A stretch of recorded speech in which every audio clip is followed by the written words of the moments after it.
supplements that don't work. Get the T levels you had in your 20s with prescription testosterone. It's a game changer. For a limited time, redmountainweightloss.com or dial pound 250 on your smartphone. Keyword Red Mountain. Trying to make sense of the markets? Looking to diversify out of all the craziness? Thinking about tangible assets like precious metals? Listen to The Gold Show with Kenny Michaels right here on KTAR every Sunday afternoon at 12 p.m. Stay up to date on retirement trends, how the IRA rollover process works, and why investors are turning to physical gold. Kenny is a national talk show host with decades of experience in the markets. Tune in this Sunday afternoon at 12 p.m. for Kenny's Insights and The Gold Show on KTAR. It's Gatos. Are you considering a new paint job for your home? Now is the time. Why? Because Arizona Painting Company is running the We Paint, You Play giveaway. And it's your chance to win a VIP trip to the Arizona-Tennessee football game on October 5th. We're talking 2 game tickets and a $500 gift card for food and fun. All you have to do is schedule and complete a free home painting consultation with Arizona Painting Company for your chance to win. No catch. No purchase necessary. Just receive a free consultation and you're in the running to paint your home and paint the town red in Glendale on October the 5th. So what are you waiting for? Go to ArizonaPaintingCompany.com right now or text the word paint to 620-620 and sign up for your free consultation. That's ArizonaPaintingCompany.com. We paint, you play. Make sure you tell them Gato sent you. Message and data rates may apply. KTAR Breaking News Alert. As you have been hearing for about the last hour, Arizona political activist, co-founder of Turning Point USA, Charlie Kirk, has been shot while speaking at an event at Utah Valley University a little bit earlier today. Last check, Kirk was hospitalized, listed as critical after he was shot at that event. We have a number of reactions pouring in from around Arizona, including Governor Katie Hobbs, says she's horrified by the shooting, saying political violence is never acceptable. U.S. Senator Mark Kelly calling the shooting shocking and horrible like others, saying political violence has no place in the United States. Senator Ruben Gallego says, quote, let's hope he is well and to pray for Kirk and his family. Karen Taylor Robeson, Arizona Republican candidate for governor, says she is praying for the full recovery of Kirk. Arizona Congressman Abe Hamadeh in his office monitoring the situation, calls for prayer for Kirk and his family. U.S. Representative Andy Biggs, he is also mirroring that with a similar statement as well. We are continuing to follow this as this story develops. Stay with KTAR News, KTAR.com, and the KTAR News app for the very latest as it all continues to develop. Let's continue our coverage now with our sister station in Salt Lake City. It's KSL News Radio. Because they weren't authorized to publicly discuss the matter, Kirk co-founded Turning Point USA, bio information, all that. The important part, according to this source involved in the law enforcement operation, Charlie Kirk is being treated in critical condition. He's still alive. Val is texting us, telling us they just got a second shelter-in-place phone call requesting them to report any suspicious activity and to stay in place on the campus until notified. Police are still trying to secure the campus, even though this did start in the noon hour. Police still have not secured that campus, even though they've taken one person into custody. Yeah, Associated Press, I'm going through their blog, a suspect in custody. No information about the shooter's identity has yet been released. We've seen photographs, pictures on X, but we don't know if they're legit or not. It seems to be an older man. They say it's not a student on the campus. We have received a number of texts, tweets, posts on social media from different people. Governor Cox, Mike Lee, Kash Patel. Here's a new one from Mike Schultz saying violence is unacceptable. It has no place in our state, our nation, or our politics ever. No disagreement, no matter how deep, justifies an attack like this. What happened is wrong and it's dangerous. Stuart Adams also making a statement. Senate President Stuart Adams saying that he's deeply disturbed by the violent incident involving Charlie Kirk at UVU. Charlie Kirk at UVU. KSL News Time 1:53. The shooting was apparently about an hour and a half ago. That's why details are so scant at this point. And I believe the chairman of the Utah Republican Party is on the line, ready to join us. Rob Axon is with us. Your reaction to this afternoon's events? Well, first off, just heartsick and sick to my stomach. The statements that you've just read are exactly right. There's never justification for political violence. Never. Doesn't matter what side of the aisle, doesn't matter where it's coming from, what it's about. We're better than this. And so I would invite folks across the state to reflect in prayer on not only the health and safety of Charlie Kirk, but for his wife, his kids. And let's pray that we can start behaving better as a country. And I know these are outlier moments. It's extremists that do horrible things, but we need to figure out how to make it clear, abundantly so, that this is never okay. You hear it every time something like this happens. People say, I would never have believed this was going to happen at my school or in my neighborhood. It's exasperating. 100% it is. And, Charlie, his team, these are my friends. These are folks that I was on the phone with yesterday. These are folks that I have worked very closely with to try to bring excitement and engagement to young people in our state. And the good work that has been done speaks for itself. But this is wrong no matter when it happens. It's disgusting that it's happened today. And again, I think we need to turn in prayer to a higher power that tends to even out the evil in the world. And hopefully we can reach our better natures. Mr. Axon, you run the state Republican Party. I would imagine you know the comings and goings in the state. Can you describe what this event at UVU was all about? Yeah, so Charlie Kirk and his organization have engaged in really reaching out to young people. And so he does these engagement tours, and there was a wonderful write-up in the Deseret News a couple of days ago talking about this, of going and answering questions, hard questions, easy questions, engaging with young people. And it's sad to see that at a college campus, a very institution that should be at its best when it allows for differing viewpoints and discussion in a peaceful, respectful, however engaged manner, is the location for somebody using violence to stifle somebody who has something to say. And this should never be okay. But I appreciate all that Charlie Kirk and his organization does to engage with our young people. That's how we rescue this country's future, by making sure that people are tied to the foundational principles of free speech and representative government, where you engage in the really engagement of ideas, even when you don't necessarily agree with somebody. He's not a guy who would shy away from hot-button issues. In fact, one person who was at the event was speaking with Maria earlier, and she said that he was talking about removing guns from transgender people when the shots rang out. Do you know Charlie Kirk? And can you tell us what he's like? Yeah, he's an incredibly decent human being. And now he certainly has his passionate beliefs and ideas, and that should be a badge of honor in this country, not something that is ever used to justify violence or used as an excuse of why things go the direction that they do. Like, ultimately, we should have passionate ideas, and it doesn't mean we agree with one another 100% of the time. But that's what's so wonderful about what Charlie does and has been doing on college campuses, is he goes and engages in the topic.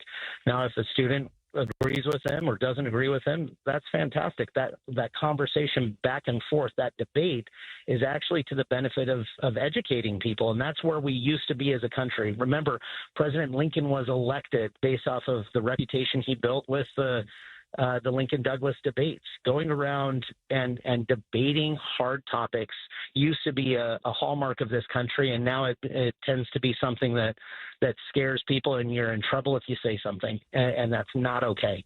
Utah Republican Party Chair Rob Axon, thank you so much for being with us. We need to mention that UVU a few minutes ago had sent out a shelter-in-place alert. That has now been retracted. They've sent out an alert saying disregard that last message. School is canceled for the rest of the day. There's nothing going on UVU except people trying to leave. And as we look at the campus, watching the video feeds. Everything's a little better when it's super. Heroes, markets, sized, and of course, checks. A super check gives you an in-depth review of your current insurance coverage with a Farm Bureau Financial Services agent, no matter who your insurance provider is. That's super cool. Talk to a Farm Bureau agent to make sure you're properly covered at fbfs.com/protect. It's your future. Let's protect it. Farm Bureau Property and Casualty Insurance Company, Western Agricultural Insurance Company. Hey guys, Dave Ramsey here. If you're ready to transform your kitchen into a space you'll love while adding value to your home, look no further than Trevec Remodeling and Roofing. Trevec is the only remodeling company in Arizona that's accredited by the National Association of the Remodeling Industry, and they're the only remodeler I recommend for your home. My friends at Trevec take you from design to reality with a seamless and stress-free experience. Their team of experts works closely with you to bring your dream to life. And when it comes to your kitchen, we're not just talking about a makeover. It's an investment because remodeling your kitchen can boost your home's value. So if you're not sure where to start, go to one of Trevec's upcoming remodel seminars. They're complimentary, they happen every month, and the next one is October 14th.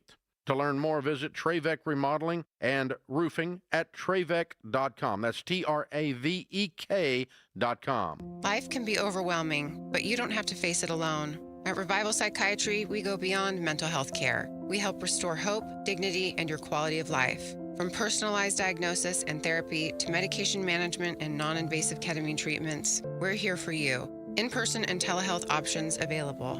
We accept most insurance plans. Revival Psychiatry. Compassionate care that meets you where you are. Learn more at revivalpsych.com. As the old saying goes, size matters. At Morgan & Morgan, we have over 1,000 lawyers and nearly 6,000 people on staff. But at the core, this is and always has been a family business. Our family watching out for your family. Call us or email us 24 hours a day, 7 days a week, even on a Saturday or a Sunday. And if you ever have a problem, call our mom. Morgan & Morgan. For the people and your family. Injured? Dial Pound Law or visit forthepeople.com for an office near you. Outspoken with Bruce and Gatos. I'm not on my game today because it was such a miserable fantasy football weekend for me. Bruce texts me. We're on a group text 10 minutes after kickoff. Sunday morning. I'm furious. Furious. I've got no points. Done. I've turned the television off. Yep. I'm going shopping. I went to the mall. Quote, because it's going to make me feel better. I couldn't handle it. 10 minutes in. I couldn't handle it. Come on, man. Outspoken with Bruce and Gatos. This afternoon, 4 to 7. KTAR News 92.3 and the KTAR News app. KTAR Breaking News Alert. You have been hearing about it for about the last hour now. Charlie Kirk, the CEO and co-founder of Turning Point USA, shot while speaking at an event at Utah Valley University in Orem, Utah. It's about an hour outside of Salt Lake City.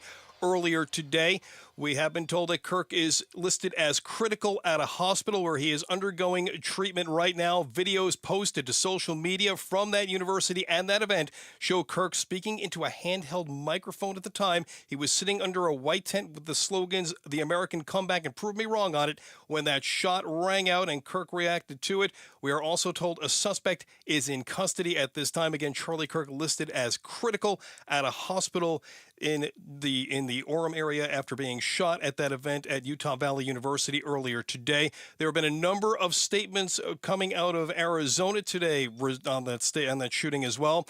Congressman Greg Stanton and Yasmin Ansari both saying the shooting is horrific. Stanton saying he is, quote, praying hard for Charlie Kirk. Governor Katie Hobbs says she's horrified by the shooting, that political violence is never acceptable. Congressman Abe Hamadeh says his office is monitoring the situation. He's calling for prayer for Kirk and his family. U.S. Representative Andrew Biggs mirroring that statement.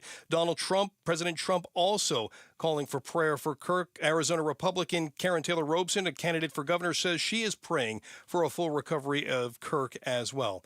Of course, we are going to stay on top of this all day long for you. Stay with KTAR News, KTAR.com, and the KTAR News app for the very latest as this story continues to unfold and develop. Let's continue our coverage now with our partners at ABC News. KTAR-FM, Glendale, Phoenix. I do want to get to Eyewitness Chase Hughes joining us by phone now. Chase, I understand you work for the student newspaper, for the UVW Review there on campus. Let's begin. I do want to talk about an article that ran in your newspaper prior to Charlie Kirk arriving there on campus. But can you tell us where you were, what you saw, what you heard? All the details, Chase. Yes, real quick, just so I can say it now, it's UVU Review, and it's a student-run newspaper. We were there, we were shooting the content for it. We had Logan, who's here with us today. He was actually on the far side of the courtyard with a straight shot at Charlie Kirk. Yeah, I was looking at him through my camera, filming from a balcony up above. And so I walked around, and the atmosphere, there was a lot of people there, a lot of conservatives, a lot of liberals. Up and to the right of where he was at was kind of a crowd of them, and they had an LGBTQ flag. They had a sign that said Jesus was an immigrant, and they kind of were going back and forth, and Charlie made a couple jokes to them, and they kind of would boo when he was saying things. The first person came out, had their questions like normal, went away, and then the second person came out. I was above him and to the right, and Logan was across from him, and as I was standing there, as the person was asking questions, which I believe had to do with shootings. Yeah, so the second person who was asking questions was actually asking questions related to shootings, and they were bringing up transgender shootings, gangs, and things like that. And in the middle of his question, right when Charlie Kirk reached over to grab the mic, that's when he was shot. You heard a big firecrack noise. I mean, I've heard gunshots before, but it felt like it rang in the courtyard as the shot came through. Everyone immediately started screaming. The security guard next to Charlie grabbed him, pulled him down. They ran back. People started fleeing. The people on the top of the balcony, the liberal students and some of the conservative students, started yelling at each other. I don't believe any sort of fighting happened, but some yelling there, and then everyone just fled the campus, and halls were cleared. We saw 2 Army soldiers pass us with guns on the way towards the middle of the campus where we were at in our newsroom. So Chase and Logan, stay with me. I have a few more questions for you. Either one of you can answer this. Do you have any idea where that gunshot came from? Was it far back? Was it up close? Could you tell? Did it look like it was from the middle of the crowd? Any details about where you heard that shot come from? Well, I could tell you based off of what we heard, and we do have video of him being shot, and we have that currently. We believe it probably came from how do I describe it? He's on the west side, and it's this courtyard, and it would probably come from east. East up above on the balcony. Up above on the balcony, but I would say even further back. Yeah, close to where I was. Almost. Really? That's where it sounded like, because I heard it from behind me when it came. So maybe 100 feet back? Yeah, something like that might have been possible. And just let me ask you this, Logan, do you also work for the paper, or just you, Chase? No, I also work for the paper. I was filming footage from the balcony when this occurred. Okay, got it. So Chase Hughes, Logan Topham both work for the UVU Review, the student newspaper there at Utah Valley University. If you don't mind telling me about the article that actually was printed in the paper about the debate that was going on about Charlie Kirk even coming to your campus. Can you tell me about the divided opinion that was apparently relevant here on campus when students like both of you found out Charlie Kirk was coming here, that the American Comeback Tour was coming to your campus, and then this petition that started circulating online. Just give us a sense as we now look at the aftermath here on your campus. Clearly, it's been all cleared out. Campus is on lockdown. Classes have been canceled. But as we look into this courtyard where Charlie Kirk was talking, can you tell me about this divided opinion about Charlie coming and speaking here on your campus? I can make this really easy for you. The reporter who actually wrote the article you're referring to is coming right here. So his name's Tim Larson. Okay. If you want to give us an answer to that question, I apologize. We had to run and get him. He can give you a better answer. Sure, I can talk to either you or Logan while you grab Tim, the one who wrote the article. He's right here. Okay, is Tim okay talking with me? Yep, I'm good to talk. Okay, Tim, I appreciate that. You wrote the article about the division that was taking place on your campus. There were students that wanted to hear from Charlie Kirk. There were clearly students that did not want to hear from Charlie Kirk. Can you describe to me the students that you talked to on both sides, what the feelings were, and just give us kind of an idea of just the tension before the shooting actually took place? Yeah, so I was inside one of the buildings when it actually happened, but during writing the article beforehand, we wanted to put a lot of emphasis on trying to be as neutral as possible because it's a very divisive subject, right? We wanted to be as neutral as possible, get both sides as much as possible. And then when we actually were covering it there at the event, I went around and I was interviewing people. And yeah, some people were mixed on their opinions and emotions. Others were very in favor of him speaking. Others, I think, felt that he was kind of a divisive speaker and weren't exceptionally happy to see him on campus. But I think there was definitely a broad range of emotion there in the crowd. Tim, Logan, Chase, all members of the student newspaper there, the UVU Review on Utah Valley University's campus. Appreciate your reporting, appreciate you adding balance and giving us an idea of where students were coming from and those that were in support of Charlie Kirk coming and those that were not. Clearly, that tension combined with gunfire, one shot bringing out and taking Charlie Kirk down, who now, according to his organization, is in the hospital after attending that debate as part of his American Comeback tour on campus. Chief Justice Correspondent Pierre Thomas has been talking with the FBI, the ATF, local police. Can you bring us any new information on who this suspect may be, a motive, anything, Pierre? Kara, this is a pregnant pause moment.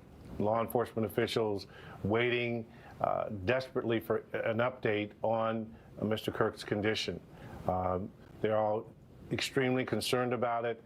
They're all doing an assessment of the threat environment, and officials are talking to me privately about this being a highly unusual period of time, perhaps unprecedented in modern history, recent history anyway. And they're talking about just a spate of incidents, and I'm not going to give them in any particular order, but we've had 2 assassination attempts against President Trump, a terror attack on New Year's Day in New Orleans, Minnesota state legislators, the focus of a fatal shooting in the state of Minnesota, a a fertility clinic in California bombed, arson of the governor's mansion in Pennsylvania, a shooting at the CDC where the CDC headquarters sprayed with bullets, 2 Israeli embassy staff members assassinated in Washington, D.C. Those incidents have all happened in the last 12 months or so, many of them in the last 6 months. So this moment where neither the left nor the right is being spared in terms of being the targets of this politically motivated violence is one that has the complete attention of law enforcement officials and state and local law enforcement officials, federal as well. And the question is what to do about it. We are now hearing from people saying that we're going to have to reassess outdoor events involving controversial figures, political figures. So this moment right now where we're all waiting on his condition, law enforcement, federal officials, all of political Washington, if you will, now having to reassess another day involving violence in this country, perhaps potentially politically motivated. Pierre, thank you. And Mary Bruce, our chief White House correspondent.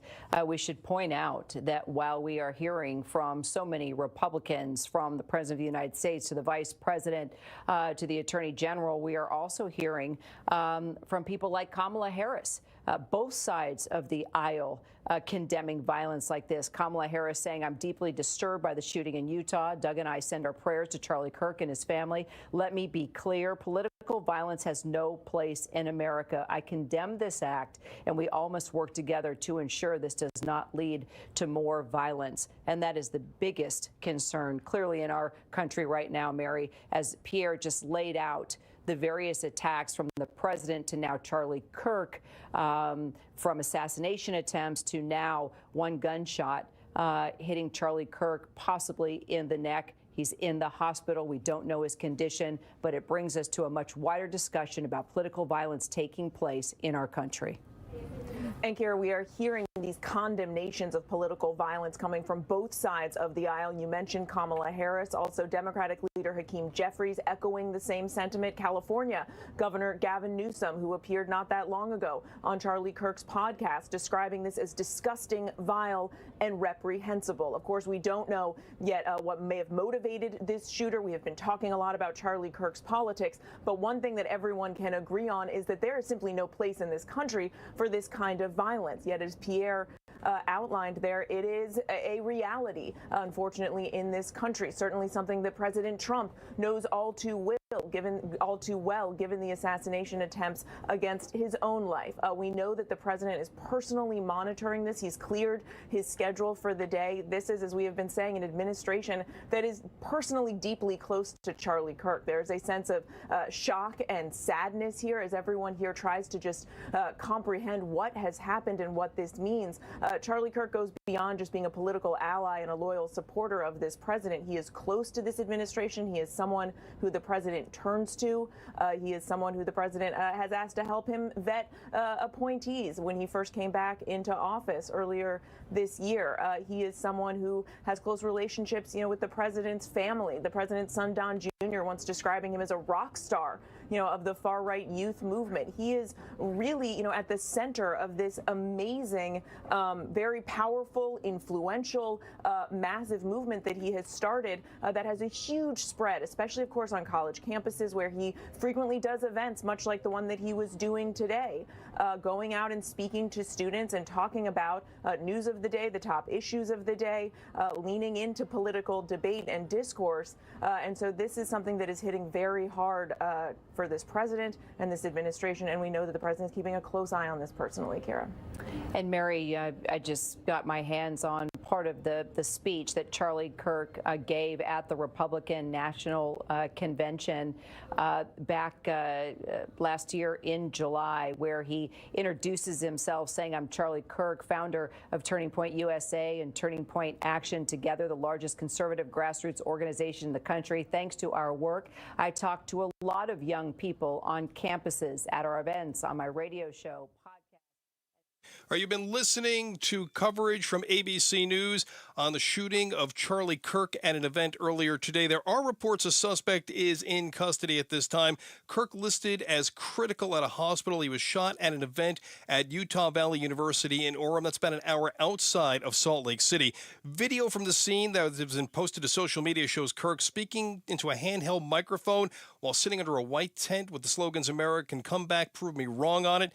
Now, of course, this is the latest in a string of politically motivated violence in the United States, which includes 2 assassination attempts against President Trump last year, the shootings of 2 Democratic state lawmakers in Minnesota as well, one of those killed in those shootings. And this today has brought a lot of response from across both sides of the political aisle. President Donald Trump on Truth Social calling for prayers for Kirk, describing him as a great guy. Arizona Governor Katie Hobbs says she's horrified by the shooting, saying political violence is never acceptable. U.S. Senator Mark Kelly calling the shooting shocking and horrible, like others, saying political violence has no place in the U.S. Senator Ruben Gallego also says, quote, "Let's hope he is well and pray for Kirk and his family." Arizona Congressman Abe Hamadeh says his office monitoring the situation. He's calling for prayer for Kirk and his family. U.S. Representative Andy Biggs saying much the same thing. Of course, we're going to continue to stay with us all day long. Keep it here at KTAR News, KTAR.com, and the KTAR News app for the very latest as this story continues to develop.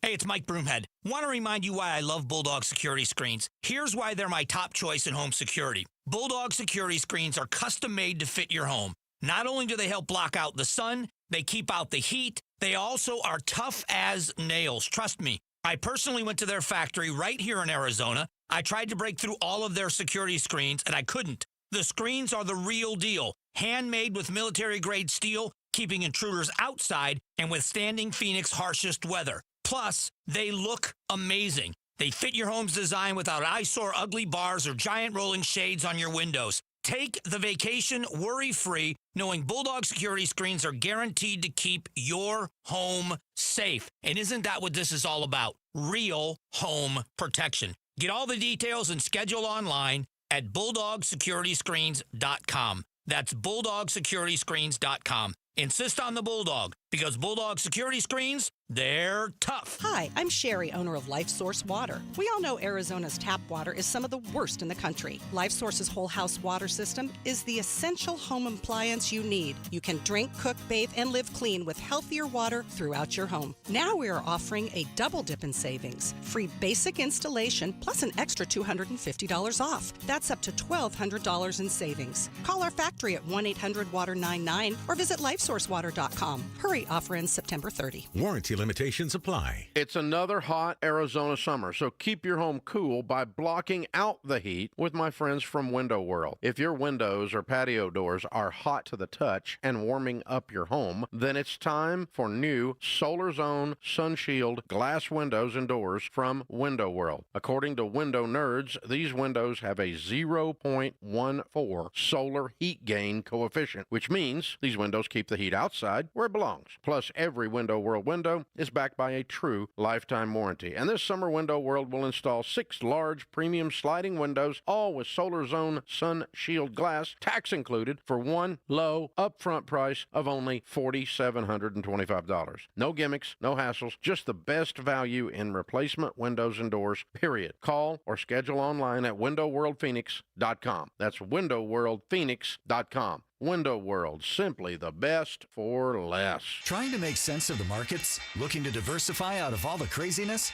Thinking about tangible assets like precious metals? Listen to The Gold Show with Kenny Michaels, right here on KTAR every Sunday afternoon at 12 p.m. Stay up to date on retirement trends, how the IRA rollover process works, and why investors are turning to physical gold. Kenny is a national talk show host with decades of experience in the markets. Tune in this Sunday afternoon at 12 p.m. for Kenny's insights and The Gold Show on KTAR. Low T? Start for free. For a limited time, get prescription testosterone with no startup fee only at Red Mountain Weight Loss. You'll think better, and your love life will be better. Nothing boosts testosterone like actual testosterone. So don't waste money on herbal supplements that don't work. Get the T levels you had in your 20s with prescription testosterone. And for a limited time, get started for free when you mention Gatos. Go to redmountainweightloss.com or dial pound 250 on your phone, keyword Red Mountain. If your child has a great imagination and a way with words, I've got a fun writing contest that could win them $529 towards an AZ 529 education savings plan. Have them write about their dream job and send it in. It's easy. I'm Arizona State Treasurer Kimberly Yee, announcing the 6th annual AZ 529 essay contest for all Arizona 5th and 6th graders. Go to az529.gov for rules and to submit your child's essay. Hurry, contest ends October 5th. KTAR Breaking News Alert. Continuing coverage here at KTAR News, KTAR.com, and the KTAR News app. Charlie Kirk listed as critical at a hospital after being shot at an event. This happened at Utah Valley University in Orem, Utah, earlier today, about an hour outside of Salt Lake City.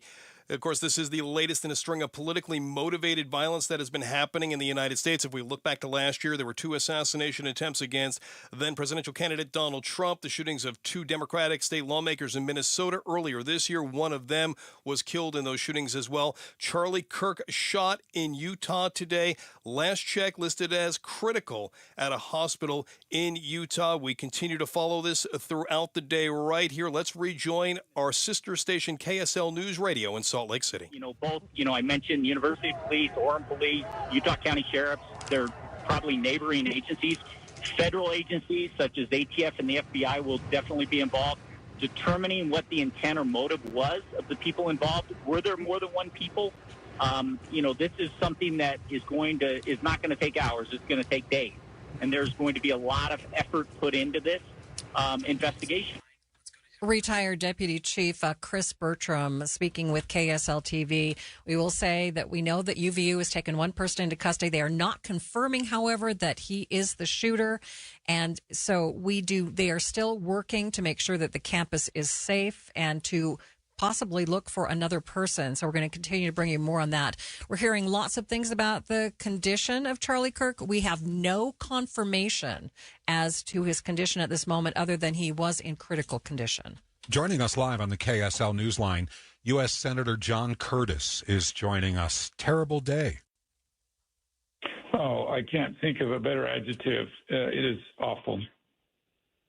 Senator, what we always say, hey, this never happens close to home, and yet this is happening on the UVU campus. What kind of message should this be sending us? Well, and to make it even more personal for me, this is literally my backyard, right? We're just moments away from my home, where we recreate, where I go and speak frequently. And in all of our minds, as we've seen the political violence around the country, I think most of us, I know I have said, yes, but it would never happen here. You're a U.S. Senator. You talk to people. You can find out things. Is there anything you can tell us about the events of this afternoon that we might not know? Yeah, I'm at just as much a disadvantage as all of you. I'm in D.C. It might be a little bit different if I was in Utah. I'm madly trying to find out what I can. And as you well know, you have to be super careful with your sources in a situation like this. And I wish I could tell you and your listeners more. I just don't have that information. So what happens next? Is this going to become an issue in D.C.? Is this the talk and the discussion this afternoon in Washington? Well, I think mission one is praying for the health and safety of Charlie and his family. It's hard to really even think past that until we know his condition, and I hope just beyond belief that he recovers from this. I think then mission number two is in my opinion, an analysis of why this is escalating, why this political violence is escalating. And I think if we're honest, we all know that conversations frequently aren't healthy, even within families sometimes, even around family tables. And I think we all need to take a really hard look at how we turn that curve. Certainly, we can disagree, and we have as a country many times in the past, but I certainly haven't lived through an era like this. Senator, students deserve to be safe in their schools. So what do we do to move forward and try to ensure their safety? Well, it's certainly a worthy conversation, and I don't know enough about the particulars of this. I think we can all see the very high degree of difficulty of protecting somebody in this environment. And I can just tell you personally, this is I think it's going to impact Utah politicians. I think it's going to impact me, right? Like if this can happen in my backyard. And we don't want that to happen. We want politicians to be accessible and out. I mean, but you think about the parades that we ride in, think about the vulnerability and the near impossible conditions to keep somebody safe if someone has the intent to do them harm. All right, Senator John Curtis, thank you for joining us. We do have one of our texters telling us that they're in the parking lot at the UVU campus by the Clark building saying police in bulletproof vests and with the police dog are searching the campus, so apparently they are searching the parking lots as well. Meantime, at Timpanogos Hospital, we were hearing earlier there was only one police officer present, and we were wondering if Charlie Kirk was there. This situation has changed. KSL News Radio's Don Brinkerhoff is telling us off air the police presence at the hospital is picking up. They've started closing down entrances. They're checking people going in, checking their IDs, making sure they have business at the hospital. KSL TV's Sarah Martin is reporting that hospital security has told her the hospital is now on lockdown. All appointments are canceled at Timpanogos Hospital. And we are still standing by to get the latest on Charlie Kirk's condition. KSL News Radio's Heather Peterson is live at the scene, walking to campus from the track station. Describe for us what you're seeing, Heather. Well, I can only describe it as a mass exodus right now. All the cars from the parking lots are filtering out. People are being told to leave campus. So you have a lot of people who weren't involved in the situation kind of casually walking to their cars or eating lunch in the parking lot, waiting for the traffic to dissipate. You can see some emotion on people's faces as they're leaving as well, just really shaken up by what they've heard has happened right now. But the police presence here is absolutely massive. If you are trying to get to campus or or if you're anywhere near campus, University Parkway is just completely, it's traffic logged, but then the police presence is crazy. If you're trying to turn onto campus, the police cars are parked like 10 cars deep. We have agencies from Provo Police and Pleasant Grove, obviously Orem Police, campus security, all that just all stacked up on each other. You're listening to continuing coverage of the shooting of Charlie Kirk in Orem, Utah earlier today with our sister station KSL News Radio right here on KTAR News. Oh no, stomach issues again? Stomach issues? Who are you? Your pancreas. I could be the real reason for your diarrhea, gas, bloating, stomach pain, or loose oily stools. I thought it was my stomach. People often do, but any of these symptoms could mean having a condition called exocrine pancreatic insufficiency, or EPI. With EPI, the pancreas doesn't release enough enzymes to break down food, but EPI is manageable. Use the symptom checker on identifyepi.com and speak with your doctor. That's identifyepi.com. Sponsored by AbbVie. What was that? That is business phone bliss with the Ooma Cloud Phone System. It handles all our voice, video, and messaging needs. You sound very... Calm? I am. Ooma has everything I need to run my business more efficiently, like virtual receptionist, call routing, and video conferencing. And it starts at just $19.95 per month per user, plus taxes and fees. Ooma. Nice. Find your business calm at ooma.com/radio. Hey, it's Mike Broomhead for Tombstone Tactical. You know how much I love their customer service, their selection. They've always got a great selection of firearms and accessories, ammunition, gear. Well, this month, September 13th, mark it on your calendar. Springfield and Loophole, they're going to have factory roads at the I-15 junction and those ramps blocked off or backed up and heavy. Still some side street delays on College Drive that runs along parallel to I-15 at the campus, as well as 8th South in Orem and State Street. So any bigger road or side street, again, between State Street and I-15 in this Orem area between University Parkway and 8th South, those roads still have the potential to have a lot of slowdowns in place. Again, until everything is secure, avoid the area. Ricky Meese in the KSL Traffic Center. Just an interesting note from Salt Lake Community College. Apparently, they thought it was important to tell their students that their campus has not been affected. This student saying people are leaving the library. About half the people have stopped studying and are leaving because it made them a little bit nervous. And let us tell you what's going on in this situation. In the noon hour today, conservative activist Charlie Kirk was shot in the neck while speaking at an event at Utah Valley University.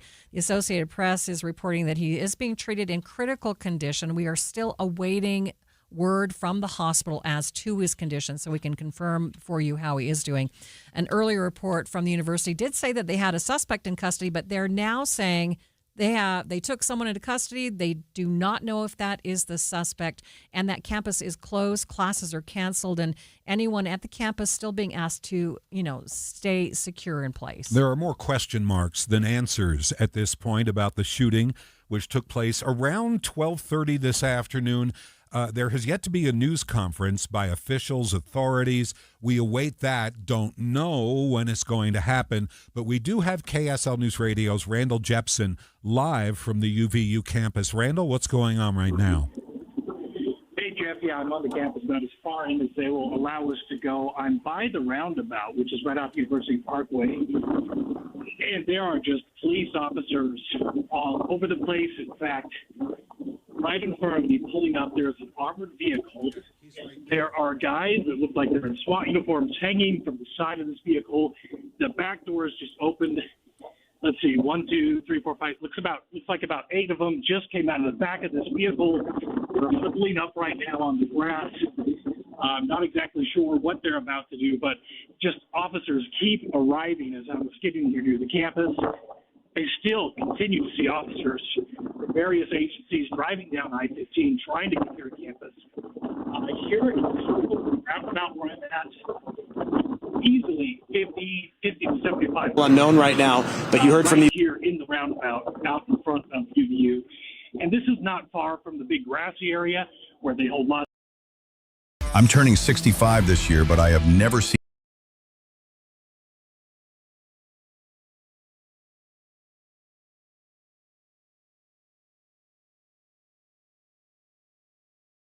bleachers, an event that had been full just moments before and was now, you see, littered with backpacks and with water bottles. And it's a hard contrast to see an event where people are having open discourse to one where they obviously fled in fear and just left everything behind. That was it's very telling, isn't it? It is. It says a lot just by what's left behind. And we've been hearing accounts all afternoon long from our news specialists that out there on campus. We want to check back in with Dan Rascon. And Dan, you have been speaking to so many people there that they're just willing to share their insights and what they saw, some describing it as traumatic and something they're never going to forget. Yeah, that's exactly right. Boy, these stories that we're hearing out here on campus are just pretty incredible right now. But we're about 2 hours after the shooting here. Things are finally starting to clear up out here.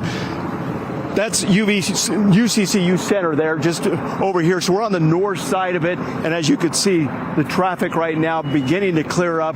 It's pretty much opened up right around in this area also. So it's finally starting to kind of get that congestion out of the way here. But we're going to bring in Gordon Ramses. Now, Gordon, you were actually there at the event also. We've been hearing a lot of stories from people that were there at the event.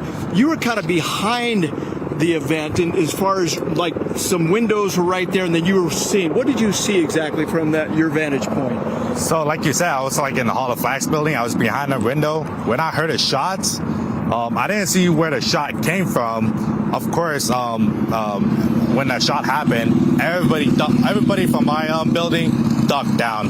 I ducked down as well, and like before I ducked down, I got like a little glimpse at Charlie Kirk, and there was blood all over his shoulder and on his left shoulder, and that is pretty devastating to see. I wish I could unsee that, but that was pretty traumatizing and stuff. We've heard a lot of that. Your reaction that something would happen like that right here at UVU. I mean, this is obviously a very safe campus, a lot of good students here, a lot of good people. Your reaction? Yeah, no, like you said, like there's a lot of good people, like friends, professors. This is UVU is the place for you, and like so far, like it's been an awesome experience. For something that to happen is just really devastating, and I can't believe it happened right here. Kind of describe a little bit of the chaos there is what we heard as far as people kind of running and kind of getting out of the way there. I mean, there's some shock there, but tell us kind of what you saw when people started to kind of get out of the way. So yeah, when I saw the one, like after the shot, everybody from the courtyard started running away. Everybody from my building started running away. But me, like I was like a little shocked, so like, I couldn't really move. So I was just standing in one spot, ducking my head down. For some reason, I don't know why I didn't run away. I was just like, oh my goodness, is this really happening? So at first I was like, is this really happening? And yeah, so then like after like everybody was cleared out, I finally got up and looked at the aftermath, and it was pretty devastating. And tell me a little bit about coming back to school now. Of course, campus is closed right now. Yeah. Your thoughts about coming back to school? Is that going to be a little traumatic? I mean, for me, it won't be dramatic. It'll just be like another day, another like life. I mean, yeah, did it traumatize me? Yeah, but like I'm not going to think about it too much. Of course, like, will it traumatize me for life, forever? Yeah, it will, but all of this is like keeping positive, having positive minds, and like having like Jesus and God on your side. So, but like for other students, they're probably traumatized to come back here. I can't imagine what other students have to go through, especially something similar to mine. Okay, thank you very much. Appreciate that. That's Gordon Ramses just joining us here on campus. Again, we're hearing a lot of the same kind of stories here. A lot of trauma here as far as these students are concerned, a lot of shock, a lot of disbelief that something like that would just happen right there in the middle of the day. It seemed like a very safe venue. It seemed like a very safe area, of course, and then to have something like that happen and to witness something like that. And not only did they witness it, but it was very traumatic as far as what they witnessed, to be able to see someone actually get hit with a bullet, blood coming out, and then that person dropping to the ground. So everybody out here, a lot of people saying that are praying for Charlie, hoping that he will be able to recover right now. But again, campus is finally starting to clear out in this area again, as we mentioned, just on the north side here of the UCCU Center Arena. And boy, traffic is really kind of moving forward finally, but it took a couple of hours to be able to get everybody out of here. But man, it was quite the traffic jam. A lot of police presence still out here in this area. We'll send it back to you. All right, Dan Rascon reporting live from UVU campus. Thank you, Dan. One thing I'm seeing on social media here, just in the last half hour, UVU has put on X, that campus is closed, classes canceled. We knew that, but they're still calling on people who are on campus to shelter in place. That coincides, with information that we've learned that the university has now said they do not have a suspect in custody. So just keeping you up to date. We can't confirm the suspect of the status of the suspect, but within the last half hour, the university is still urging people to secure in place until police officers can escort you safely off campus. Let's go now to Alex Cabrera, who has been on campus. Alex, what are you hearing out there in your vantage point now? Yeah, we made it a little further onto campus from where the parking lot was, and you just mentioned that police are asking those still inside the school to shelter in place until an officer can maybe escort them to a parking lot or to their car. And that's what we've seen a little bit here and there. A lot of police officers here near the UCC Center, and then right behind us over here, I mean, there are several police officers from all sorts of different agencies, not only in Utah County, but I've noticed a few from outside of Utah County as well, just all helping to be a part of this. And just a few seconds, up there you can see the DPS helicopter, Department of Public Safety, up in the air as well. Now, one thing, hearing that maybe a suspect is not in custody at this point. Originally, we were hearing that there was a suspect in custody, and it kind of let a lot of people here on campus that we saw students leaving the area maybe think a little bit like, okay, let's just leave, everything's okay. But now hearing that a suspect may not be in custody, it's kind of amped things up just a little bit again with students, as they're saying, is it's safe to get out of here. And last we heard again that if you are in a building right now, shelter in place and wait for a police officer to come get you. But as you can see, I mean, just the parking lot here, it was definitely full a little while ago. Still a lot of cars here from those that are sheltering in place and such like that. But just waiting now to get the official word that it might be okay to come out. And here you can see a police officer right here armed and just making sure everything is tip-top on this end before maybe letting some students that are still in the building out of the building. So we'll continue to stay here. In fact, I was just chatting with an employee, a source of mine, somebody that I've known for a few years, saying that they were inside their offices right back in here. They were brought to the baseball field, and now they have been moved from the baseball field as they still try to figure out exactly what's going on with the suspect and everything about safety on that sort of thing. So again, we'll continue to stay here. We'll walk around, chat with some more people, and try to update you with more information as it becomes available. Thank you so much. Alex Cabrera reporting live from us from UVU campus. And just want to bring your attention to the screen here. We were just looking at chopper video there, and we had just mentioned that Utah Valley University had sent out a post on X reminding folks that the campus is closed right now. Classes have since been canceled. And as we've been talking to our reporters, there's still people trickling in, but as you can see from the Chopper 5 footage here, we did see what appeared to be law enforcement going door to door from building to building. And that coincides with what UVU has posted on X.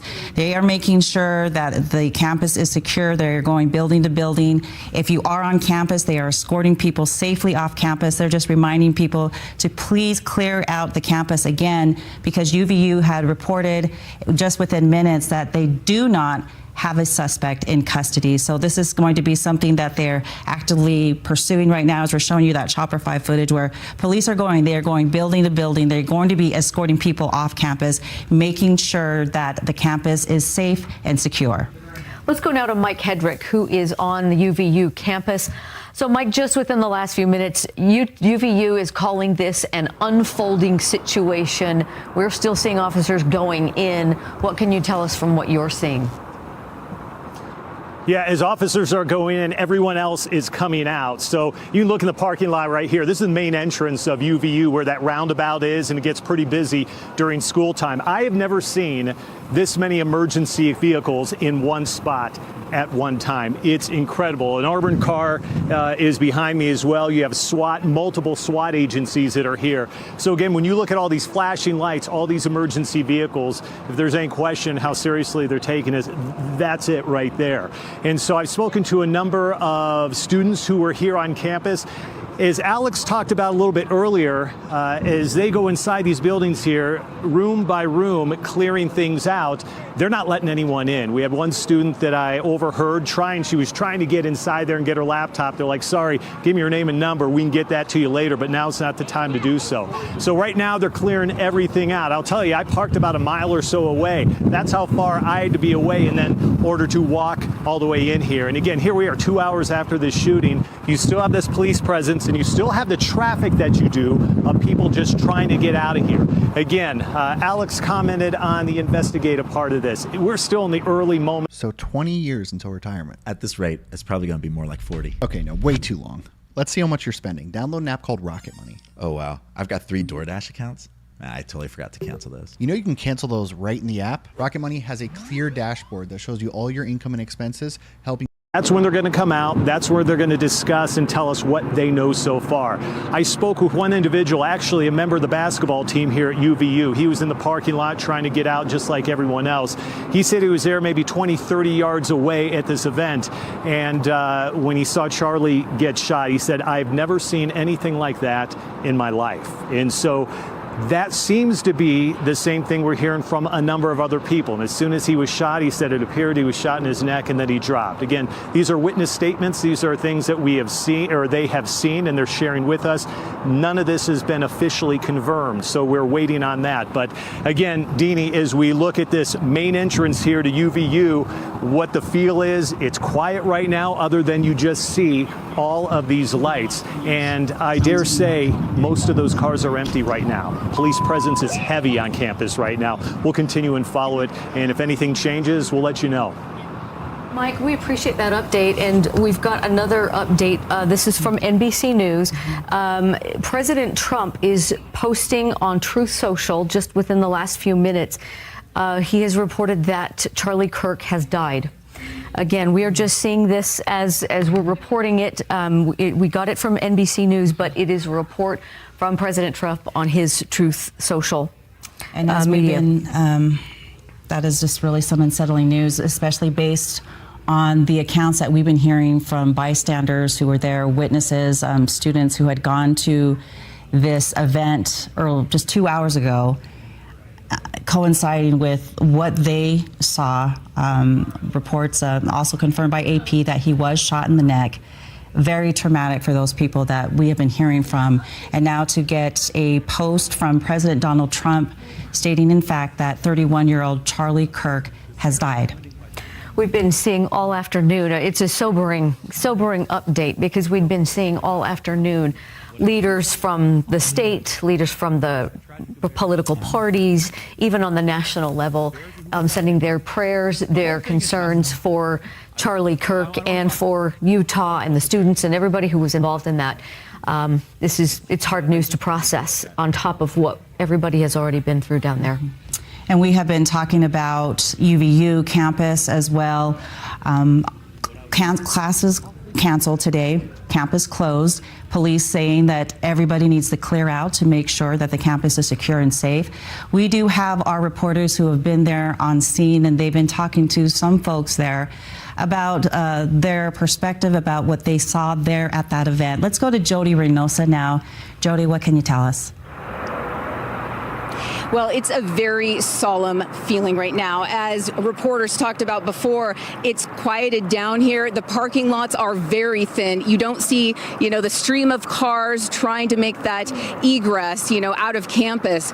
A lot quieter than before, but we did see those SWAT sheriff, big vehicles coming in here to make sure things are safe or to see what they can do, figure out what they can do. We're hearing DPS helicopters overhead. I am with a high school senior from Cedar Valley High School.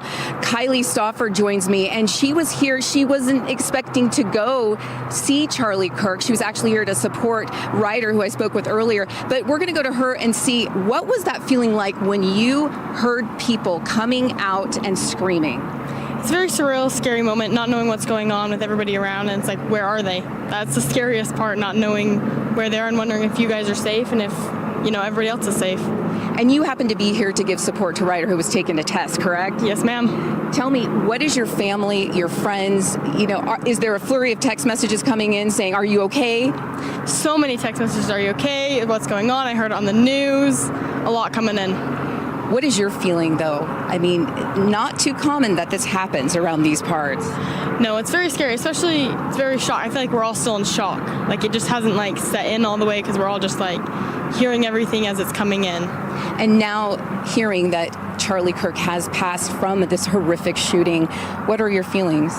Super sad. I don't even know what to feel at this point because it's all just happened so fast and just very sad, feel bad for his family and everybody else. Any of your actions or your path forward in your mind, has that kind of changed, or has the trajectory changed being that this happened? I mean, you're in high school. I mean, are you thinking about, okay, what precautionary measures do I need to take if I decide to go to college around here? Yeah, it really makes you realize that the world is very real. We're not going to be protected much longer as we're in high school. Realizing that I need to look at things when I go to college like that and realize there's a world out there. What are the drills like at Cedar Valley High School? Something like this? I don't know, just locked down in our classrooms. We actually had one a few years back, so just kind of staying put until we get the okay. So you had one at the school not too long ago, you said? Yeah. Okay, and then now this. What is your take on everything? If you could talk to the people who can't be here right now, maybe high school students across the country, what would you tell them? That's a loaded question. Stay safe. I don't know. Just really realize there's real things out there and you need to take those precautions and keep yourself out of those harmless situations if possible. Thank you so much, Kylie. All right, so a very solemn, quiet scene here.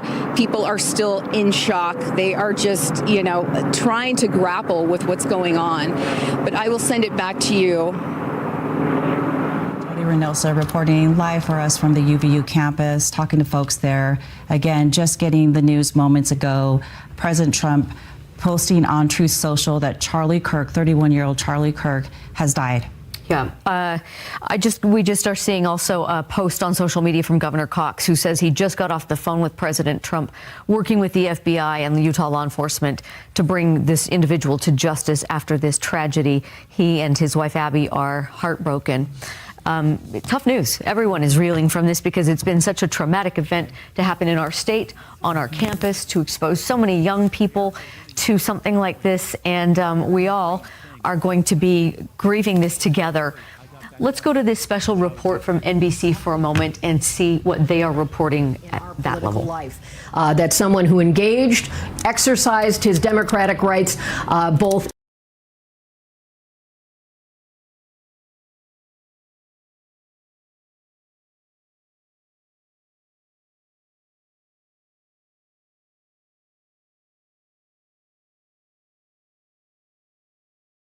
in large part was responsible in many ways for engaging young people across this country in a conservative movement to try to get President Trump back into the White House. The president himself has talked about the value of Charlie Kirk and having him so close as an outside advisor. And there you see them on the stage there. I want to bring in Pierre Thomas because, Pierre, our Chief Justice Correspondent, you have reported often on this broadcast, World News Tonight, and here on ABC, about the political climate in this country and that authorities were worried about precisely this. Indeed, David. I have a little bit of information to add to our reporting before I get to that. Law enforcement officials have been sent a bulletin regarding the situation, and I'll read to you what some of it says. It said that there was a video of an older man being taken into custody, but local authorities have confirmed to their colleagues that he is not the shooter. That person was not the shooter, and at this time, quote, there is no suspect in custody. So my sources that I just spoke to, one of my sources I just spoke to said this is a dangerous and ongoing situation where shooter or at least one shooter is still out there. I asked the source any clear indication of whether they have a specific identity that they're looking for. They have no updates. So, David, again, a very dangerous situation.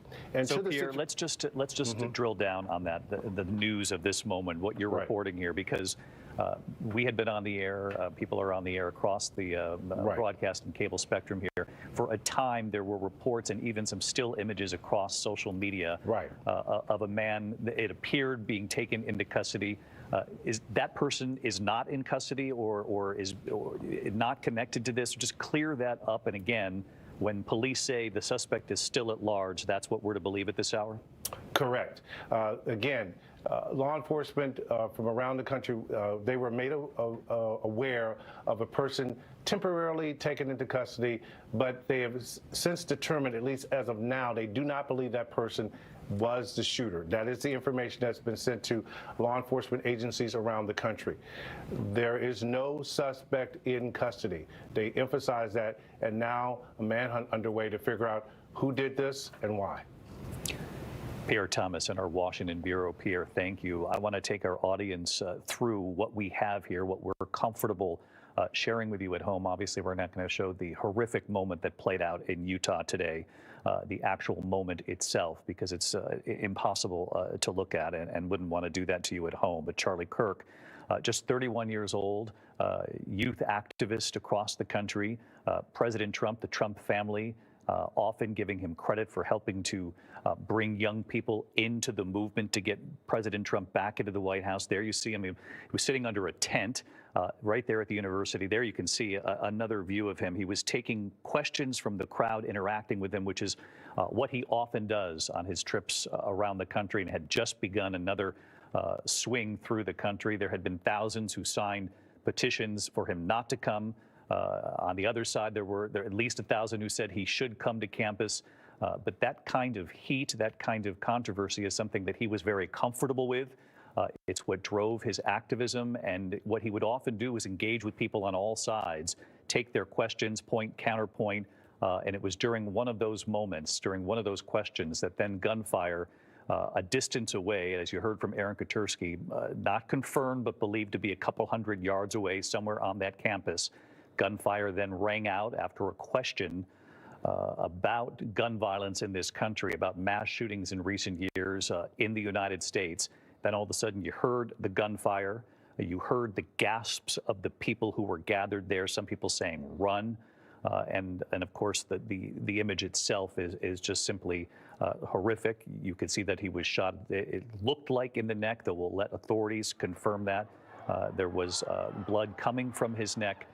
And as we reported here moments ago, it's believed that his security detail, his private security detail, is the group that then took him, raced him off that campus in the urgent effort to try to save Charlie Kirk.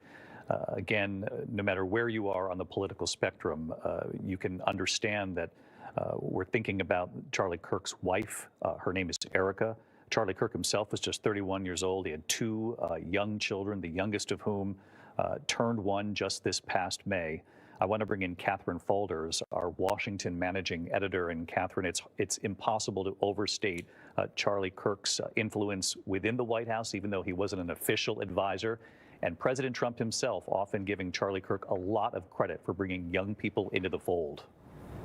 Yeah, absolutely, David. The president himself did give Kirk a lot of credit along the way, of course, leading up to his win in November on the campaign trail. In fact, he gave Kirk a lot of credit, if not most of the credit, for a lot of that younger vote and for mobilizing a lot of those voters to go out and vote for him. I know the multiple times I've been over at the White House, I've witnessed Charlie Kirk there in the West Wing talking to advisors, of course, not a formal advisor. He was responsible, David, for helping with a lot of the vetting of the top cabinet officials and had a lot of input. He was one of those people right next to Trump in a lot of these meetings in his ear, and Trump was taking his advice. It wasn't just the White House, it was across government agencies, the Department of Justice. I know Kirk was very close with the Attorney General, with the Deputy Attorney General, so he did have quite an influence within the administration, even though he wasn't so outwardly seen, if you will, at these agencies. Catherine Faulders with us from our Washington Bureau. Catherine, we appreciate you and the team and the reporting here this afternoon on a very difficult story. Again, Charlie Kirk, co-founder of Turning Point USA, was shot and killed in Utah at a campus event, to the horror of the thousands who had gathered there. He was in the middle of what has become a trademark for him down in this country. Again, there was a moment of silence that came in from Washington. The images right there.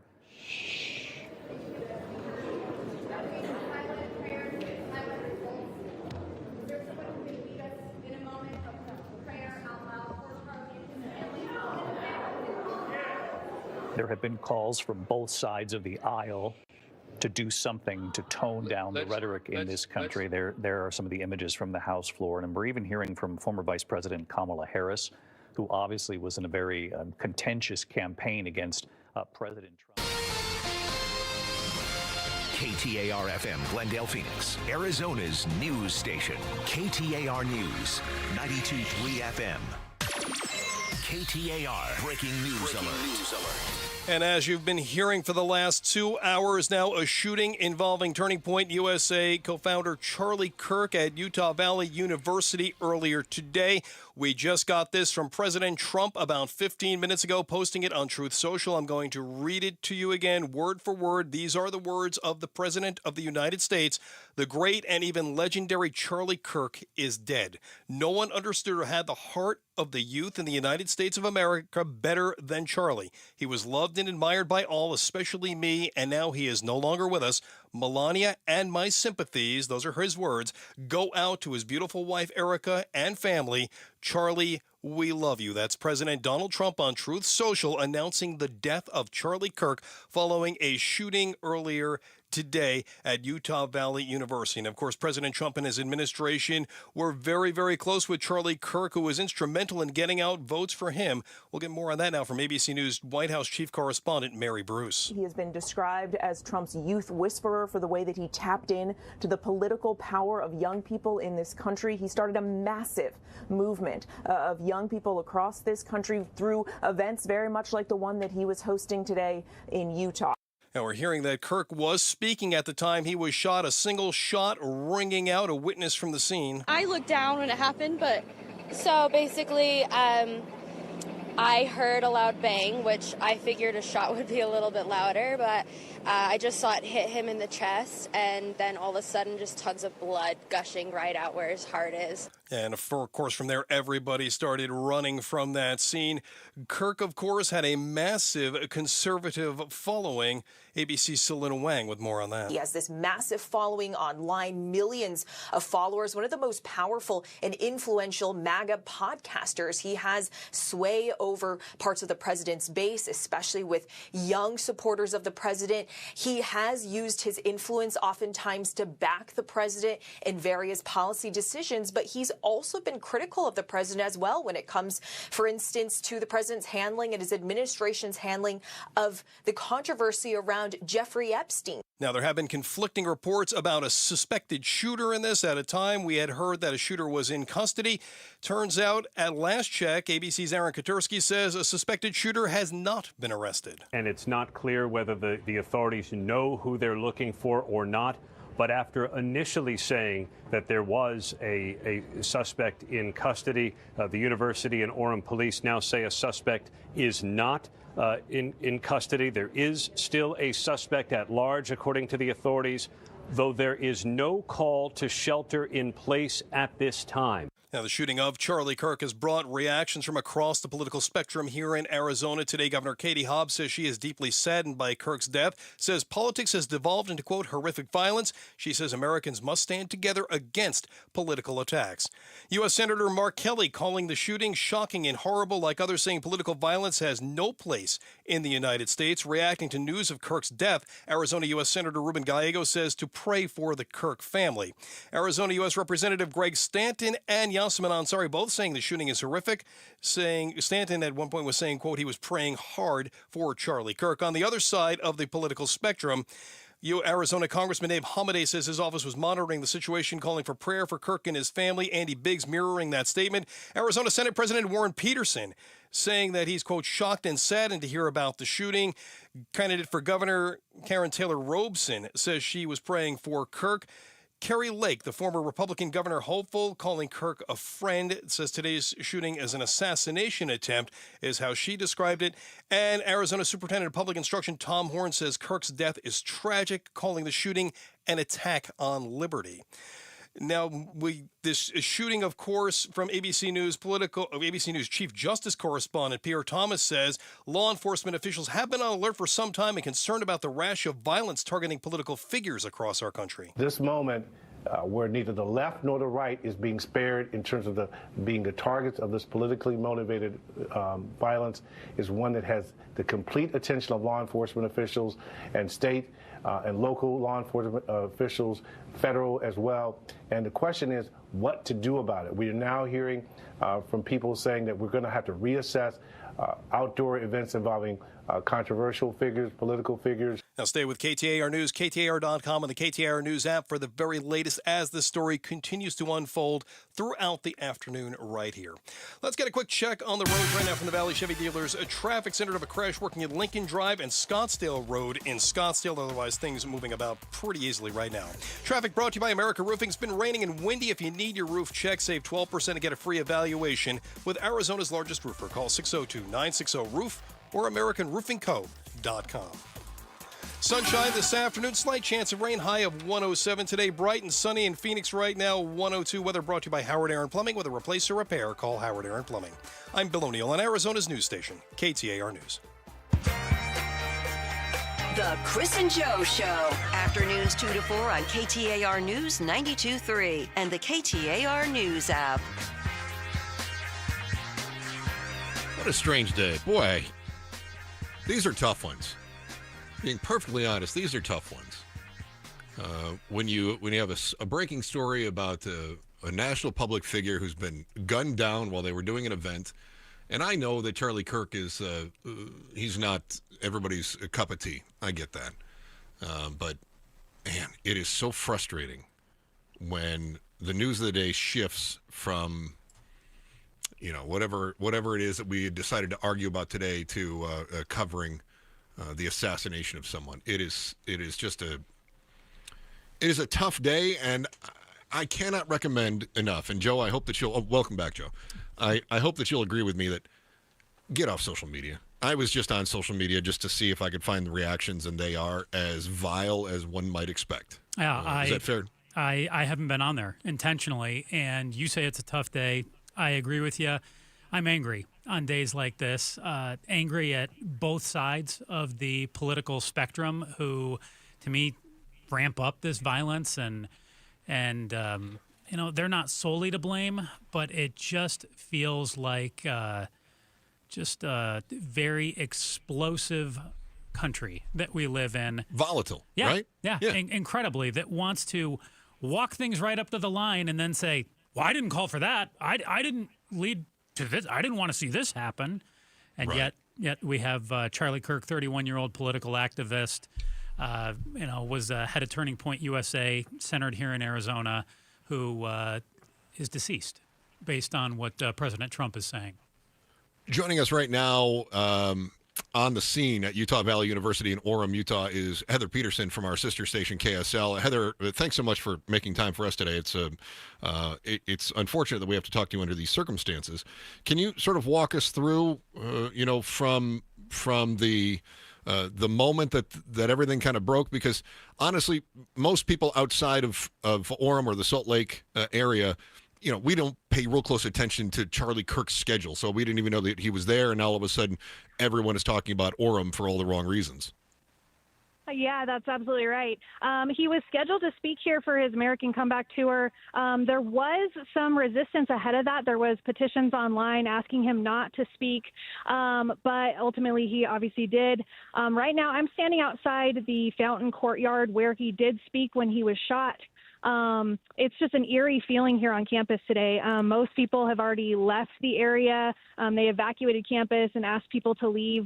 But yeah, I think it's just an eerie feeling, surreal that this happened, and a lot of people just still very shaken up about what happened. Heather Peterson, KSL News Radio reporter, joining us from on scene at Utah Valley University in Orem, Utah, where reports are that political activist Charlie Kirk was shot and killed earlier today.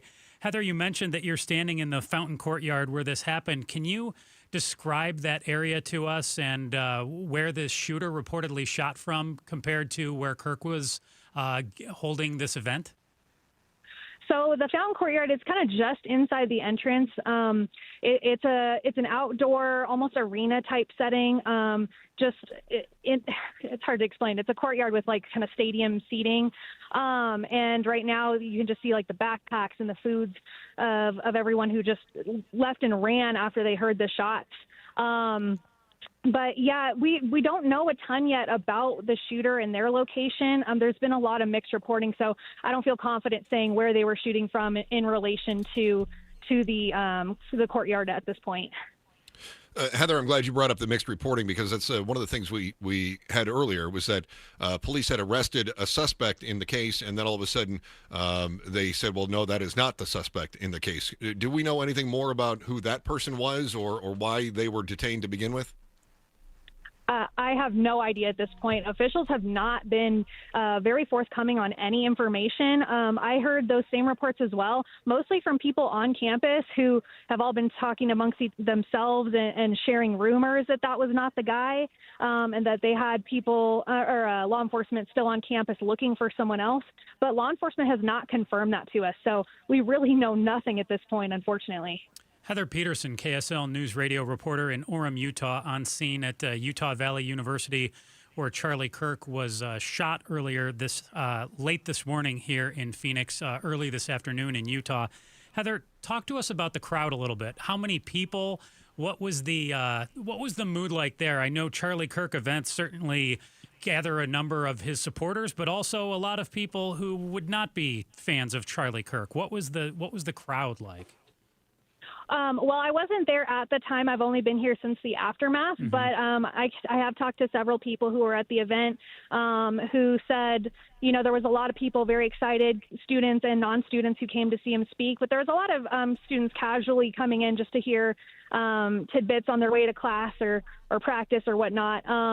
But the crowd was estimated to be around 2,000 people. But again, hard to say. I wasn't there at the moment, but yeah, that's what eyewitnesses tell me happened. All right. Heather Peterson, KSL News radio reporter on the scene at Utah Valley University in Orem, Utah. Heather, thank you so much, and we'll let you get back to trying to get the latest on what's going on there right around you. Appreciate your time today. Yeah. Joe, I was looking at the responses by some of the more prominent politicians that are out there. Former Vice President Kamala Harris, shortly after the shooting, joined others across both major U.S. parties in condemning the political violence, saying, "I'm deeply disturbed by the shooting in Utah. Doug and I send our prayers to Charlie Kirk and his family." Former House Speaker Nancy Pelosi, also a Democrat, posting that the horrific shooting today at Orem Valley University is reprehensible. Political violence has absolutely no place in our nation. And if you'll remember, her husband was injured when a guy wielding a hammer broke into their home. Yeah. And he was believing in conspiracy theories. Gabby Giffords, former Arizona representative, wounded in that shooting in 2011, said she was horrified to hear of the shooting, saying democratic societies will always have political disagreements, but we must never allow America to become a country that confronts those disagreements with violence. And then Josh Shapiro, also a Democrat and potential national candidate, said we must speak with moral clarity. The attack on Charlie Kirk is horrifying and growing. This growing type of unconscionable violence cannot be allowed in our country, in our society. Excuse me. You remember too, Josh Shapiro had a fire set at his house. That was back in April, broke right? Into his place. Yeah, that was just earlier this year. And then from the other side of the aisle, you've got the president. You heard Bill reporting on the things that the president had to say. Vice President J.D. Vance said, "Dear God, protect Charlie in his darkest hour." Mike Johnson, Speaker of the House of Charlie Kirk, said, "There's no place in our country for political violence, period, full stop." J.B. Pritzker, Democrat and Illinois governor, let me see, said political violence should never become the norm. So echoing basically the same sentiment. How long, however, and pardon my skepticism, but how long will it be before the same voices who are saying this has got to stop return to the same sort of rhetoric that we've been hearing in the last, I mean, we saw the president, the presidential candidate Trump get shot in the ear, and we said, well, this is terrible, this has got to stop, and then it took almost no time at the national conventions that we just returned to that sort of rhetoric as well. Oh, I think less than 24 hours, we were back to some degree at that rhetoric. I will say this, too. While it may not be the politicians saying this, I told you it didn't take long for social media to erupt. MSNBC, this is from Nick Sorter, MSNBC is already back to demonizing Charlie Kirk just minutes after he was shot. KTAR called him a divisive figure, polarizing lightning rod, whatever term you want to use. Nick says, the left is absolutely vile. Clay Travis, who is a radio personality, this is utterly despicable. MSNBC guest says Charlie should expect to get shot based on what he says. I can't believe this is real. The left wing in this country is evil and violent. Michelle Tafoya says, clearly it is dangerous to be an outspoken conservative in America. Charlie Kirk is a courageous voice who has inspired many and changed many minds, praying unapologetically. James Woods, the actor, posts a picture of Charlie Kirk, his wife, and 2 daughters saying this is why they hate. And Johnny MAGA says, I have the right to remain silent. Man detained in Utah Valley University. Attendees say he's the man who shot Charlie Kirk. Leftist boomers are a national security threat. That doesn't feel like we're tamping down any of the inflammatory commentary. I'm struck by this because everyone seems to agree that we should not have political violence, and then everyone seems to use politically violent verbiage. And as you pointed out early on, there's a fine line between somebody who's speaking about taking action and somebody who takes action. And all it really takes is some clouded individual to interpret some of these words as marching orders. And I find that to be disheartening. And I think we are facing a leadership crisis in this country. And I think that's a real tragedy. We're going to be joined by political analyst Chuck Coughlin in just a few moments. He is the president and CEO of High Ground Consulting. We'll get his thoughts on this as well. And then, what is it, as he's working with candidates or politicians or people are asking him for advice, how do we make the actions match the verbiage? And is there a way that we can tamp down the verbiage and still get the attention, let's face it, that kind of verbiage brings? That's next on the Chris and Joe Show, KTAR News. But first, here's Becky Lynn with the day's top story right now. KTAR News Flash. It's 2:16. I'm Becky Lynn, and here's what you need to know right now. Former Arizona Senator Jeff Flake is joining current and former politicians condemning the assassination of Charlie Kirk at a speaking engagement in Utah. Appearing on CNN, Flake says Americans need to stop referring to those with different opinions as evil. Because that makes some people feel justified in violence. Flake added that those in a position of power need to set a better example. The former senator was involved in a mass shooting in 2017 when a gunman opened fire on the annual congressional baseball game. All of our top stories are only 15 minutes away. For more news, go to KTAR.com or the KTAR News app. 107 should be our high temp today, 101 tomorrow as we start to cool off over the weekend. Right now in Tempe, we're at 103. Weather brought to you by Howard Air and Plumbing. Whether replace or repair, call Howard Air and Plumbing. Chris Merrill, Joe Huizinga, The Chris and Joe Show. The news, of course, is that political activist, commentator, I'm going to say lightning rod, even though people don't like to hear him say lightning rod. He was.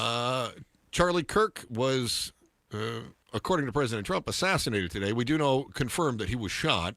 President Trump says he is dead. Charlie Kirk, speaking of a lightning rod, yesterday says President Trump just released a video on the killing of Irina Zarutska. This is the killing in, I believe it was North Carolina, with the Ukrainian refugee who was murdered. Young lady who was on a train. Yeah. Yes. President Trump said, we have to be vicious just like they are. It's the only thing they understand. And then Kirk comments, we cannot allow violent repeat offenders to continue spreading destruction and death.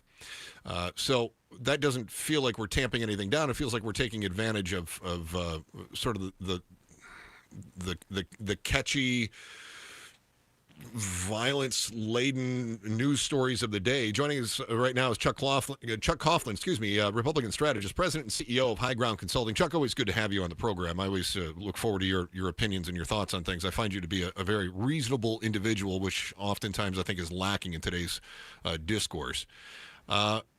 from the AP, the shooting comes amid a spike in political violence in the United States across all parts of the ideological spectrum. Chuck, are we actually seeing an increase in political violence? Certainly there have been some high-profile issues, not only the president being shot in Butler, Pennsylvania, but then also nearly shot while he was on a golf course, and that would-be assassin facing trial as we speak. No, you guys, well, first, it's nice to be with you. Sorry to be under these circumstances. Bless Charlie. We are certainly in a moment of increased political violence. When you have applause for assassinating the CEO of United Healthcare, you have the kind of remarks the president made yesterday about a mental health care crisis that an individual was having in Florida, which happened to then, come about in the victimization of a Ukrainian immigrant woman who had survived and had this great story to tell. Our society's sick, our culture's sick. The way we deal with one another is politically sick. The interesting thing about Charlie is, he too took advantage of this opportunity. Let's look at what the path of success that Charlie had was that he started showing up and organizing young people on college campuses. And we all know that those college campuses were bastions a decade ago of very liberal thinking, of politically correct DEI. The whole anti-movement that is now spawned today was what Charlie reacted to. And quite frankly, has been super successful at recruiting young people who were ostracized if they didn't agree with that political culture on college campuses. And I think what he was doing today was actually was having one of these open air forums where people could come and discuss in an environment and have exchanges of ideas. He was sitting in a chair and prepared to have those discussions. Let's be honest. I didn't agree with a lot that Turning Point stand for, but I admired what Charlie and Turning Point was doing in terms of gathering momentum on within young people. Without Turning Point, let's just admit it, there would not be a youth Republican movement in the country. He started it, and his organization was responsible for it. And he took advantage of the political dogmatics which was taking place at that time, and quite frankly still takes place today. I'm a person of faith. I am guided in my life now at the ripe age of 63. I think I've got my optics and my navigation down as correctly as I've ever had it, and I'm a person of faith. I put God at the center of that. And I realize I'm a sinner and everybody else is too. And we're all seeking grace and seeking mercy. That is a place to start. But to start there, you have to acknowledge your own shortcomings. And what we have today is two political movements, both on the left and on the right, that don't admit their own political shortcomings, and that they are using that narrative against one another. And we're not left as a public with any choice left. People of rational thought are excluded from the political debate today because you have to be of an extreme voice to appeal to the party organizers that are organizing the parties, to appeal to those people who turn out in Republican or Democratic primaries. As a person of faith, I don't feel welcome in the Democratic Party. I don't. And I don't feel, as a person of humility, I don't feel welcome in the Republican Party either. So we're faced at this juncture, and we're going through this period of time. I think the country's gone through periods like this before. After the Civil War, there was, quite a bit of violence going on, quite a bit of populism going on. World War I finally wrenched that into a reality because we had a unified one enemy that we could all face. We don't have that today. The president can't even agree that Putin's our enemy. and that the people of Ukraine are friends. And so we have this very, very divisive political culture going on today, and a lot of mental health care problems, a lot of mental health problems. And our political narrative today is broadcast 24/7, 365. You can find any voice that you want to bathe in, and you can bathe in it, and you can baptize yourself in it, and you become self-righteous, and then you end up pulling the trigger. Whether you're Mangione, who shot the CEO for United Healthcare, or the mentally ill man who murdered the woman in North Carolina, or the guy that murdered Charlie Kirk today. They're all signs of a decay in our culture and a mental health care crisis in our country. Talking with Chuck Coughlin, Republican political strategist, president and CEO of High Ground Political Consulting. Oh, gosh, Chuck, you certainly said a mouthful there. No, I think your analysis is spot on, but if you are spot on with it and you are accurate, what's the fix? How do we find some common ground? How do we make things better in the country? It's going to be because a group of people get together and organize themselves in a fashion that provides a place for voters to go. I believe most Americans are good people. I believe most Americans are fair people. I believe most Americans are just people. I believe they want good things for our country, and they don't want to vilify other people. We'd rather celebrate our success rather than vilify. But our political discourse today does not give way to that. So, I tried in the last cycle to do with some very many other Arizonans to change the way we elect people in primaries. That's part of the problem that we have. Part of the problem is dark money that Terry Goddard has created an initiative to require disclosure on that. There's fundamental things on there. But I'd get to the narrative part of it. Both parties are devoid of faith right now. They're self-righteous, and I think somebody in the parties has to wake up to that. We have people here that could do that. We have Ruben Gallego. Believe what you want about his politics. He's a good man. He's a man of faith. He's been trying to drag the Democratic Party back into a place. Mark Kelly certainly is a person that could do that. The victim of gun violence himself, with his wife, a war hero, a combat pilot. There's certainly people there that could do it, but it takes a lot of courage. It takes a lot of courage to confront your friends and tell them you're wrong.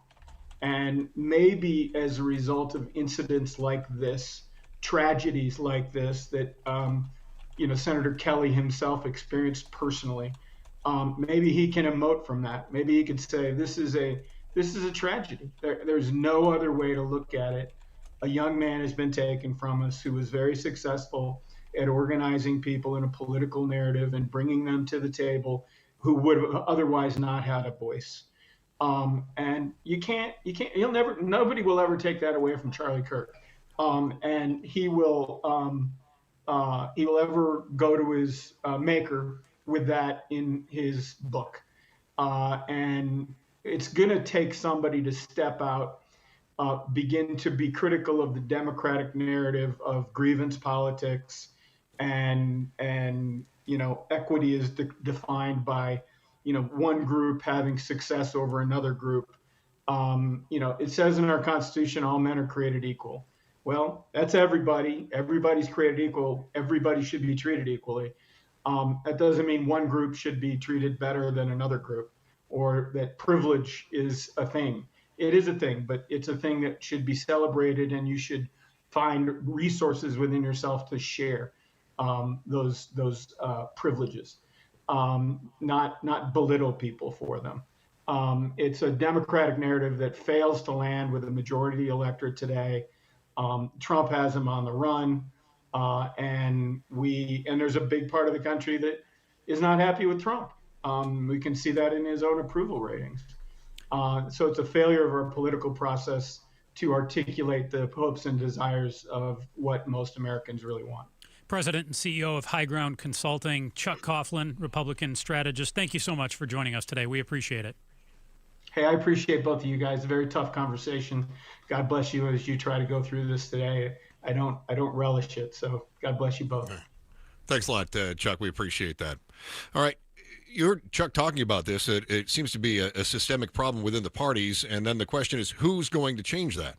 Who's going to make the change if the parties aren't incentivized to make that change? Let's face it, you get more votes, you get more clicks, and you get a lot more donations if you can say, look at me, I'm the victim, or hey, they're coming after me, and I'm going to stand up and fight for you. So who makes that change? That's next in the Chris and Joe Show, KTAR News. You hear all the ads about somebody who's willing to give you cash for your home with no repairs, no cleaning, and blah, blah, blah. But you know what they do? They turn around and they sell your house for way more than they gave you. I should know. I did it. And I know you want to sell your house quickly, but are you willing to give up $40,000, $50,000, $70,000, $80,000, $100,000 just to make it move faster? There's a better way to get cash for your home and still get top dollar. That's Orchard.com. See, I wanted the convenience and the flexibility of an upfront cash offer too. What I didn't want to see was somebody else come in, slap on a coat of paint, put new carpet in the living room, and then make $50,000 more than I got. Don't you think you should get some of that extra profit? Orchard thinks so too. So their Move First, Sell Later program, that's exactly what happens. You get cash up front, no repairs, no cleanings, you make your move, and then a local Orchard agent takes care of the paint, the carpet, the fixing the roof, whatever sells your home.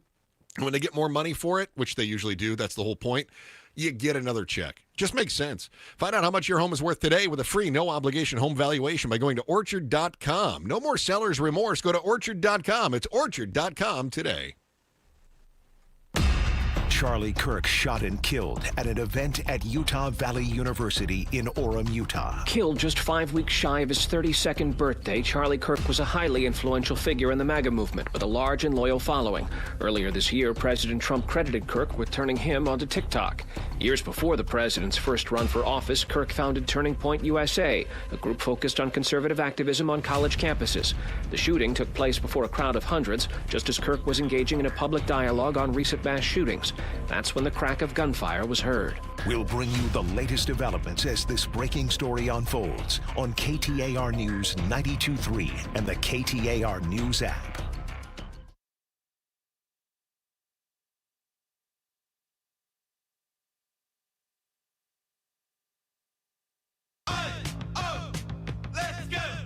You still got it, but your immune system weakens as you age, making it harder to fight flu, pneumococcal pneumonia, RSV, and COVID-19. Ask your doctor or pharmacist which vaccines you need. Sponsored by Pfizer. Hi, I'm Sherry, owner of LifeSource Water. We all know Arizona's tap water is some of the worst in the country. LifeSource's whole house water system is the essential home appliance you need. You can drink, cook, bathe, and live clean with healthier water throughout your home. Now we are offering a double dip in savings. Free basic installation plus an extra $250 off. That's up to $1,200 in savings. Call our factory at 1-800-WATER-99 or visit LifeSourceWater.com. Hurry, offer ends September 30. Warranty limitations apply. I'm Ultima Morgan of Morgan & Morgan. Every time one of my children started driving, it was terrifying. I am quite aware of the dangers being on the road. Thousands of accidents happen across the country. We see it every day. These families' lives will be changed in an instant. We fight for these families as if they were our own. We've become America's largest injury law firm by winning cases just like these. If you've been injured in a car accident, call us. Injured? Dial pound law or visit forthepeople.com for an office near you. Have you recently moved to Arizona or bought your first house and are wondering what is going on with your water? You're experiencing dry hair and itchy skin. That's because Arizona has hard water treated with a lot of chlorine. You need a Connecticut system for clean, healthy water for your family. Does your tea or coffee not taste like it used to? Connecticut systems filter out contaminants while improving the taste and smell of your water and ice. Safeguard your home and family. 602-910-6570. Visit aquazona.com. Tell them Gato sent you. You know, I still have my first car, a classic 66 Mustang, and what was is parked right next to What's Next, a new Explorer we recently bought from our Desert Ford dealers. Yep, Paul Calvisi here. Hey, Ford isn't just part of our family. My grandfather worked for Ford Motor, but it's part of a America, our heritage.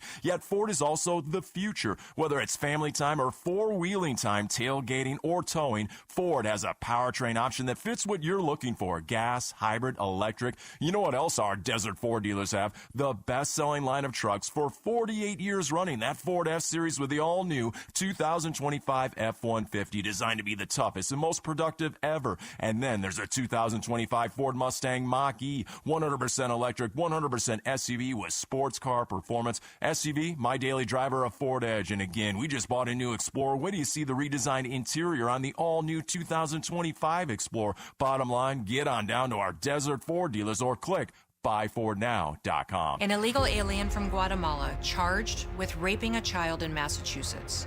An MS-13 gang member from El Salvador accused of murdering a Texas man.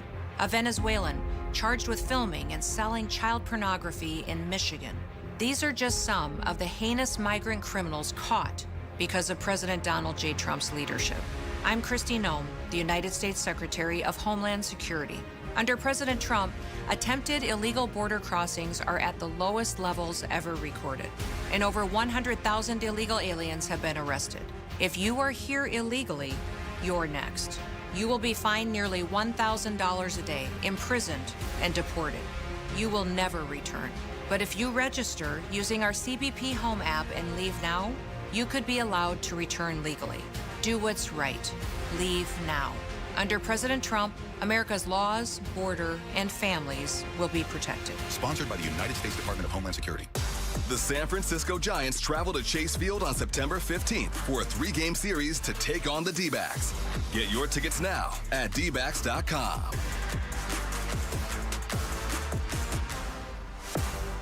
KTAR News now. It's 2:35. Good afternoon. I'm Becky Lynn. Arizona-based political activist Charlie Kirk has died at the age of 31 following a shooting at Utah Valley University. It happened during a speaking event. President Trump has confirmed Kirk's death in a Truth Social post, calling him a great and legendary person.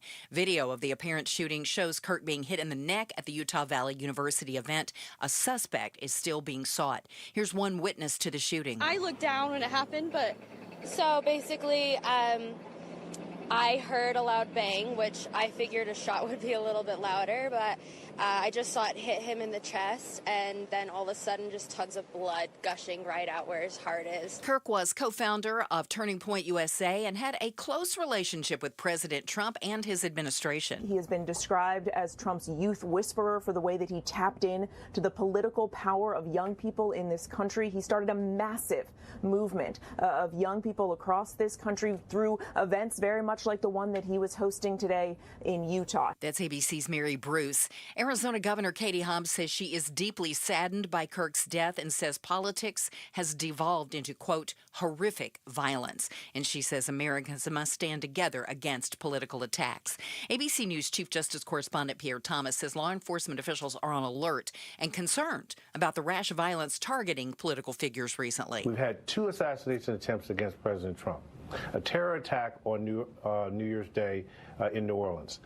Minnesota state legislators, the focus of a fatal shooting in the state of Minnesota. A fertility clinic in California bombed. Arson of the governor's mansion in Pennsylvania. A shooting at the CDC where the CDC headquarters sprayed with bullets. 2 Israeli embassy staff members assassinated in Washington, D.C. Those incidents have all happened in the last 12 months or so, many of them in the last 6 months. Of course, we'll continue to follow today's top story, the assassination of Charlie Kirk at a speaking event in Utah, as we get more information. Right now, let's check traffic with Enrique Garcia, live in the Valley Chevy Dealers Traffic Center. Thank you, Becky Lynn. This report is brought to you by Y-Refi. Heading to our highways in Deer Valley, Loop 101, Agrafia westbound. We have debris near the I-17. We have a disabled vehicle, 101 Loop Pima westbound near Cave Creek Road. And Phoenix with a crash blocking the on-ramp from 51st Ave to I-10 westbound. Don't let private student loan debt ruin your life. Go to yrefi.com. That's yrefi.com. Enrique Garcia, KTAR News.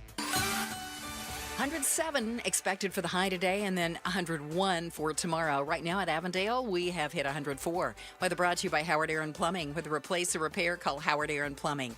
I'm Becky Lynn on Arizona's news station, KTAR News. Chris Merrill, Joe Huizinga, The Chris and Joe Show.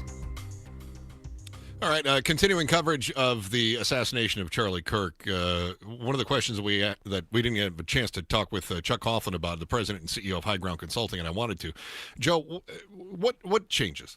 I mean, who is going to make the change if the parties are not incentivized? And I would make this point that when you use this amplified rhetoric, you get more clicks, you get more retweets, you get more shares, whatever it is, and that raises your profile, that raises your fundraising, that raises voter turnout. The politicians have no incentive to what have we been saying for the last 20 years? Tone down the rhetoric. There just is no incentive to do that. Here in Arizona, we had an opportunity to depoliticize our primaries, and we rejected that as voters. So who changes this? Well, I thought it was really interesting. Chuck Coughlin, who's a Republican strategist with High Ground, threw out the names of Ruben Gallego and Mark Kelly. So we've got a Republican throwing out the names of two Democrats. But to me, it can't just be one side or the other. You need both sides to do it. And, yeah, Mark Kelly and Ruben Gallego, yes, there are sitting senators. I don't think their names are big enough, and I don't think any one person can do this on their own. So that's the problem that we have, too, and I would have loved to have gone further with Chuck of I don't think we can just see just the Republicans or just the Democrats do this. And if you have Mark Kelly and Ruben Gallego want to make it happen, who's going to speak up from the other side and call for it? Because I don't see that person out there. Yeah, and unfortunately, when you do speak up and you say, let's tamp it down, then you're viewed as weak. One guy who was on the other side, and some would argue that he was drummed out by President Trump, is Jeff Flake. He's now with the ASU Institute of Politics. He joins us next to give his thoughts on how do we make this better? What's the medicine that we can prescribe to fix this ailment? That is next in the Chris and Joe Show, KTAR News. Hey, when you get up from sitting down, are you in pain? Are your feet begging for mercy before you even get moving? I've been there. I had plantar fasciitis after my second marathon. I felt like an old man with that stinging, nagging pain in the back of my ankles when I'd get up from bed or from sitting down. Now, though, thanks to Good Feet personalized arch supports, my feet literally, they've never felt better. If you feel like I used to, you need to go to goodfeet.com and book your free personalized arch support fitting right now, or visit the nearest Valley Good Feet store. They've got them all across the valley. Glendale, Goodyear, Ahwatukee, Gilbert, Scottsdale. Feel the difference right there in the store. Good Feet arch supports are immediately available. You're not going to wait weeks or months like you would for custom inserts. You can leave with your personalized arch supports the very same day. Step into comfort as the seasons change with Good Feet arch supports. Good Feet. Good life. Coverage varies by plan. View contracts and exclusions at endurancewarranty.com. If you're driving a car or truck with an expired warranty and suddenly lost your transmission or needed a full engine repair, would a $4,000 repair bill leave you stranded? I'm Danica Patrick. Don't get caught off guard with a vehicle breakdown. Choose the company I trust. Endurance. No matter the mileage, if your vehicle is less than 20 years old, Endurance offers auto protection plans for any budget. Protection on the drivetrain, electrical, transmission, AC, and more. Plus 24/7 roadside assistance and rental car reimbursement on any plan. Endurance handles everything, from making the claim to paying the certified mechanic of your choice. Act now and get 1 full year of elite benefits, a $2,000 value, free. Call for your fast free quote today. Call 800-292-4382. That's 800-292-4382. 800-292-4382. If you could rewind 10 years, what would you do differently? Buy Apple stock at $20? Skip the Ghost Pepper Challenge? Maybe even rethink the skinny jeans. Nate here, owner of Blue Sky Pest Control. Some regrets are harmless, termite damage isn't. You can't go back in time, but you can keep termites from eating your future. Call 602 Blue Sky today for your free termite inspection. Hello, Blue Sky. Goodbye, pests. You know, all the rain we've been having, a lot of phone calls coming into America Roofing, Arizona's #1 roofer. America Roofing knows that a damaged roof can't wait. We've been dealing with the rain. And now you've got this brown spot on the ceiling, right? Well, timely service is what America Roofing is all about. They know a damaged roof can't wait, and that's why they prioritize timely service to ensure your roof gets the attention it needs promptly. 602-960-ROOF. America Roofing, we've got you covered. KTAR News Flash. It's 2:43. I'm Becky Lynn, and here's what you need to know right now. A moment of increased political violence. The conclusion of frustrated Republican political strategist Chuck Coughlin following today's assassination of Charlie Kirk. Our society's sick. Our culture's sick. The way we deal with one another is politically sick. Coughlin tells the Chris and Joe Show he doesn't agree with a lot of what Turning Point USA stands for, but admires the organization for what it's been doing to engage young people in the political process. All of our top stories are only 15 minutes away. For more news, go to KTAR.com, brought to you by Y-Refi. Weather-wise, 107 for a high today and about 101 by tomorrow. Currently in Surprise, it is 104 degrees. Weather brought to you by Howard Aaron Plumbing. Whether replace or repair, call Howard Aaron Plumbing. As parents, we watch our kids grow up, cheer at their games, help with homework, and worry about the choices they'll face. One bad pill laced with fentanyl, that's all it takes. That's why I've talked to my older kids about carrying naloxone. It's not about expecting the worst. It's about being prepared, because one dose can save a life. Please carry naloxone. Be ready. Be safe. Learn more at naloxoneaz.org. That's naloxoneaz.org. In baseball, numbers matter. Every stat is tracked, every play analyzed, but numbers alone, they don't win games. And they don't build a secure financial future either. Hi, I'm Jeff Jr. with Trajan Wealth, and we're proud to be the financial team behind a personalized plan for our hometown baseball manager, Tori Lovello. Tori here. You're spot on, Jeff. Good numbers help, but it's teamwork that wins. It's about building trust, understanding goals, and creating a legacy. At Trajan, we go beyond the numbers. We build real relationships and customized investment strategies so you can enjoy life today and feel secure about tomorrow. It's a relationship, and that's why I chose Trajan Wealth. Call today to build your personalized plan. 480-990-3300. That's 480-990-3300. Trajan Wealth. Plan smarter, dream bigger. Advisory services offered through Trajan Wealth LLC, an SEC-registered investment advisor. Paid advertisement. Chris Merrill, Joe Huizinga, The Chris and Joe Show. Continuing coverage of the assassination of Charlie Kirk, I was reading all the updates that have come through, and the AP was talking with an assistant professor of public communication at American University. Kirk Braddock is his name. And he says that we don't know anything about the shooter yet or the motive. And so he does urge a little bit of caution, although most of us believe that it probably is politically motivated because Charlie Kirk is a political activist who garners large crowds and can be a bit divisive. He is a lightning rod. Braddock does say, though, that it can't be ignored that polarization and normalization of violence have become threaded in U.S. politics. Joining us right now is former senator and currently with the ASU Institute of Politics, Jeff Flake. Mr. Flake, who changes all of the normalization of the rhetoric that we're hearing if really the parties and the politicians aren't incentivized to do so? Well, we're in a terrible situation. Let me just say how awful I think all of us feel for the family of Charlie Kirk. What a terrible, terrible day. And this hits particularly close to home. I was at UVU campus, that same campus, just in one of those buildings yesterday, giving a speech. So it's just to think that would happen outside just a day later is just terrible. But you mentioned that today's political rhetoric, we too often refer to those who we don't agree with as evil somehow, and that it's not enough just to disagree, but they have to be evil on the other side. And this is something that Republicans do, or the Democrats do, and it's got to stop.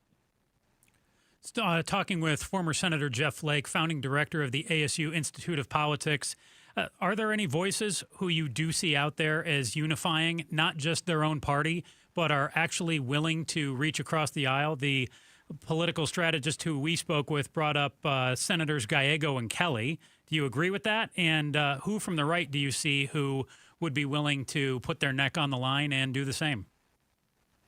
No, there are people who do that. They don't often get the attention. Obviously, that's the problem with media, particularly with social media. It's the loudest, shrillest voices who seem to be out there, and the ones that get airtime. But there are those who are been calling for more peaceful rhetoric. I can just say, speaking of Utah, the governor of Utah, Spencer Cox, has been, all over the country talking about disagree better is kind of the mantra that he's taken. And, there are Republicans like that. There are a lot of Democrats as well. We just need to listen to those voices, and they need to be louder, speaking, tolerance of people on the other side. Former Senator Jeff Flake joining us now. He's a founding director of ASU Institute of Politics. And Senator Flake, I'm glad you brought up social media, but then you also talked about some of the leaders and the leaders who are doing they're doing some of the work. However, as you pointed out, they're certainly not getting any of the attention. Is this an issue of leadership setting the tone, or do we have leaders who are speaking with this sort of, amped up? We keep using the word rhetoric, but sort of the this amped up verbiage. Are they just simply reflecting what the loudest voices on the streets and the internet are saying? Sometimes they're speaking to those voices. They want to be validated, and so but it falls to those who are in elected office, who have a microphone, who have a platform to model better behavior, and to recognize that those on the other side of the aisle or those with a different political view are not the enemy. And the problem is when they're labeled as such, then some people, with a gun, think that they're justified in doing what they're doing and taking the law into their own hands, as it were. So obviously we don't know the suspect here. We don't know the motives, but it certainly seems that it was political motivation.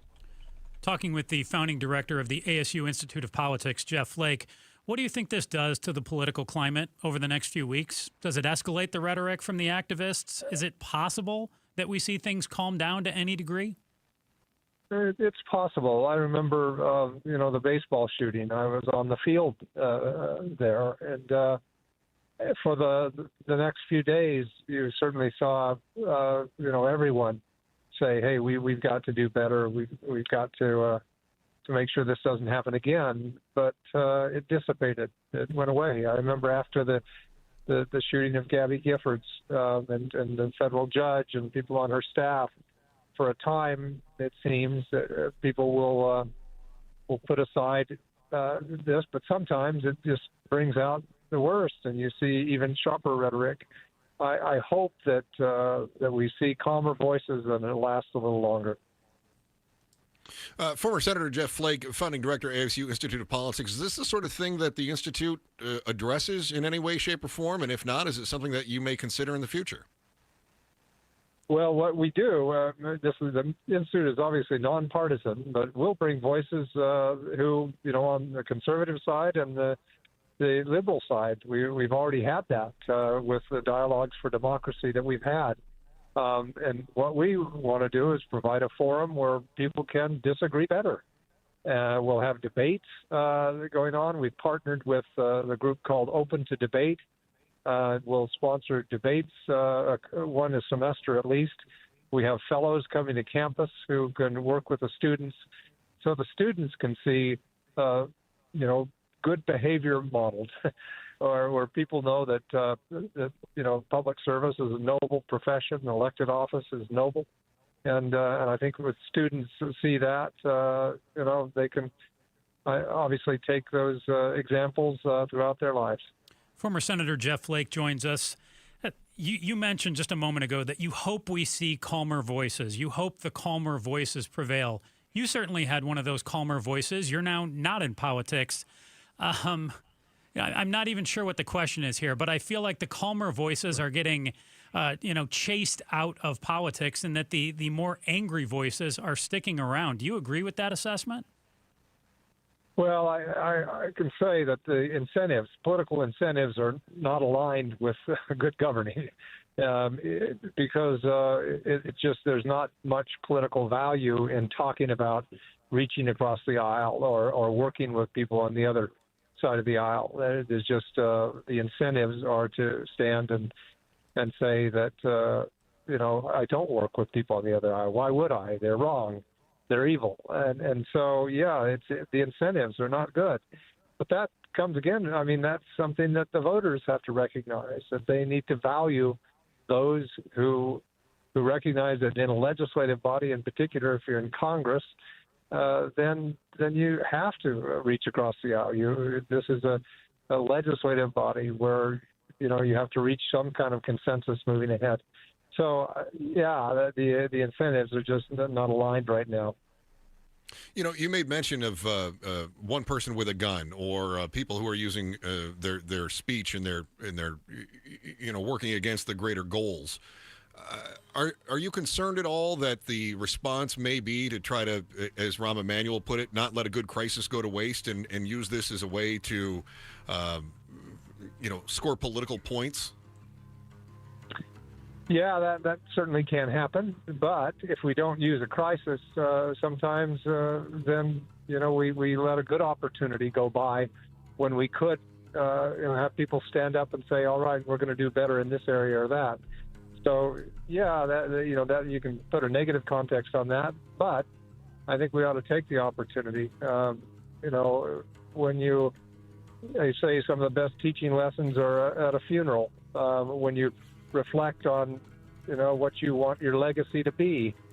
And sometimes you don't want opportunities like this to go by. When somebody who was active in the political scene has passed on, you use that opportunity to say, hey, what do we want our own legacy to be? We've got to do better than we're doing.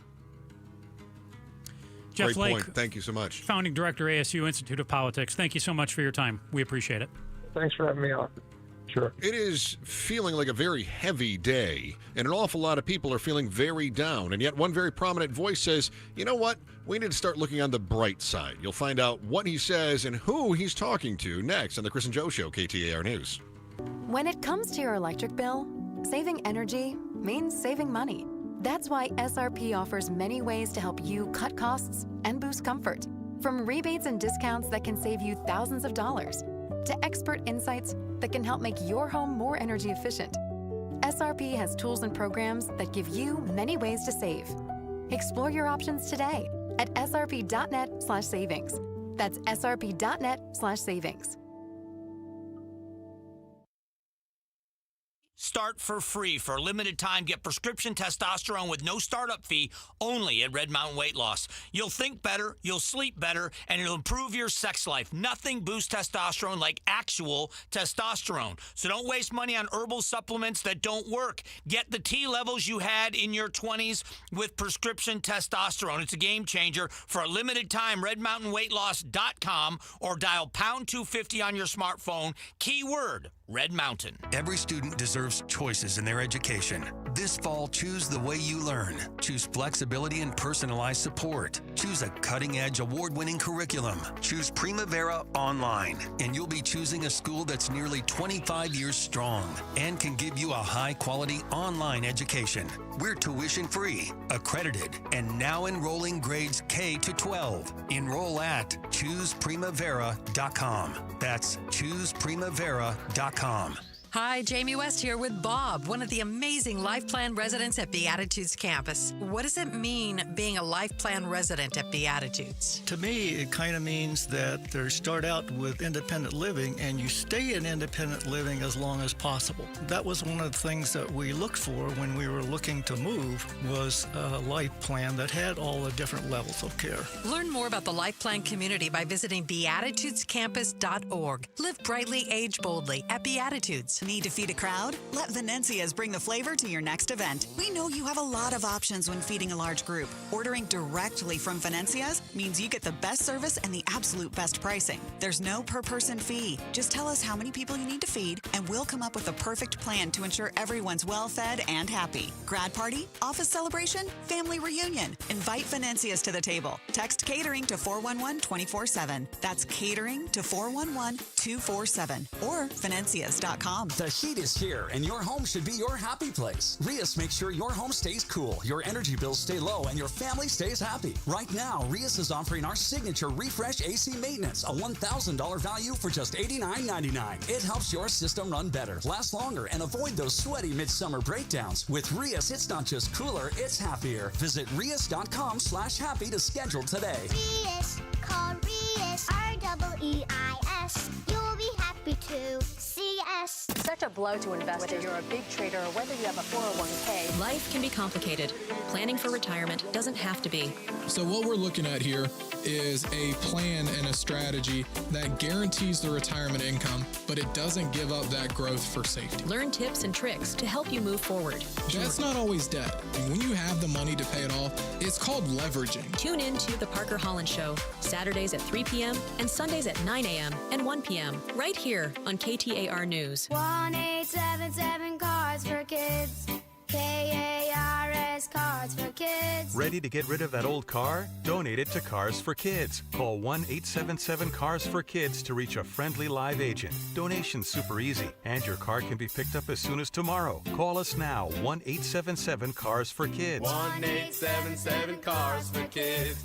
Donate your car today. Did you know you can donate real estate too? If you have been in a car accident in the past and have settled your case, I may have some good news. Some unethical lawyers have people known as runners who come directly to your hospital room or home and solicit your case. It's a disbarable offense. Anyone that would hire these scumbags needs to have their heads examined. I'm John Morgan of Morgan & Morgan. Now for the good news. If this happened to you, we will sue these lowlifes and fight to get all your fees back. And then look and see if these bottom feeders also malpracticed your case and sue them for that too. You have nothing to lose and everything to gain. Visit forthepeople.com for a free consultation or call Pound Law on your cell, pound 529. If someone does this to you, call the Bar Association and report them. Let's fight these bums. Morgan & Morgan, forthepeople.com. Injured? Dial Pound Law or visit forthepeople.com for an office near you. KTAR-FM, Glendale, Phoenix. Your phone controls your lights. Your vacuum has a mind of its own. And you're still yanking on a cord to open your shades? Really? Friend, it's 2025. Smarten up. Southwest Blinds and Shutters. Motorized shades are automated, sleek, and ridiculously cool. Schedule them, control them with your phone, or tell your smart speaker to handle it. Local, family-owned with over 30,000 homes served. Go to southwestblinds.com. Smarten up, Arizona, with Southwest Blinds and Shutters. Seriously, even the vacuum is judging you. KTAR News now. It's 3:01. Good afternoon. I'm Becky Lynn. Turning Point USA founder and Republican political activist Charlie Kirk assassinated today at an event at Utah Valley University. And now police are clearing the campus and looking for a shooter. And it's not clear whether the authorities know who they're looking for or not. But after initially saying that there was a suspect in custody, the university and Orem police now say a suspect is not in custody. There is still a suspect at large, according to the authorities. though there is no call to shelter in place at this time. That's ABC's Aaron Katursky, and we're expecting a news conference with the governor of Utah and also law enforcement authorities in just a little bit. We will be bringing you that as it happens. Stunned witnesses describe the scene there at Utah Valley University. Emma Pitts, a local reporter, tells ABC News Kirk was answering a question about mass shootings when he was shot. I was a little alarmed when I walked in and nobody checked my bags. There was not a ton of security. President Trump ordering flags to be flown at half-mast until Sunday in honor of assassinated political activist Kirk. In a post on his social media platform, Trump says Kirk was a truly great American patriot. Speaking on CNN after the shooting, former Arizona Senator Jeff Flake says leaders need to do better. I think those of us in positions need to be a better example, frankly. He adds we all need to do better in dialing down extreme language in politics. Flake and several other lawmakers were involved in a mass shooting in 2017 during the annual congressional baseball game. Additionally, Arizona U.S. Senator Mark Kelly calls the shooting shocking and horrible, like others saying political violence has no place in the U.S. And reacting to the news of Kirk's death, Arizona Senator Ruben Gallegos says to pray for the Kirk family. We are certainly in a moment of increased political violence. That's from Republican political strategist Chuck Coughlin after the assassination of Kirk. Coughlin tells the Christian Joe Show, quote, "Our society is sick. Our culture is sick. The way we deal with one another is politically sick." Coughlin says we have political movements on the left and right that won't admit their shortcomings and use that narrative against one another. It is time for the KTAR Timeline now with Patricia Valencia, brought to you by the Attitudes Campus. It's September 10th, and back on this day in 1991, Seattle rock band Nirvana released their breakout single, Smells Like Teen Spirit. You had to be a real music fan or a professional in the music business side to know who Nirvana was before the autumn of 1991. To the few who followed their brand of alternative music before it went mainstream, Nirvana proclaimed themselves as the band to watch with their 1989 album, Bleach. Kurt Cobain, Nirvana's guitarist, lead singer, and primary songwriter, wrote and performed the hit. Smells Like Teen Spirit was a critical and commercial success, even though many American top 40 stations were reluctant to play the song in regular rotation and restricted it to nighttime play.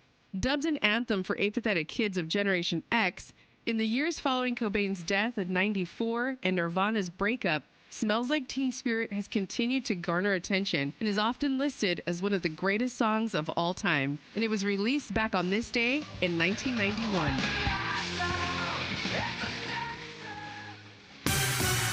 Checking on traffic for us now, Enrique Garcia is in the Valley Chevy Dealers Traffic Center. Thank you, Becky Lynn. This report is brought to you by Day and Night Air Conditioning, Heating, and Plumbing. Heading to Tolson, we have a crash on the interchange ramp on Loop 101, Agua Fria, southbound near I-10, Pima, westbound. Disabled vehicle, Loop 101, Pima, westbound near Cave Creek Road.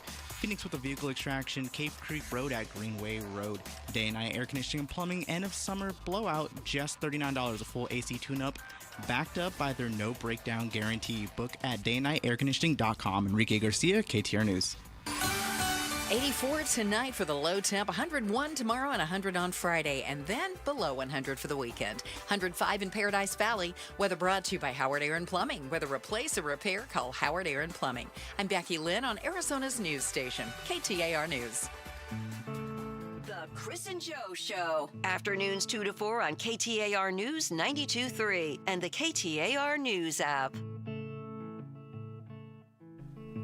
Putting together some things for tomorrow. We got some young Americans facing an economic crisis. We'll discuss that, and we'll talk about how we do have a number of high school grads nationwide. This is not just an Arizona issue, but a number of high school grads who are really struggling with math and reading skills, and that does not portend well for the future.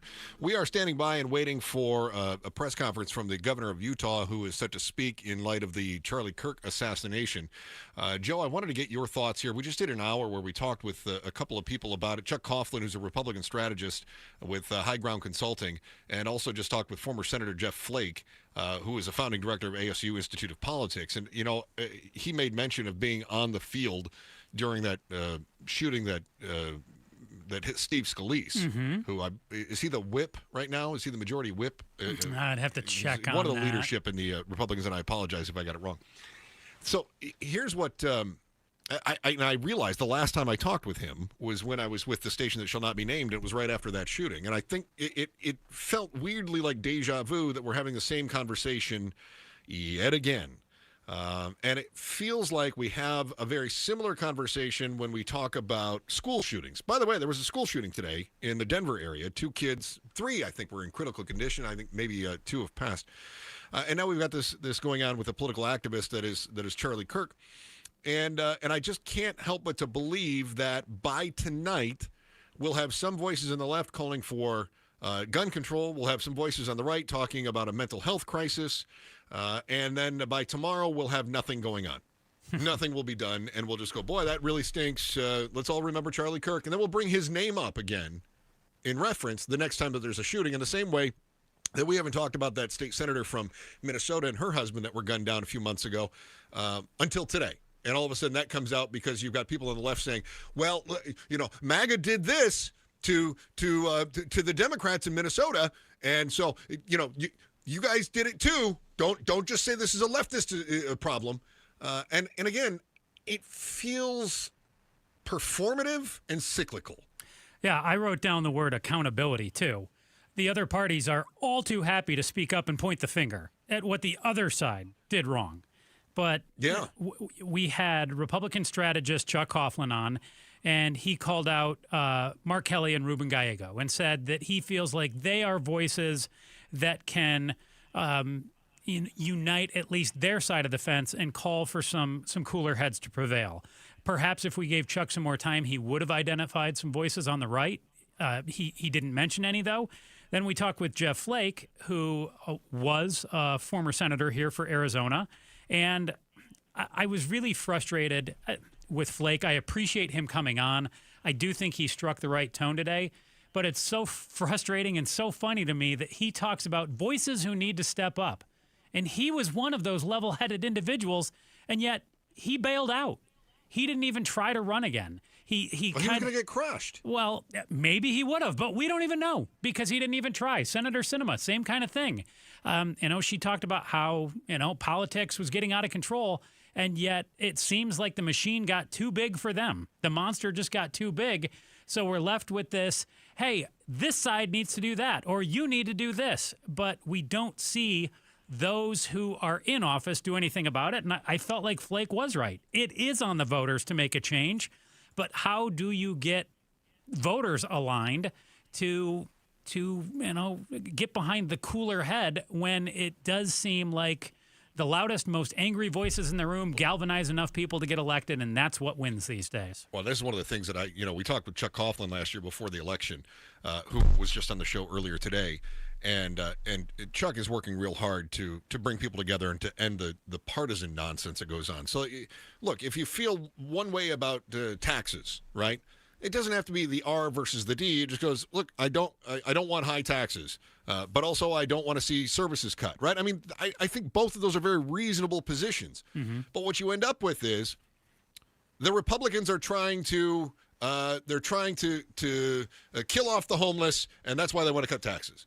And you get the Democrats, they want to take over the country, and they're all communists, and they want to control all of your money, and that's why they want to raise taxes. I think that's unreasonable. I think it's reasonable to say, I don't want to pay high taxes. I also don't want to see people who need services living on the street. Is that people always go, are you right wing or you left? I'm neither wing. I don't want to see people who need services living on the street, but I also don't want to pay high taxes. And I do think that there's a common ground. And when we had an opportunity, and this is why I liked that Chuck brought it up, because before the election last year, he was really spearheading this whole getting rid of partisan primary stuff on the ballot. And you and I talked about it at length, and I think you agreed with me on this too. I don't want to put words in your mouth. Why would I do that? I need to yell at you. I was very pro the resolution the proposition that would have ended the partisan primaries. I was a big fan of that. Yeah. It got soundly defeated. Mm-hmm. I mean, it got crushed. The voters aren't interested in ending the partisanship. You made that point with Steve the other day. Yep. Yeah, the partisan politicians are not interested in ending the partisanship. And what they know is that they get the most clicks, they get the most attention, they get the most retweets, they get the most shares. It's when easy, they say something Chris. inflammatory. It's easy. Like, people want to be able to go up and down the ballot and go, there's the R, there's the D, that's my team. But they're inflaming. Right, I mean that's how you rise to the top of the primaries. You say something inflammatory. Let's go back to 2015.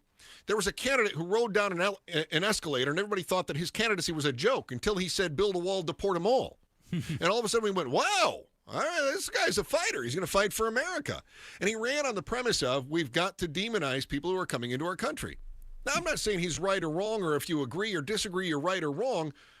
But that's a whole lot different tone about immigration than what we had heard in the past, at least from leaders. Now, we may have heard that from people in the coffee shop, but we didn't hear that necessarily from leaders. We heard we have to try to figure out a solution to illegal immigration. We have to worry, we have to try to stop the drugs. We have to. But when he said we're building a wall, we're going to make Mexico pay for it, and there's rapists, murderers, and what was the other? Drug dealers coming across the border, and this is going to stop under my watch. I mean, it struck a chord. It talked right to our basic instincts, didn't it? It did, 100%. And you also, you can throw in the fact that a lot of people said, hey, he's a business guy. He's an outsider. I want an outsider. He's not like the swamp. He's going to drain the swamp. Yeah, I think that's what people say, and I think this is what they think, but I don't think it's actually what they want. They don't actually want a business leader. They want somebody who's different, yes, and they want somebody that is going to speak to the way that they are feeling, and they're going to speak to them on terms that they use. But yet, if you look at the polls now, how many people don't dig that guy and what he's doing, too? Well, yeah, they don't like the idea of tariffs. They don't like the idea that, the government is giving money to, what did I just see? Howard Lutnick was talking with Axios, and he said, we're giving $50 billion in research grants to universities. We should get paid for that. The university shouldn't have all the patents. The government should have that. And I thought, that sounds very Chinese Communist Party. I mean, if you don't want the research facilities getting the patents, don't give them the money. Right? Let them do it on their own. That's fine. But the idea that the government needs to profit from somebody else's success sounds very much like we're walking down a very slippery slope. That, however, is good business sense. If I'm investing in you, I need a return on my investment. That's not how government works. We don't really want the government run like a business. And no business can print their own money either. So we don't really want government run like a business. We just don't want government run the way that it's been run for the last 50 years or so. And I certainly understand and to a degree agree with that point. But one of the consequences of that is that to rise to the top, to be that person who makes the splash, you have to say inflammatory things. Inflammatory things, by definition, inflame. And when you get people inflamed, it is a very small step between I'm angry as hell and I'm not going to take it anymore to now I'm going to do something about it. Well, and especially... Yeah, go ahead. I'm sorry. I was just going to say, just rambling. I'm angry today, but I'm not angry for the reason that a lot of these who like to, ramp up the rhetoric are angry. I'm angry because this happened today, and I'm not going to say I could see it coming, but you can read tea leaves. And what do you think's going to happen when people throw all sorts of incendiary things out there? Awful things like this happen. And it makes me angry that the cooler heads, they don't prevail, ever. And it stinks because I like to consider myself one of those cooler heads. I think you're one of those cooler heads. And yet we see the loudest, most angry voices win time and time again. And then they're going to weaponize a tragic event, something that happened today, and somehow use it to further this. I think it was Chuck Coughlin that made the point. Maybe it was Jeff Flake, our guest in the first hour. And if you didn't hear the first hour, we encourage you to grab the podcast. And they said something about inflamed rhetoric in the past that sort of died down after there was a war. And we were able to unify against a common enemy. And I also think there are two things that bring us together, tragedy and war. 9/11, we all got together. Didn't matter if you were on the left or on the right. We were all in that one together, right? And then if war happens, then we go, it's the Ruskies, it's the Viet Cong, it's the Nazis, whoever it is, and we all agree. Look, I might not like you, you might not like me, but we can both agree that guy's terrible. It's sort of the enemy of my enemy is my friend. Yeah, right? it was kind of like with 9/11. You point out. I mean, it was the terrorists; they were the bad guys. That's a great point. Yeah, exactly what it is. It's one of those things where I think, again, we're going to have people who are going to challenge the Constitution. And they're going to say, well, this is a gun problem. This is a Second Amendment problem. You're going to have others that say, well, this is a speech problem. We need to clamp down on speech. And you'll have others that say, well, it's not my side speech problem. It's your side speech problem, which I think is why it's really important that we analyze what that Constitution means to people today. And you are invited to find out at a very special event with our partners at Arizona Talks on September the 17th. It's Constitution Day. You're going to hear from special speakers, including lawmakers, professors, and an Arizona Supreme Court justice. Just head to the contest page at KTAR.com, and you will learn more. Again, we are still waiting on the press conference from the Utah governor, who's supposed to speak in light of the assassination of political activist Charlie Kirk today. We'll take his comments live as soon as we can get them. But there is a media voice out there right now that's saying we need to stop the doom scrolling. Maybe today's a good day to put down the phone. Maybe he's onto something. He'll tell you who said it next. It's Chris and Joe Show, KTAR News. Here's Becky Lynn with the day's top story right now. KTAR News Flash. At 3:18, I'm Becky Lynn. Here's what you need to know right now. A sick society and a sick culture. That's the take from Republican political strategist Chuck Coughlin following the assassination today of Charlie Kirk. I mean, let's be honest. I didn't agree with a lot that Turning Point stand for, but I admired what Charlie and Turning Point was doing in terms of gathering momentum on within young people. Coughlin tells the Chris and Joe Show, we are in a moment of increased political violence with movements on both sides that won't admit to any shortcomings.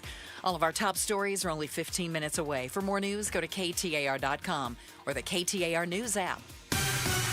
Let's check those roads right now. Here's Enrique Garcia in the Valley Chevy Dealers Traffic Center. Thank you, Becky Lynn. We still have that big crash out in Tulsa on the interchange ramp on Loop 101 Agua Fria southbound near I-10 Pima westbound. They're still doing some cleanup on that, so just be mindful of that. In Deer Valley, we have a disabled vehicle, Loop 101 Pima westbound near Cave Creek Road. This report is brought to you by Asset Preservation Wealth and Tax. Get a firm that will cover all your financial bases, financial, estate, insurance, and tax planning. Go to assetpreservationwealth.com to get your free portfolio today. Enrique Garcia, KTAR News. Chris Merrill, Joe Huizinga, The Chris and Joe Show. There's a war room going on today, which, speaking of an intense situation, the war room happens every Wednesday at 5 o'clock on Outspoken with Bruce St. James and Gatos. We invite you to step into the war room with the boys and break down America's biggest battles, bold opinions, sharp insights. That's today at 5 and on demand on the KTAR YouTube channel. Chris and Joe Show, KTAR News on air, online on the KTAR News app, and you'll find us on YouTube. Just hit that subscribe button, or what do they say? You're supposed to smash the subscribe button for KTAR News on YouTube, and then stay up on everything that's going on. I think I've mentioned before, I'm a fan of Axios. I think their newsletter, and I get a lot of newsletters every day. Joe makes fun of me because I don't sit down and read bound books or even Kindle books or whatever, but I do read an awful lot of news and newsletters. And my favorite is probably Axios. Their style, their format, all of that I think is really well done. Jim Vandehey is one of the founders of Axios, and he came over from Politico. He started Politico, and then he got together with another guy named Mike Allen, and they put together Axios. And their goal is to have a very down-the-middle, just the facts, ma'am, kind of newsletter and news reporting, and I do like that greatly. He did offer an op-ed earlier this week. Oh, excuse me, it was last week, and he's been continuing on because he got a tremendous amount of response. And he was talking, specifically, he wrote a letter, an open message to college students, and he was talking about how things aren't maybe as bad as what you have been told by what you're reading in the news, by what you're hearing in the news, all this sort of stuff. And I have to tell you, on a day like today where you've got a shooting of a political activist on a college campus, it feels pretty dire if you're a college student, does it not? Yeah. Uh-huh. Yeah. He says, I want to offer you a different way to see the world that's awaiting you, one with a lot less impending doom. It's based on a belief I grow more certain of with each passing month, saying, you're being duped, and we all are. You're being duped into thinking most people are nuttier, meaner, and more polarized than they actually are. Again, he publishes this on the 2nd, and it's a week and a day later that we have a shooting on a college campus of a political activist. I mean, literally, you've got somebody who's nutty, and in the case of the shooter, meaner, right? And in the case of, I'm going to say the speaker and the shooter, we don't know who the shooter was yet or the motivation, so, I'm hedging that a little bit here. But more polarized. I think safe to say that shooter did not care for Charlie Kirk. I don't think we're going to find out that, he was some, devout follower of what Turning Point stood for. But Vanderhay says that you're being duped into thinking America is more broken, more unfixable, and more hostile than it really is. And I don't know that I would fault someone for feeling that way. It feels, especially today, very unfixable.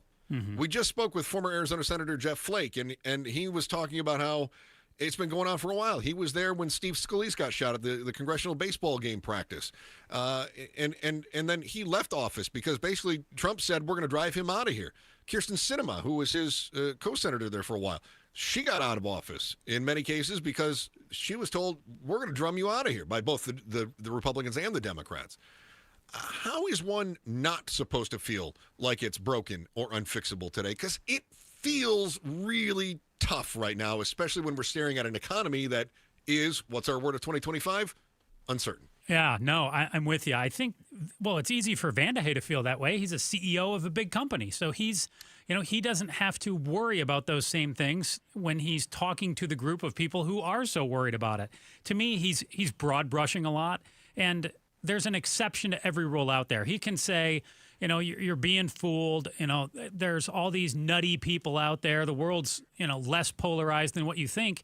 But if you're one of these young adults, that's what you see. That's your reality. So it's easy for him to say, hey, life is not that way because life isn't that way for him. But for a lot of people, it is that way.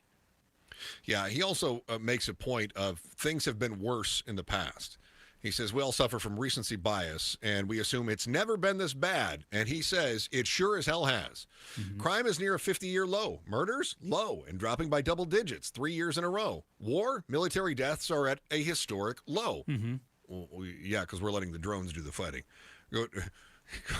Maybe U.S. military deaths are at a 3-year or at a historic But low. I think you can cherry pick data, too. I mean, you and I were talking in rehearsal and saying, the world is not as hot as what it used to be. It's like, okay, well, tell that to people who live in the valley here, or say that to the people who survived 120 or 121 degrees or 119 all the time. Like it sure feels hot to me outside, and even though it may not be 120 today, it's muggy and pretty dang hot. Mm-hmm. Like you're not going to convince me that it's 80 and sunny. San Diego weather did not wash up here in the valley. Yeah, and I think that's where he's a little bit short. And speaking of the cherry-picked information, he talks about murders being at a 50-year low, and it's dropping. That's great. Military deaths, historic low. That's great. Economy sucks, he says. But the cost of living has gone up. He says, but inflation is nowhere near as bad as it was 3 years ago, and unemployment is holding near historic lows. But poverty, he claims, yes, it's at 11%. That sucks. But that's half the rate in 1959. The trouble is, what he's doing is he's saying that inflation isn't as bad as it was in 2022. That poverty isn't as bad as it was in 1959, that military deaths are historically low, and yada, yada, yada. The trouble is that all of these things are happening today, right? I mean, we're seeing inflation today, along with poverty today. What was the inflation in 1959? How does that compare? What happened with crime in 1959, right? What happened with the military deaths in 1959? That was prior to Vietnam. Are we to take then that, well, military deaths are down? Okay, but all it takes is NATO saying we're not going to take Russia sending drones in to bomb Poland any longer, and suddenly we are in the middle of a real military mess that is going to cost American lives. So I think things can change very quickly and on a dime, but I do appreciate, while he's broad brushing things, I do appreciate that he encourages people to be grateful. Mm-hmm. That he says, stop doom scrolling. And don't just do that. Stop doom sharing. In other words, if you see stuff on Charlie Kirk today, agree, disagree, don't share it. In fact, just get off social media for a while. He does recommend doing something nice in your community. He says volunteer, say hello, carry a box for an older neighbor, grab that rollerboard out of the overhead. He says that stuff is contagious. Not only is it contagious, it actually releases dopamines. It's good. He said marinate in small cups of hope, and I love that imagery. Read something uplifting, meditate, pray, watch something uplifting, listen to music, look up at the sky, and finally, say thank you. Just find a reason to say thank you. He said, none of these will give you a raise or change our politics or fully rid you of stress, but it is a start. It's what you can do. I appreciate the mental health approach that he's taking to that. However, gratitude doesn't pay my APS bill, which keeps going up. Hey, Chris, we're going to go to breaking news right now. Utah Governor Spencer Cox speaking along with Utah law enforcement. We're hearing that suspect is in custody in Utah. We're going to head to a press conference on Charlie Kirk's death earlier today and get the latest right now. KTAR News. Folders, our thanks to you. David Muir and our special events team will be carrying this press conference live, and we'll keep you posted. We do still have an active investigation for the person of interest. This incident occurred with a large crowd around. There was one shot fired and one victim.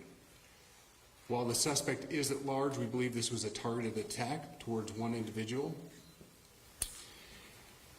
This is a tragic moment in our state and in our country.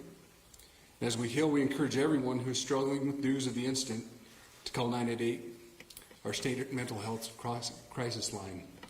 In addition to that, our partners with the FBI will also be discussing other ways we can communicate through the public for tips and other information. Thank you. Good afternoon. On behalf of the FBI, we extend our sincerest condolences to the family and friends of Charlie Kirk. Our thoughts are also with the people who witnessed this traumatic event. We know that what you experienced was very difficult. Our thoughts are with you as well. As soon as we heard about the shooting, special agents and personnel from the Salt Lake field office responded immediately. We have full resources devoted to this investigation, including tactical, operational, investigative, and intelligence. To be clear, the FBI will fully support and co-lead this investigation alongside with our partners. We are working on setting up a digital media tip line, and as soon as it's established, we'll get that information out to everyone. I know there's a lot of questions. This is very much an active case, and this investigation is in its early stages. We are following all the leads and all the evidence. If anyone has any information, please report it to the FBI or local law enforcement. Thank you. On behalf of President Tumenez, who we've been communicating with, and she's on her way back right now, I say that on behalf of Utah Valley University, we are shocked and saddened by the tragic passing of Charlie Kirk. We express our sincere condolences to the Kirk family. We grieve with our students, faculty, and staff who bore witness to this unspeakable tragedy. He was invited by the student group Turning Point USA to speak on our campus. We firmly believe that UVU is a place to share ideas and to debate openly and respectfully. Any attempt to infringe on those rights has no place here. We do not condone any form of violence at UVU and seek to make our campus a safe place for all. Ladies and gentlemen, thank you for joining us on this dark and tragic occasion. I want to thank our law enforcement officers who are leading this investigation, starting with Chief Long and his response here with the UVU Police Department. We're grateful for your leadership and your team. And again, to the speakers that you've just heard from who are co-leading this investigation. I also want to recognize Sheriff Mike Smith, who has been an invaluable partner as this investigation moves forward.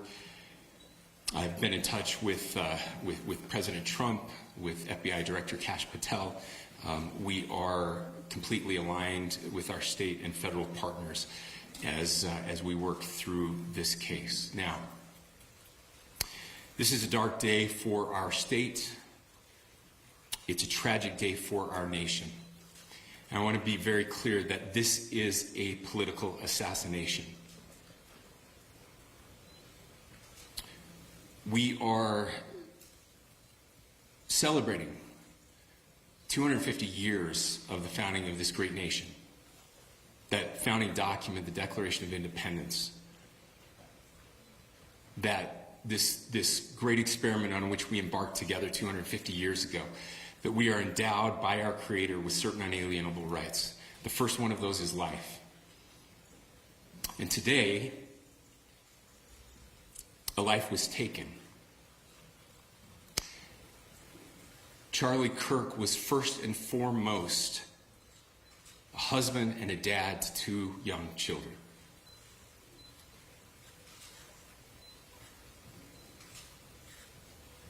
He was also very much politically involved, and that's why he was here on campus. Charlie believed in the power of free speech and debate to shape ideas and to persuade people. Historically, our university campuses in this nation and here in the state of Utah have been the place where truth and ideas are formulated and debated.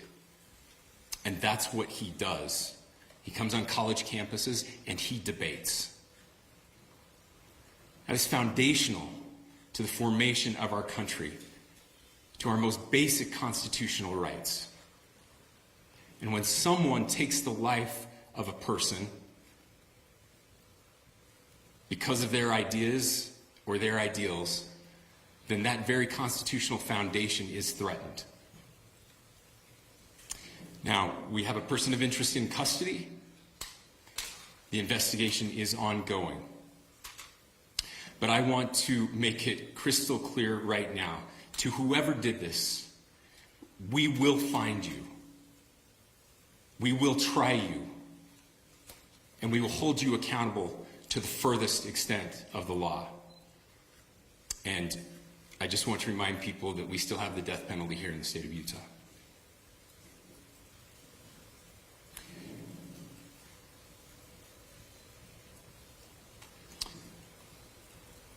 Our nation is broken.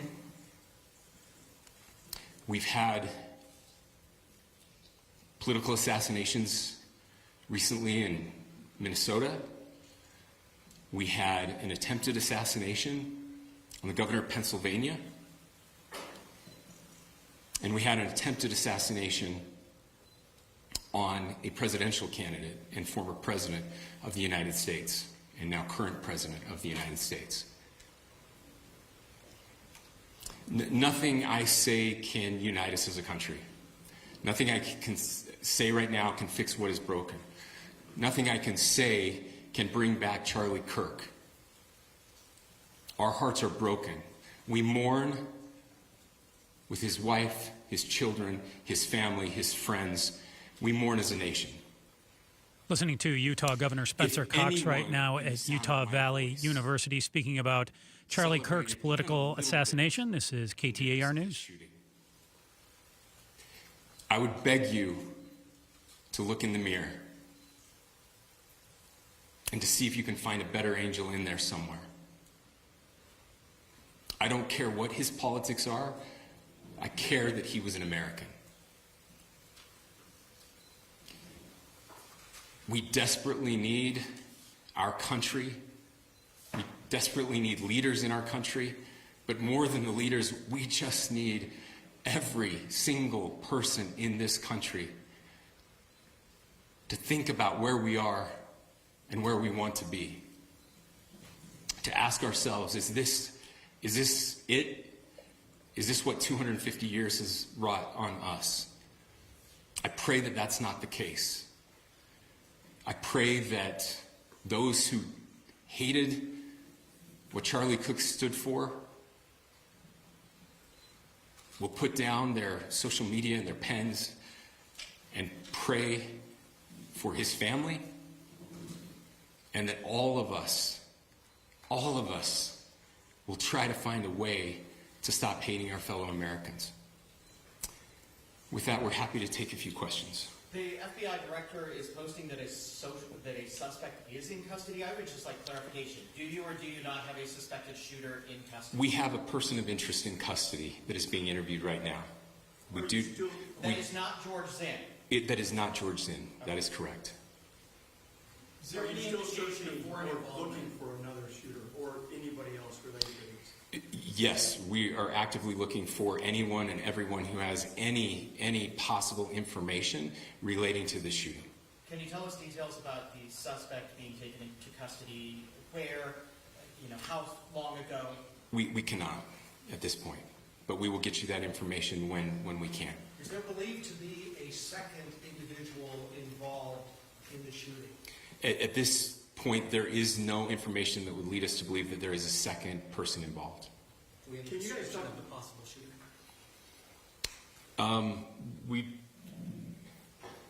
Do you want to talk about what we know there? Yeah. The only information we have on the suspect, the possible shooter, is taken from closed-circuit TV here on campus. We do have that. We're analyzing it, but it is security camera footage, so you can kind of guess what the quality of that is. But we do know dressed in all dark clothing, but we don't have a much better description other than that. Where do you think the shot came from? The shot came from here on campus, from a location at a fair, potentially from a roof, yes. A longer distance shot from a roof. So to clarify, with the security camera footage you have and the person of interest that's in custody, does that match up? That's what we're trying to decipher right now. So did FBI or DHS have anything on the threat board this morning? I can't speak. I'll just say that the investigation is ongoing, and as soon as we have further information, we will be sure to release it. Any indications of foreign intelligence involvement? As of now, I can't comment on any of that. Thank you. Can you talk a little about the security of the event itself? Who was there security-wise, and what happens on these kind of events? So my name is Jeff Long. I'm the police chief here at UVU, and I'll tell you right now, we are devastated. We're a small police department. We have a very large campus. We have over 40,000 students, and we love our students. We love our visitors, and we're devastated by what happened today. This is the police chief's nightmare. I'm very saddened for the Kirk family. I know his wife and parents found out about this. Obviously he's away from home. He's here in Utah. They find out by a police officer that visits their home. That's tragic. Nobody wants that. But I can tell you about our venue today. This was an open venue. This was outside. We did have 6 officers working that event. We had probably over 3,000 people that were in attendance. It sat down in kind of a bowl area here on the central campus. We have a waterfall area. And so he was kind of in a lower area, surrounded by buildings. We had some plainclothes police officers that were in the crowd as well. We train for these things, and you think you have things covered, and these things, unfortunately, they happen. You try to get your bases covered, and unfortunately today we didn't. And because of that, we had this tragic incident. So we did have officers there. We had Charlie Kirk's team. He has a security team that travels with him, and they were here with him when he was shot. Was the gun recovered? I'm sorry, see? Was the weapon recovered? At this point, I can't disclose that. KTAR News 92.3 FM. You just heard a press conference in Orem, Utah, reacting to what the governor called the political assassination of Charlie Kirk, 31-year-old political activist, shot and killed today at Utah Valley University. Some conflicting information. The FBI director saying the suspected shooter is in custody. The governor saying that they have a person of interest in custody. So perhaps some parsing of words there, Chris, but sounds like someone in custody who they believe is behind this shooting.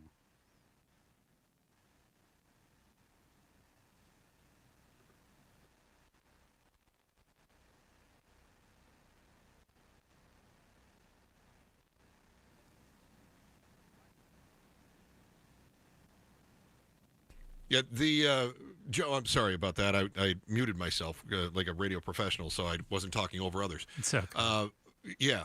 So I did think it was interesting. You pointed out that Spencer Cox was saying, we have a person of interest in custody, but then he seemed to address the shooter as though it were someone different when he said, we will hunt you, we will find you, and we will hold you accountable. And a reminder, we have the death penalty.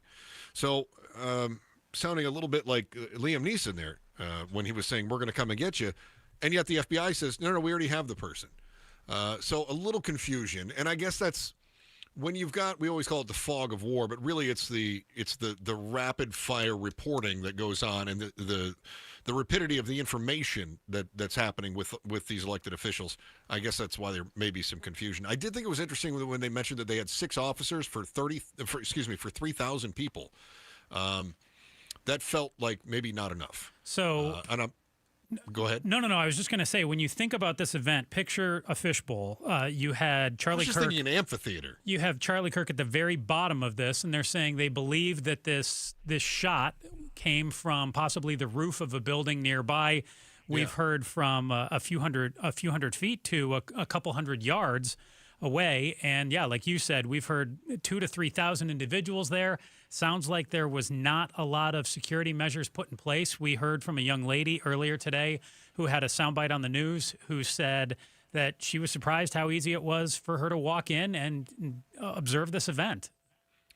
But isn't there a difference, though, between a politician speaking at a major event and someone like Charlie Kirk, who is a public figure, who made himself a public figure? I mean, his whole goal was to build his public persona, his profile, and then to use that in order to affect politics in some way, shape, or form. Yeah. So I guess I'm not overly surprised that this didn't have the kind of TSA-like feel that you would have if you were walking into the RNC. But you also know that Charlie Kirk is, what word do you want to use? Well, we've said lightning rod. I mean, he's divisive. Explosive individual, certainly has some fervent followers and fervent haters out there. Yeah, that's fair.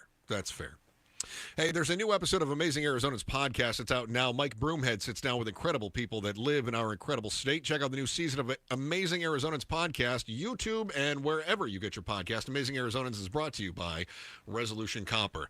I cannot wait to find out how the boys of Outspoken are going to address this. And obviously, they've got their war room scheduled for today, which is a political symposium, if you will, of the greatest minds in Arizona, and certainly this is going to be the prevailing topic during that show. I cannot wait to hear what they have to say about it. We'll check in with them here in just a moment. It's next on the Chris and Joe Show, KTAR News.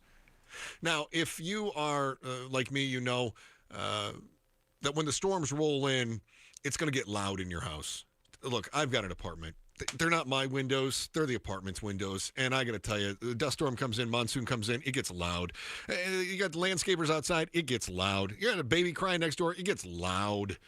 Man, I wish I had windows from Advanced Window Products. When I walk into their showroom, I see those double pane windows. I see the high quality Cardinal glass that they use, and then it's gas sealed. I see that it's not only going to keep the sound out, wouldn't that be nice, but it's also going to keep the sun out. You walk through the Advanced Window Products facility in the West Valley, you see that quality. You see that care that they put into making the best windows you can get. And because those windows are made right here and installed by the manufacturer, you're going to get factory direct pricing and the absolute best guarantee in the business. They stand behind their products. That's what every business and every manufacturer should do. It's no hidden cost. They just do right by you. Family owned, locally staffed, and Valley made for the Valley. Call Advanced Window Products and get brand new high efficiency windows before the next storm hits at 480-764-2002. Take advantage of $2,500 in savings when you buy 10 windows or more. Call them at 480-764-2002. Once more, 480-764-2002 for Advanced Window Products. Charlie Kirk shot and killed at an event at Utah Valley University in Orem, Utah. Killed just 5 weeks shy of his 32nd birthday, Charlie Kirk was a highly influential figure in the MAGA movement with a large and loyal following. Earlier this year, President Trump credited Kirk with turning him onto TikTok. Years before the president's first run for office, Kirk founded Turning Point USA, a group focused on conservative activism on college campuses. The shooting took place before a crowd of hundreds, just as Kirk was engaging in a public dialogue on recent mass shootings. That's when the crack of gunfire was heard. We'll bring you the latest developments as this breaking story unfolds on KTAR News 92.3 and the KTAR News app. Our construction company started with just a handful of employees. Now we have more than 100. A lot of that growth is because of Resolution Copper. People talk about the economic impact of the mine, which is huge, but the value of the project is beyond the copper. For us, it's hundreds of families supported by steady, good-paying jobs. Copper is essential to Arizona's economy and to America's future.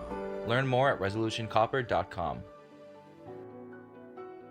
Have you noticed lingering cognitive changes after a COVID-19 infection? Or have you been diagnosed with mild Alzheimer's disease? You could help researchers learn more about the impact of COVID on the brain.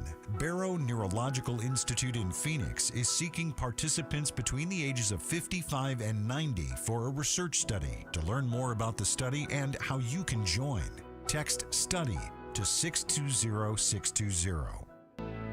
Hello, I'm Joe Hendel from Hendel's Air Conditioning Showroom. The other day, a lady visited our showroom and asked for a price on a new air conditioning unit. Upon presenting her proposal, she inquired as to why our price was drastically lower than a price she received from a home improvement store subcontractor. We explained that at Hendel's Air Conditioning, there is no middleman to jack up the price. At Hendel's Air Conditioning, all work is performed by Hendel's top-notch employees. A little common sense goes a long way in this situation. Whether it's air conditioning or floor covering, you're always better off dealing with specialty contractors. It doesn't make any sense to deal with subcontractors who align themselves with middlemen in order to get work. Stop by Hendel's Air Conditioning Showroom 7 days a week. We're a half-mile south of Guadalupe Road on Arizona Avenue. Or you can call us at 480-813-1700. That's 813-1700.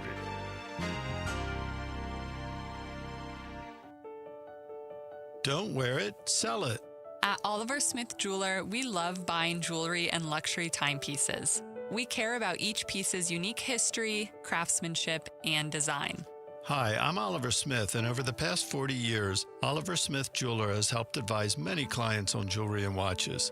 We can evaluate your pieces free of charge, provide you with an estimate of what they are worth in one-on-one meetings with you, respecting your time and valuables. Get a check or convert your unworn valuables directly to gold coin or bullion for the future investment. Oliver Smith Jeweler is known for our beautifully crafted jewelry and having the best timepiece selection in the Valley. Our clients choose us time and time again for our trusting nature, exceptional value, and our commitment to providing unsurpassed customer care. Don't wear it, sell it. Come visit us at Oliver Smith in Gainey Ranch or in the Scottsdale Fashion Square Mall. KTAR News Flash. At 3:49, I'm Becky Lynn, and here's what you need to know right now. The governor of Utah says a person of interest is now in custody in connection to the assassination of Turning Point USA founder Charlie Kirk today at an event at Utah Valley University. I mean, I was totally shocked and horrified. Arizona Republican political strategist Sean Noble says now more than ever, people in the U.S. should embrace debate and not violence. One of the things that could be a legacy for Charlie in both from the right and the left, we need to take away from this the message that we need to have conversations. He also urges politicians to stop using such divisive language and make an effort to understand the motivations of political opponents, saying most people want the same things, but they disagree on how to get there. President Trump has ordered flags flown at half-staff through Sunday in honor of Kirk. All of our top stories are only 15 minutes away. For more news, go to KTAR.com or the KTAR News app. Checking those roads for us now. Here's Enrique Garcia in the Valley Chevy Dealers Traffic Center. Thank you, Becky Lynn. Phoenix with a brand new crash on the left shoulder on I-10 Papago Freeway eastbound near 7th Ave. We still have that crash in Tulsa getting cleaned up on the interchange ramp on 101 Loop Agua Fria southbound near I-10 Pima westbound. And still the disabled vehicle still lingering on Loop 101 Pima westbound near Cave Creek. Road, the Arizona Painting Company. The Arizona Painting Company is the #1 painting company in Arizona. They do it all, residential and commercial, inside and out. Enrique Garcia, KTAR News.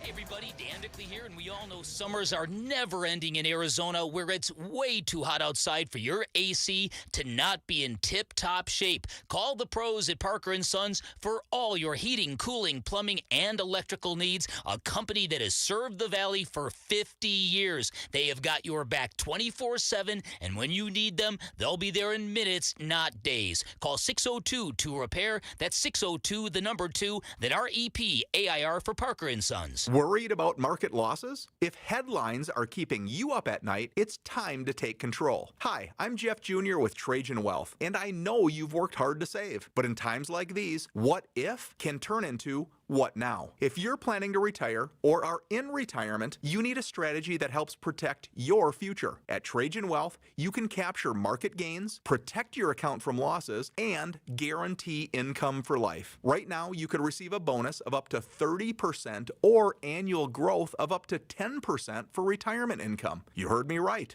An upfront bonus of up to 30% or annual growth of up to 10%, all guaranteed to boost your lifetime income in retirement. Don't leave your future to chance. Plan with confidence. Call Trajan today at 480-990-3300. That's 480-990-3300. Annuity guarantees are based on the claims paying ability of the issuing insurance company, DBA, in most states as Trajan Wealth Insurance Solutions. 1-877 Cars for Kids.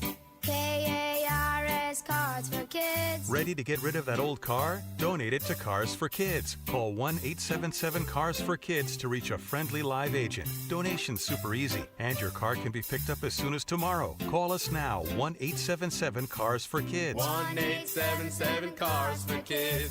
Donate your car today. Did you know you can donate real estate too?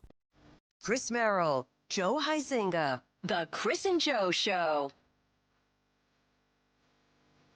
Ongoing coverage of the assassination of Talking Points USA founder and Phoenician Charlie Kirk. And, we'd be remiss if we didn't say there is now a widow and then a number of children who don't have a father coming home tonight.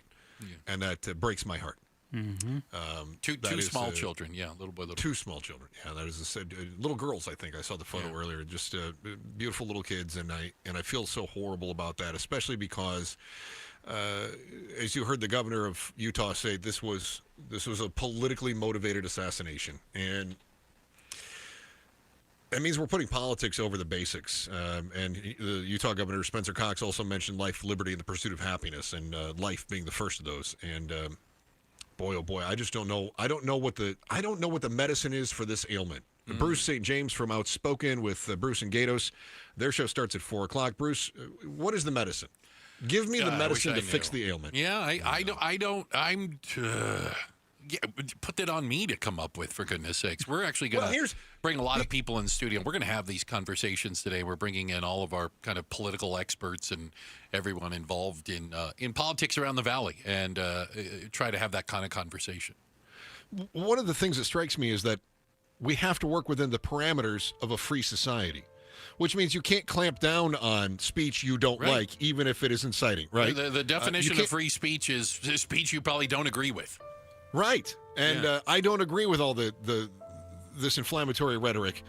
And I think that if we had less of it, we would have less violence. But, however, I also don't think that cutting off free speech is the solution either. Exactly. Right? Exactly. I think when you dehumanize others, it leads to an overall cheapening of human life.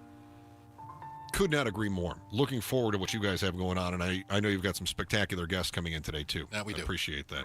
All right, Joe Huizinga, anything to add? Nope. All right. Back again tomorrow, 2:00. Chris and Joe Show, KTAR News. Peoria Ford is the place to get that new F-Series truck right now. How about an F-150 four-door, right? Not $50,000. No. $39,900. Even brand new F-250 Super Duty diesels. That's $65,000 like other dealers. No. $44,900. It's going on right now. Check them out at PeoriaFord.com. Right on the corner, right on the price. Bell Road in the 101. You buy your Ford anywhere other than Peoria Ford, you pay too much. Is your better half moving on to greener pastures? Is brown just not your favorite color? Then join us Sunday mornings from 7 to 9 a.m. for the Whitfield Nursery Garden Show. Good tips, great smiles, and fun colors. Yes, that's you. Hi, this is Brian from Whitfield Nursery. That's me. Join me Sunday mornings from 7 to 9 a.m.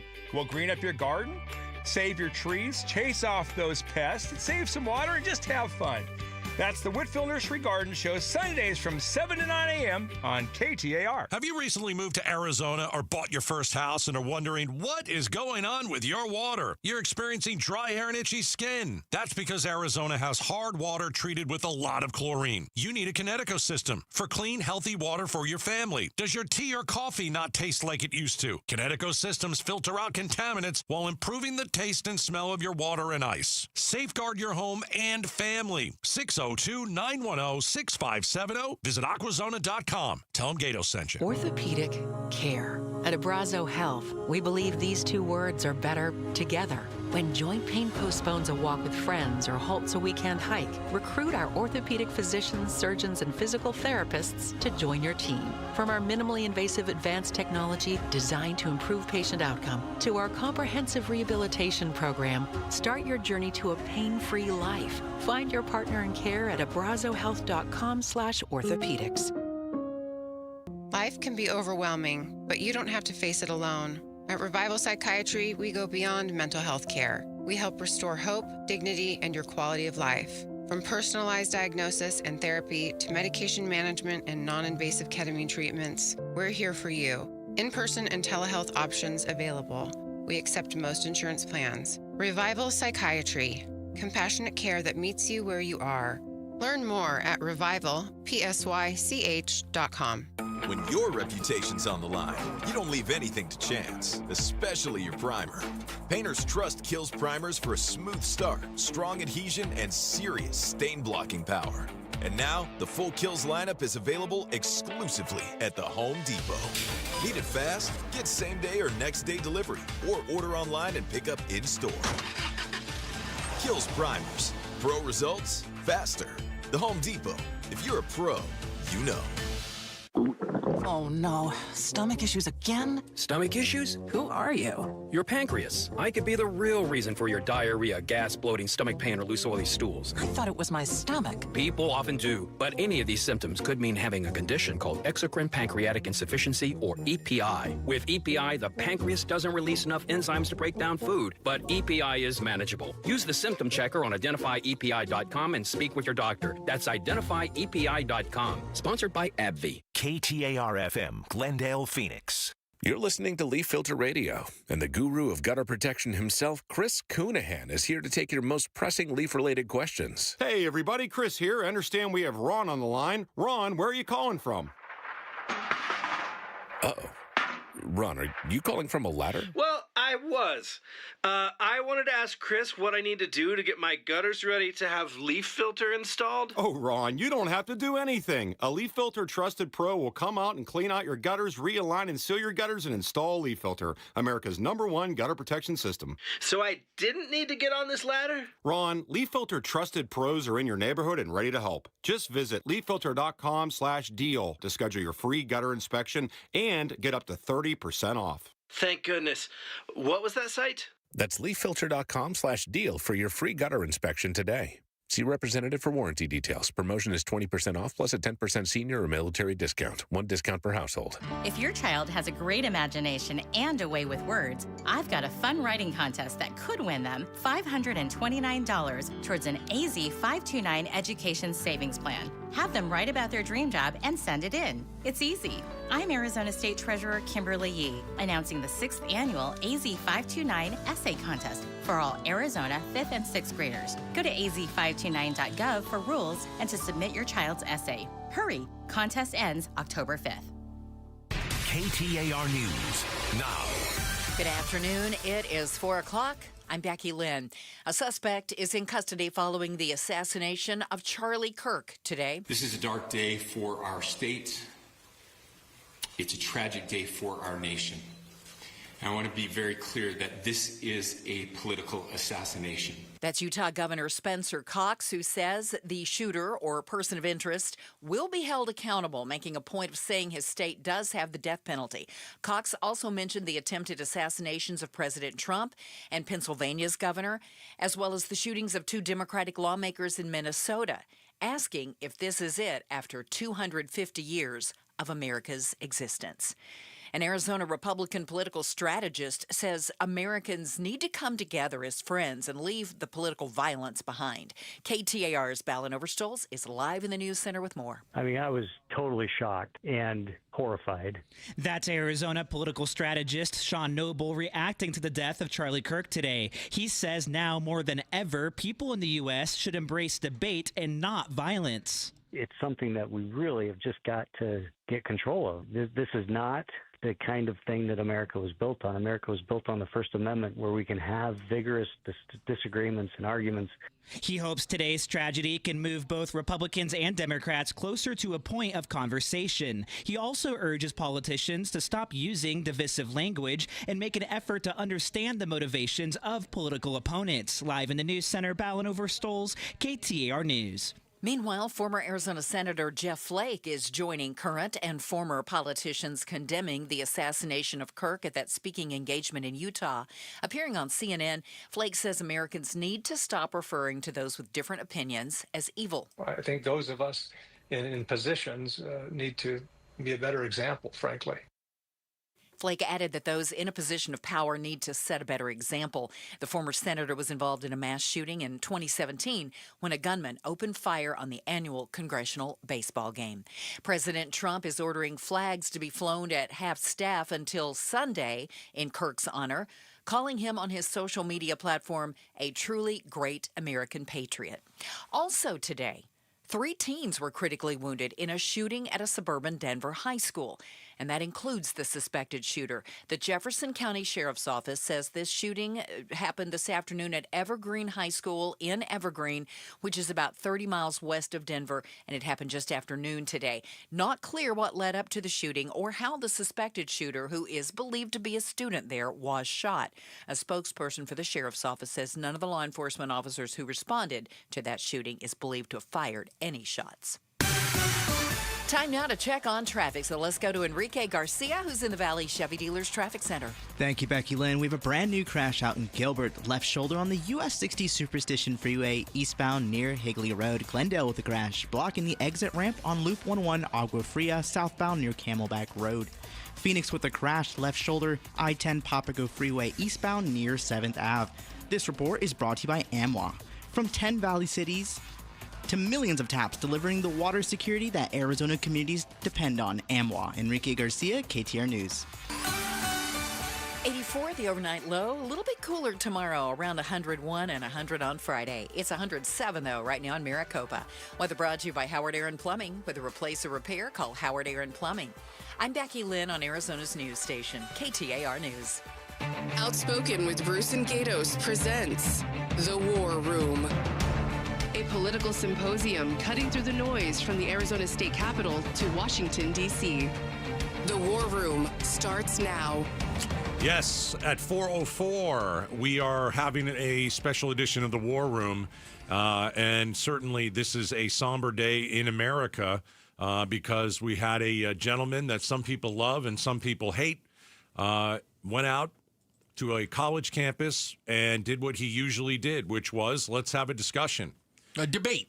And he was gunned down. He was assassinated. So the news of the day, I'm sure that you've heard it if you've listened to KTAR throughout the day. Charlie Kirk, a rising star, a MAGA conservative influencer, I think that's kind of a fair way to say it, was assassinated at one of his town halls at the Utah Valley University today. It's disgusting. It's despicable. And we're going to talk about it in the War Room. And we have another War Room at 5 with a whole different panel. So this is something we're going to really talk about today. Let's get to our panel. We've got Stacey Pearson, co-founder of Lumen Strategies and Democratic Strategist. We've got Chuck Coughlin, president and CEO of High Ground, and Sal DeCiccio, the former Phoenix City Council member. Guys, thanks for coming in. Appreciate it. You know, it was very, obviously, just a couple of hours ago, we contacted you all, and we're glad that you came in. I think we have to discuss a little bit about who was Charlie Kirk? We know what happened here today. I mean, this is hours past what has taken place. So who was he, and what is the significance of what happened today? Let's start with you, Chuck. So Charlie Kirk was an extraordinarily talented man who saw a giant political opening in our culture in the past decade, as we saw college campuses become more and more woke and DEI and liberal, and Republicans were not extinct. They were extinct, and they were like, you were shamed. You were canceled in that culture. And so he saw that. And so what he did was he raised money effectively from some very wealthy people. They were attracted to his charisma and his passion about talking to younger people. I was going to say, about being involved. Youth is kind of at the root of this, isn't it? It's the total root of Yep. it. Yeah. It's what he did.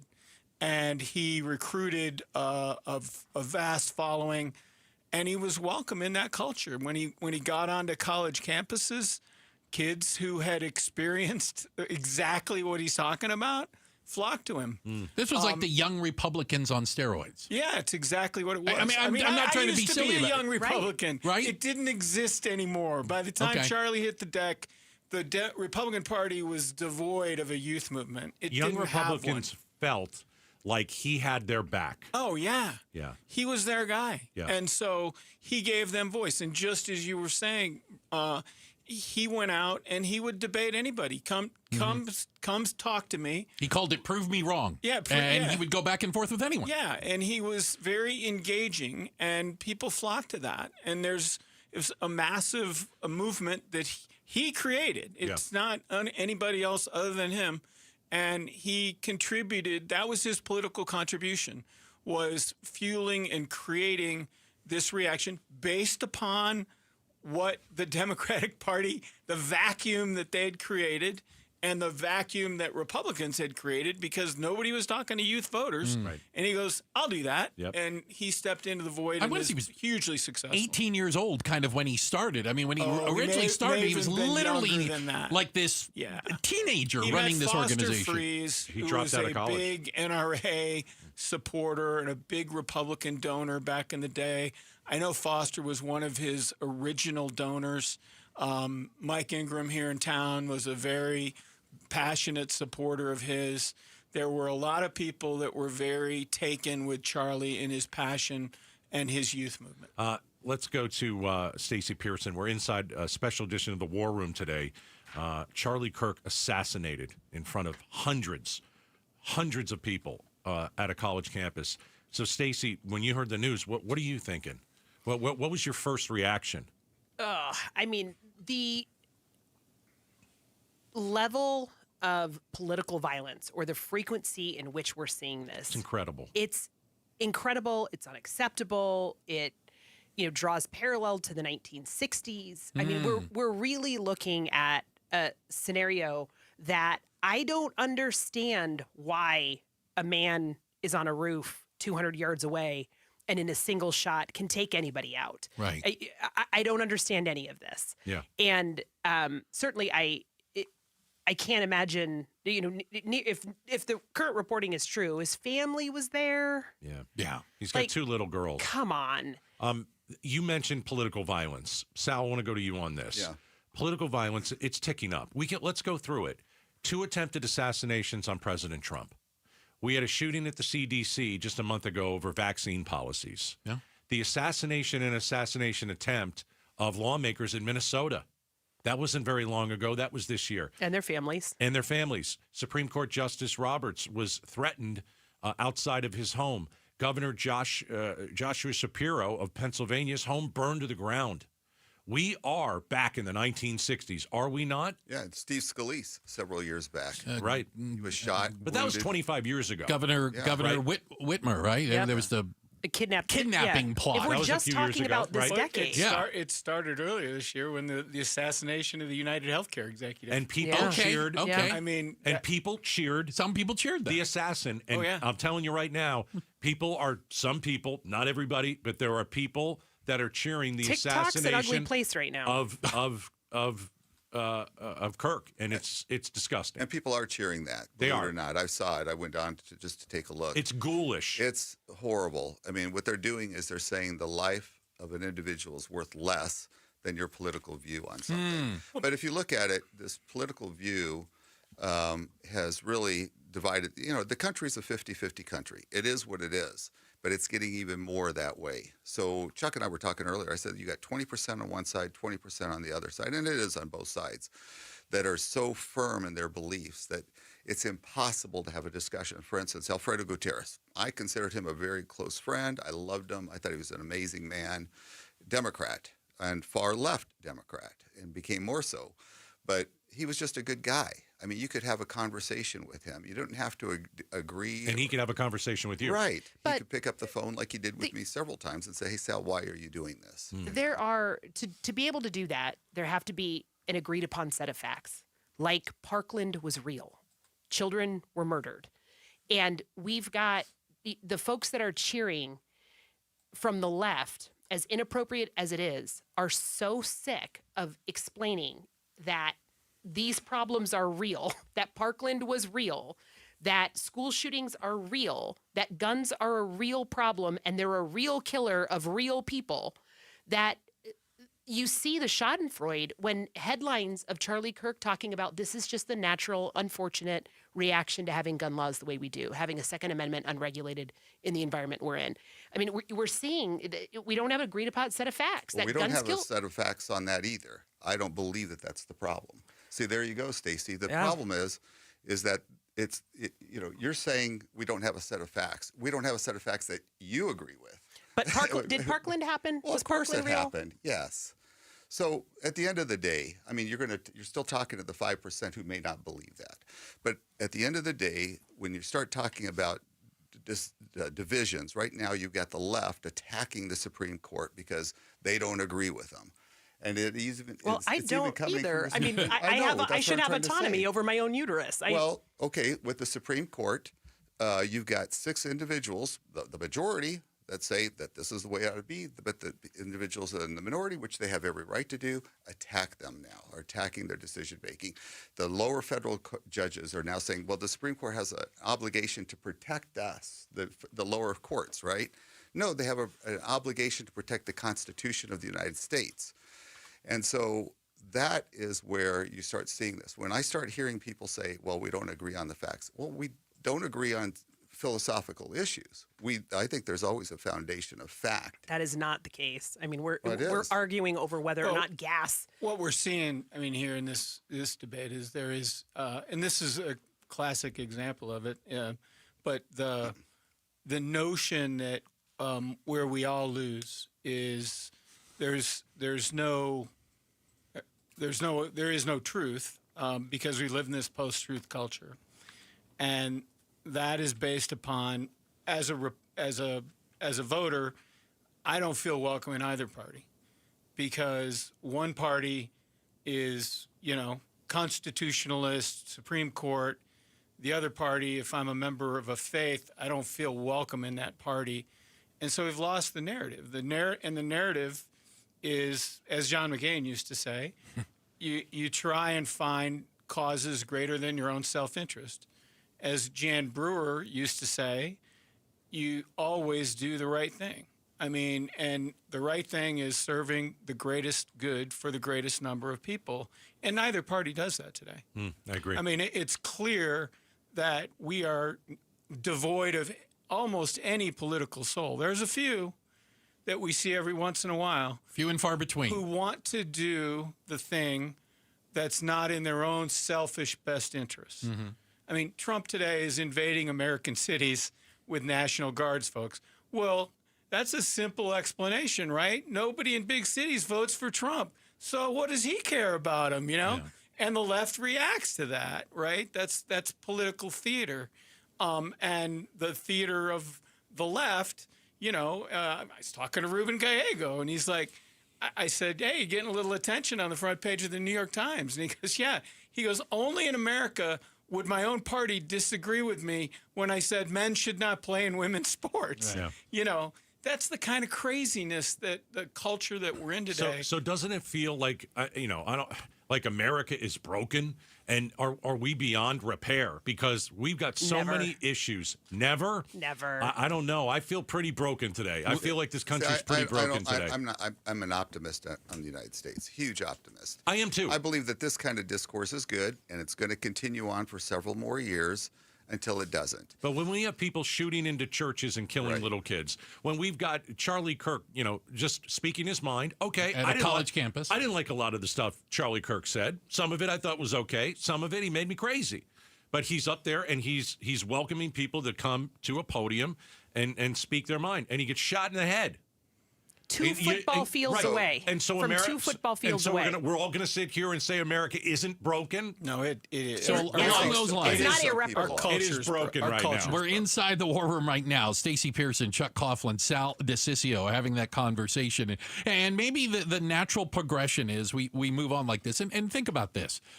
In just the last couple of hours, Gabby Giffords has come out and condemned this type of violence. Steve Scalise has come out and condemned this type of violence. And yet nobody really thinks it's going to stop. Exactly. That's why I keep saying the word broken. Does today's events make the political divide even greater? We'll talk about it next inside the war room, outspoken on KTAR. Okay, we'll take a moment and discuss Southwest Blinds and Shutters. Brand new here on the radio station. Met with them.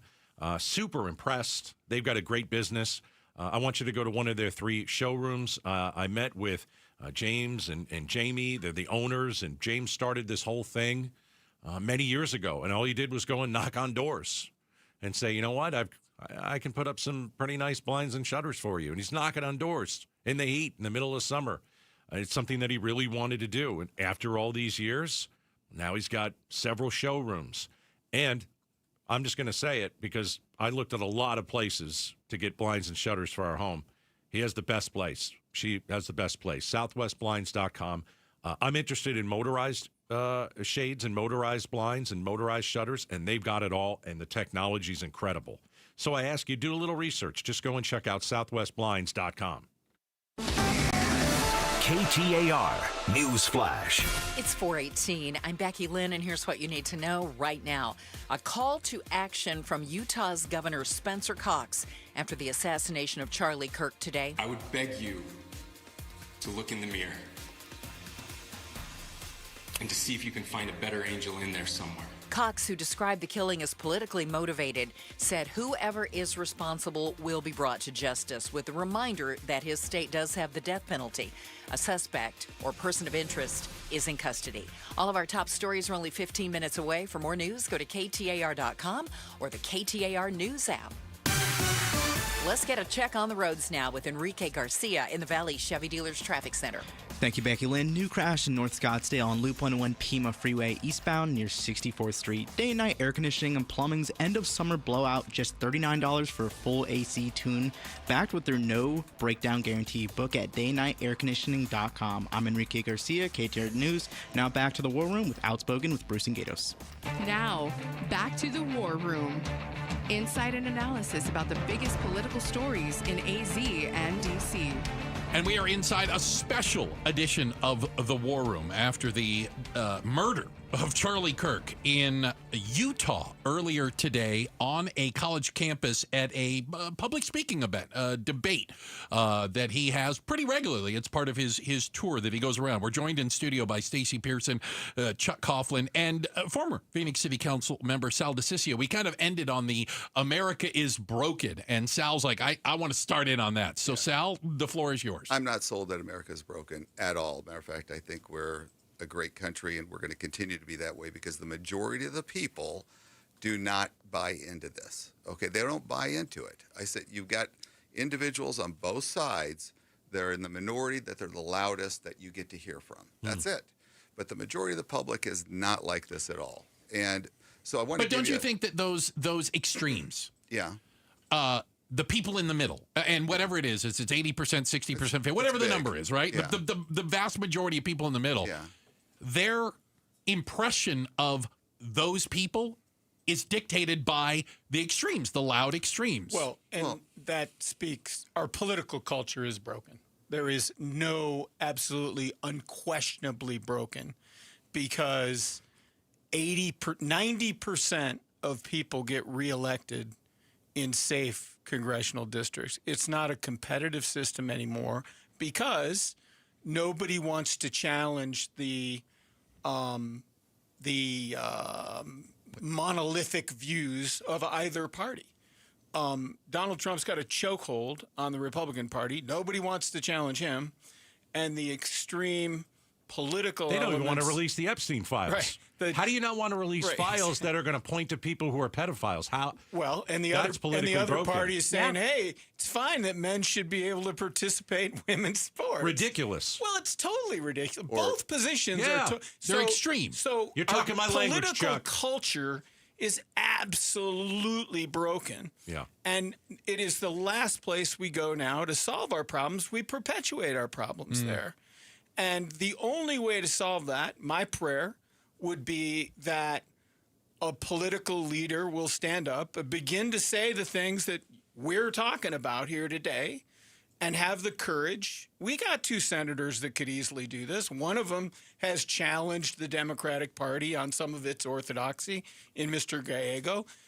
We have a Democratic senator who was a discussion for vice president on the last ticket. Let me who's, just jump who's in a real quick. victim of gun violence Didn't we himself. have that with Kirsten Sinema? And look where she ended up.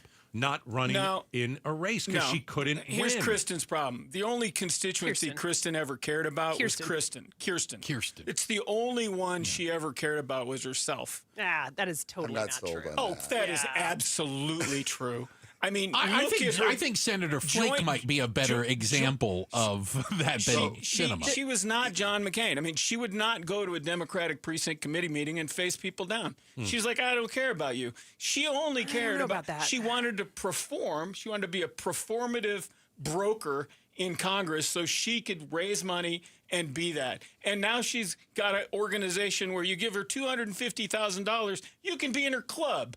I mean, it's ridiculous. She is a terrible human being. Whoa! I have a different viewpoint on some things. Sal? I don't want to get into the personality of any individual because I do believe, like Chuck, that we do have a broken system.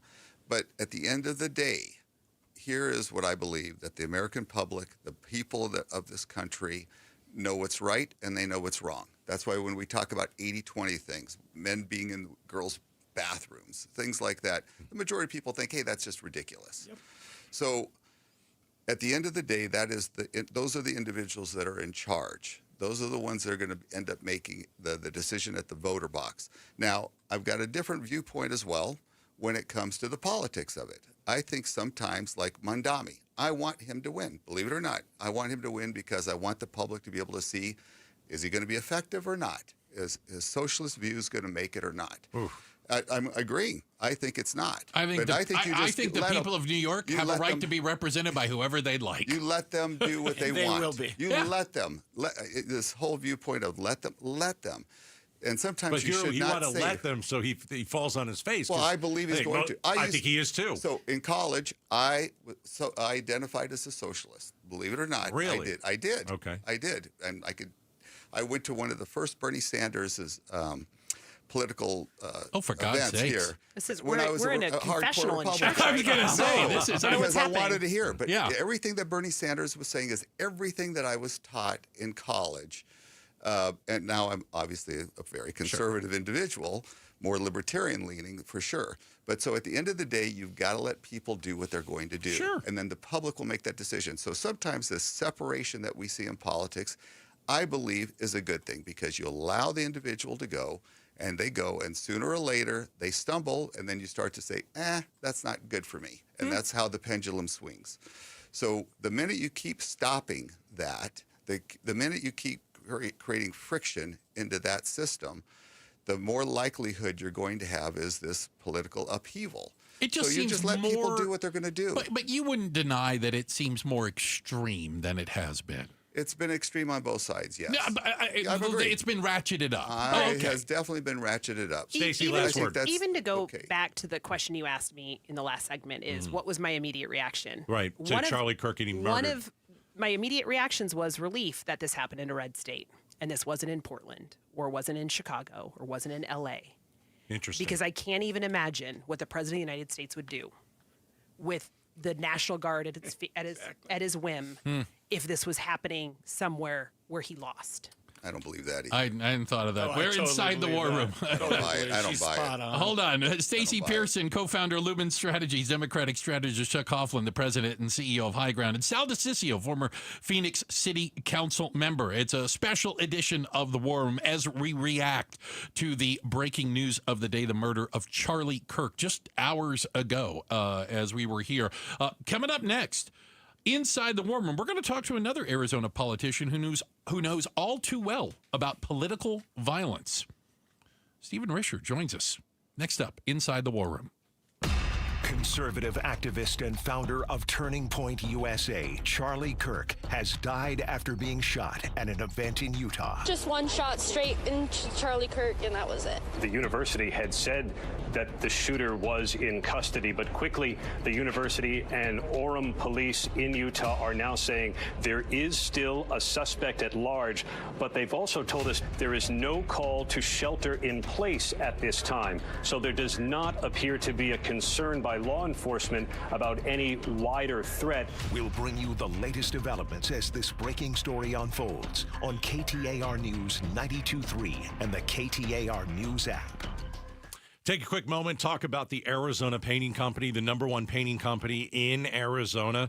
My house looks better than it ever has been. I've never seen my house look better.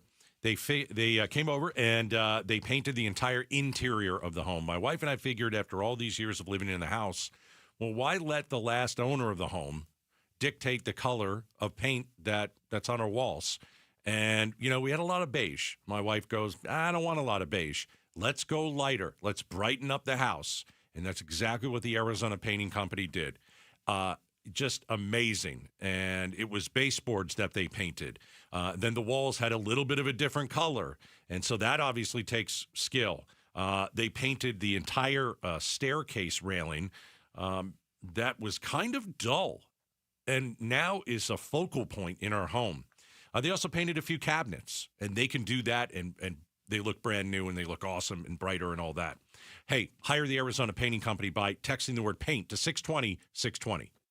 Pioneer Landscape Centers is now part of Site One, bringing you more inventory, better prices, and 14 Arizona locations. From hardscape to irrigation, we've got it covered. Visit pioneerco.com and order today. Again, that's pioneerco.com. The heat is here, and your home should be your happy place. Rias makes sure your home stays cool, your energy bills stay low, and your family stays happy. Right now, Rias is offering our signature Refresh AC Maintenance, a $1,000 value for just $89.99. It helps your system run better, last longer, and avoid those sweaty midsummer breakdowns. With Rias, it's not just cooler, it's happier. Visit Rias.com/happy to schedule today. Rias, call Rias, REEIS. You'll be happy to see us. Oh, it's here, the best time of year, and no, I'm not just talking about football season. Wait, Wolf, what could possibly top football? Robert, it's shade season, baby. I'm at the compound, on my patio, cool, comfortable, no glare on the TV, thanks to All Pro Shade Concepts. That's exactly what we do. Our shade solutions block the sun, cut the heat, and keep your patio game day ready all year long. Make your season complete. Visit allproshade.com today for a free estimate, because you gotta have shade. I'm John Morgan of Morgan & Morgan. If you've been injured in a car accident, call America's largest injury law firm. For over 35 years, my mission has been to deliver more for our clients, to deliver more for you. If you or anyone in your family has been injured in a car accident, call us now, as the time to file a claim may be limited. Last year, more clients hired Morgan & Morgan than ever before, protecting America, fighting for you. Morgan & Morgan. Visit forthepeople.com for an office near you. An illegal alien from Guatemala charged with raping a child in Massachusetts. An MS-13 gang member from El Salvador accused of murdering a Texas man. A Venezuelan charged with filming and selling child pornography in Michigan. These are just some of the heinous migrant criminals caught because of President Donald J. Trump's leadership. I'm Kristi Noem, the United States Secretary of Homeland Security. Under President Trump, attempted illegal border crossings are at the lowest levels ever recorded, and over 100,000 illegal aliens have been arrested. If you are here illegally, you're next. You will be fined nearly $1,000 a day, imprisoned, and deported. You will never return. But if you register using our CBP Home app and leave now, you could be allowed to return legally. Do what's right. Leave now. Under President Trump, America's laws, border, and families will be protected. Sponsored by the United States Department of Homeland Security. Zoom over to Chase Field on September 24th when the D-backs face the Los Angeles Dodgers. The first 15,000 fans will receive a co-branded rally towel courtesy of NASCAR and Phoenix Raceway. Visit dbacks.com for tickets. It's O-Rewards Member Appreciation Month at O'Reilly Auto Parts. Up to $100 in bonus rewards available at O'Reilly Auto Parts. O'Reilly Auto Parts. Ooh, ma. What was that? That is business phone bliss with the Ooma Cloud phone system. It handles all our voice, video, and messaging needs. You sound very... Calm? I am. Ooma has everything I need to run my business more efficiently, like virtual receptionist, call routing, and video conferencing. And it starts at just $19.95 per month per user, plus taxes and fees. Ooma. Nice. Find your business comm at ooma.com/radio. You still got it, but your immune system weakens as you age, making it harder to fight flu, pneumococcal pneumonia, RSV, and COVID-19. Ask your doctor or pharmacist which vaccines you need. Sponsored by Pfizer. KTAR News now. It's 4:32. Good afternoon. I'm Becky Lynn. A frustrated Utah governor, Spencer Cox, traveled to Utah Valley University today, just hours after the assassination of Charlie Kirk. We've had political assassinations recently in Minnesota. We had an attempted assassination on the governor of Pennsylvania. And we had an attempted assassination on a presidential candidate and former president of the United States.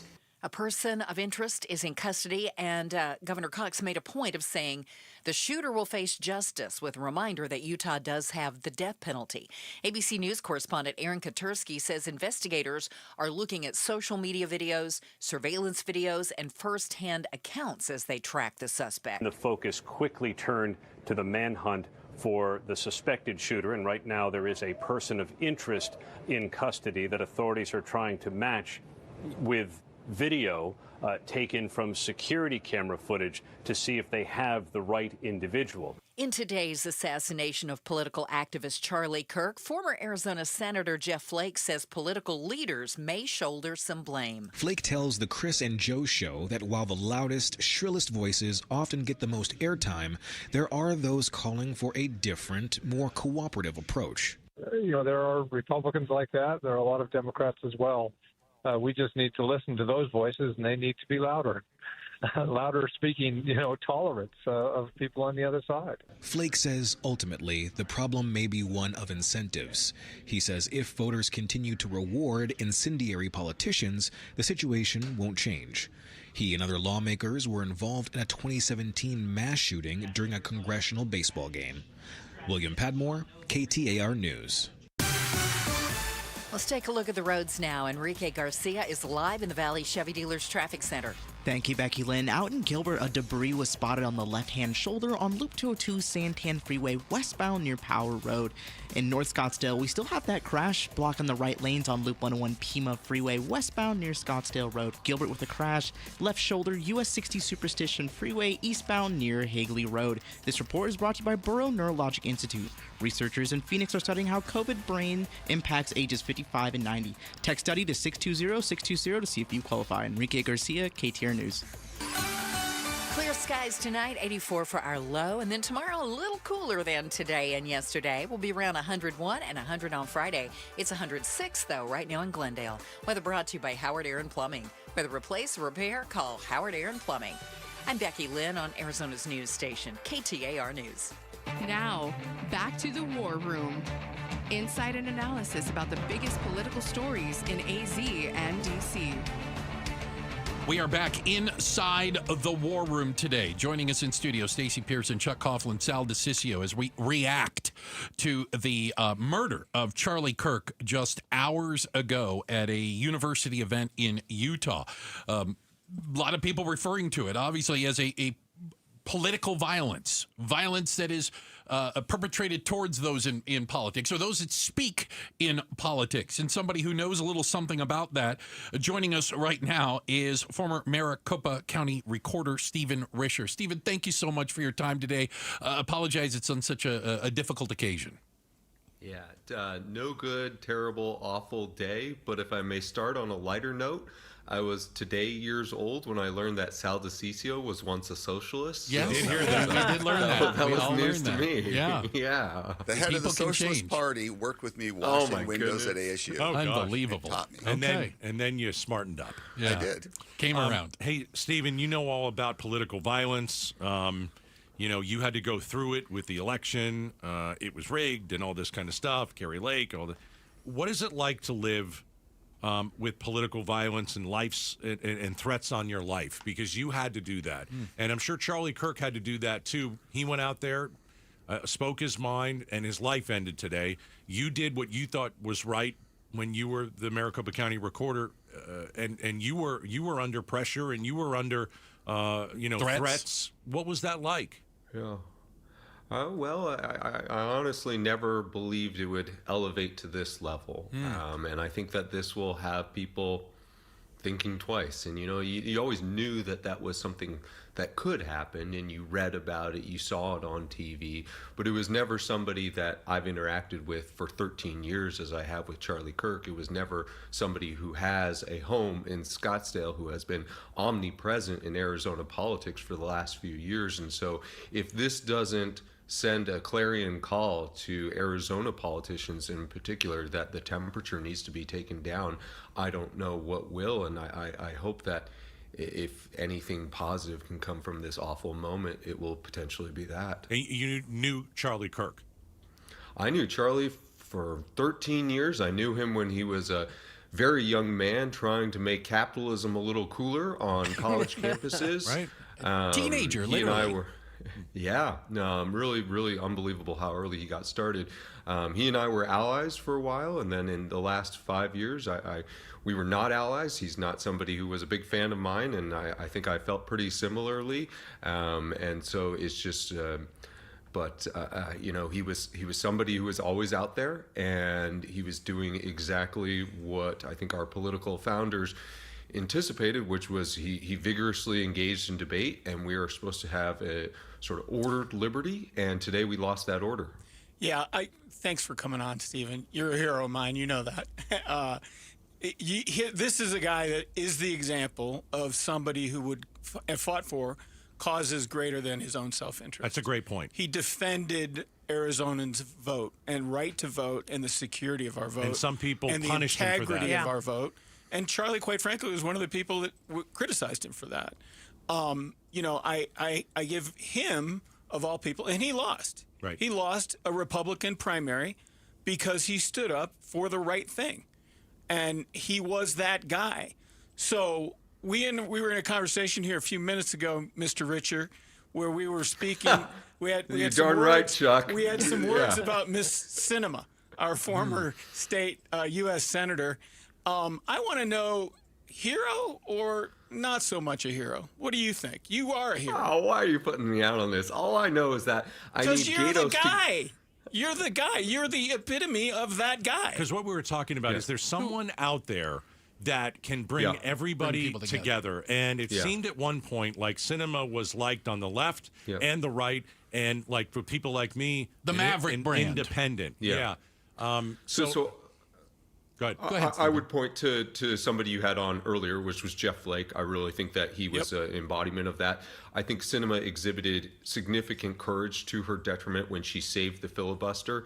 I agree with Chuck's analysis of her motives. It always struck me as a little peculiar and even uncouth with some of the spending habits and, the $250,000 for a seat. I hope Gatos has a discount code for that one because that's a little rich for my blood. But certainly she exhibited courage with respect to the filibuster, and I do think that she pushed back. But I think Jeff Flake is somebody that I would say was a model of that, and for the right reasons. And also got vilified. Got others in there? Who else would you throw into the hero camp of people in our elected lives and our political lives? They could bring the temperature down. I would say Rusty Bowers. Well, I mean, Rusty Bowers is like the ultimate sort of silent man of courage, quiet man of courage, not silent certainly, who, he put everything on the line, and he had, quite frankly, some Turning Point USA people and others outside of his home calling him a pedophile while his daughter was dying. Look, today is about the horrible things that happened to Charlie Kirk, and it has no excuse, and that's all that should be said about that. But this has happened to other people. Yeah, our political culture is broken. That was the point that we were discussing earlier. It's awful, and all the things you said were about the incentives and everything are absolutely true and absolutely awful. What I will say about today is the most disheartening thing when somebody would say, she's going to lynch me, or that traitor should be hung. The most disheartening thing would be to get online and see nobody from my political opposition, which was within the Republican Party, see nobody condemn it. And I am very happy that today everyone from Katie Hobbs, who put out a nice statement, to both of our senators. Now, does that make the situation for the Kirk family any better? No, but at least it's trying to demonstrate the behavior that we need to now solidify going forward. And I hope that we're not just back to business as usual in a week. Mr. Risher, appreciate your time today. Thank you. Thanks, Stephen. Thanks for cutting Always the jog. enjoy listening. Thanks for cutting the jog short there, brother. Yeah, that is former Maricopa County Recorder Stephen Risher joining us inside the War Room. We have our panel with us right here. Stacey Pearson, Chuck Coughlin, Sal DeCiccio. Where are we going? Why am I derailed on this? I think we're going to go back to an issue that was brought up during the commercial that got the three of you almost at each other's throats a bit. Well, actually, we were at each other's throats. Yeah. I was going to put it lightly. The conversation is about mental health. Yeah. And will it be a part of the discussion when, and we know, we believe a shooter or person of interest is in custody, when we find out who they are, their background, etc. That's coming up next inside the War Room. We're right here, Outspoken on KTAR. Hey everybody, Dan Bickley here, and we all know summers are never ending in Arizona, where it's way too hot outside for your AC to not be in tip-top shape. Call the pros at Parker & Sons for all your heating, cooling, plumbing, and electrical needs, a company that has served the Valley for 50 years. They have got your back 24/7, and when you need them, they'll be there in minutes, not days. Call 602-2-REPAIR. That's 602, the number 2, then REP AIR for Parker & Sons. It's fall, and back-to-school activities keep everyone busy. Remember, emergencies can occur anytime. That's why having naloxone in your home first aid kit matters. Naloxone can reverse an opioid overdose fast. It's safe, easy to use, and it could save a life while you wait for help to arrive. Be ready. Be safe. Add naloxone to your home first aid kit. Remember, seconds matter, and so do the people you love. Learn more at naloxoneaz.org. That's naloxoneaz.org. You work, you save, you buy a home, and sign up for 30 years of payments. 30 years. That's 360 payments and hundreds of thousands in interest, all while your equity is locked away, your wealth trapped, your dreams delayed. There is a better way. The Life Changer loan allows you to do your banking inside your mortgage. Gone in 5 to 10 years, your freedom unlocked, your dreams restored. It's not magic. It's just math. So check us out at lifechangerloan.com. That's lifechangerloan.com. Arizona Mortgage Broker number MB1002031, NMLS number 1863775. Life Changer Loan Corp is an equal housing lender. Switching to Progressive is a game-winning call. And that reminds us of other game-winning calls in the history of sports. It was a doubleheader in August and really hot inside the concession stand. So instead of waiting for people to come to me, I figured I'd walk around yelling, "Hot dogs here!" And that's how I became the first hot dog vendor in sports. Okay, not really a game-winning call, but it was a good call. You can make one too. Switch to Progressive and you could save hundreds. Progressive Casualty Insurance Company and affiliates, not available in all states. Wesley Financial Group is not a law firm, and Chuck McDowell definitely not an attorney. This is Chuck. If someone talked you into buying something really silly and you want to get out of that silly little thing, my advice, get the facts. Call me and I'll send you our timeshare exit kit absolutely free. Inside, you'll learn how timeshare works and all your options for cancellation. Call Wesley now for your free exit info kit. 800-838-6767. That's 800-838-6767. LaDonna here. Are you tired of juggling multiple contractors or projects just to keep your home in shape? I have the solution. It's One Home Solution. From general repairs to plumbing to renovations, painting, flooring, drywall, and more. Hang a TV, wash your windows, fix the sink, done with One Home Solution. Turn that honey-do list into done. Get your weekends back. Download the app or visit onehomesolution.com. KTAR News Flash. It's 4:46. I'm Becky Lynn, and here's what you need to know right now. A person of interest is in custody for the shooting death of Charlie Kirk. That's according to Utah Governor Spencer Cox. ABC News correspondent Aaron Katursky says investigators are looking at social media videos, surveillance videos, and first-hand accounts as they track the suspect. I'm told by Utah law enforcement authorities that despite the controversy of Kirk's appearance, they were tracking no threats before shots rang out.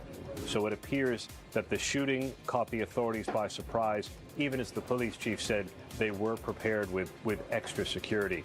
That was not enough. All of our top stories just 15 minutes away. For more news, go to KTAR.com or to the KTAR News app.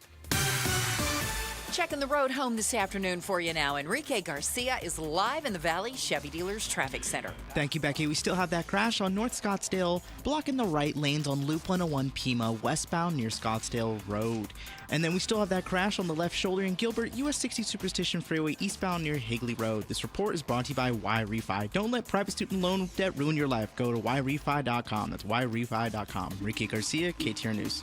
It's Gatos, and I had my great friends at Advanced Window Products come out to my house. I wanted to know how much heat, dust, and noise was being let in by my windows. So they looked at my windows and said, Gatos, you've got builder-grade windows, nothing special. They're basically subpar. I've got bad windows. I need new windows. If you find yourself dusting all the time, there's a solution. You need new windows. Maybe at 5 a.m. you wake up because the dog is barking next door. Here's a solution. You need new windows. Do you have one of those really warm rooms in your house? Another solution? Yes, get new windows from Advanced Window Products. Here's why I chose Advanced Window Products. 39 years of business, A+ rating with the Better Business Bureau, the most affordable, high-quality custom windows in the entire state. And when you mention Gatos, buy 10 windows or more, get $2,500 off. 480-764-2002. Visit advancedwindows.com. Advanced Window Products, your window to a more beautiful home. Hello, I'm Joe Hendel from Hendel's Air Conditioning.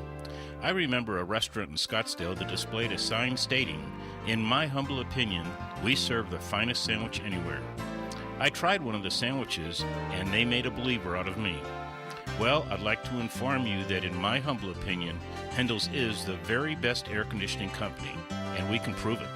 Just stop by and visit our one-of-a-kind showroom that offers side-by-side comparison shopping. Visit our customer care center, our sheet metal shop, our parts department and warehouse. You'll find a spotless, well-organized business with an all-star cast of conscientious employees. Just try visiting other air conditioning companies. You probably won't even get past the front door. Hendel's Air Conditioning is open for you 7 days a week. We're a half mile south of Guadalupe Road on Arizona Avenue. Or call us at 480-813-1700. That's 813-1700. Now, back to the War Room. Insight and analysis about the biggest political stories in AZ and DC. Special edition of the War Room in the 4 o'clock hour. Charlie Kirk assassinated on a college campus today. We will have our normally scheduled War Room at 5 with a different panel, and we will continue to discuss this. But Charlie Kirk, a beloved figure in MAGA, young Republicans felt, this is a guy that has my back.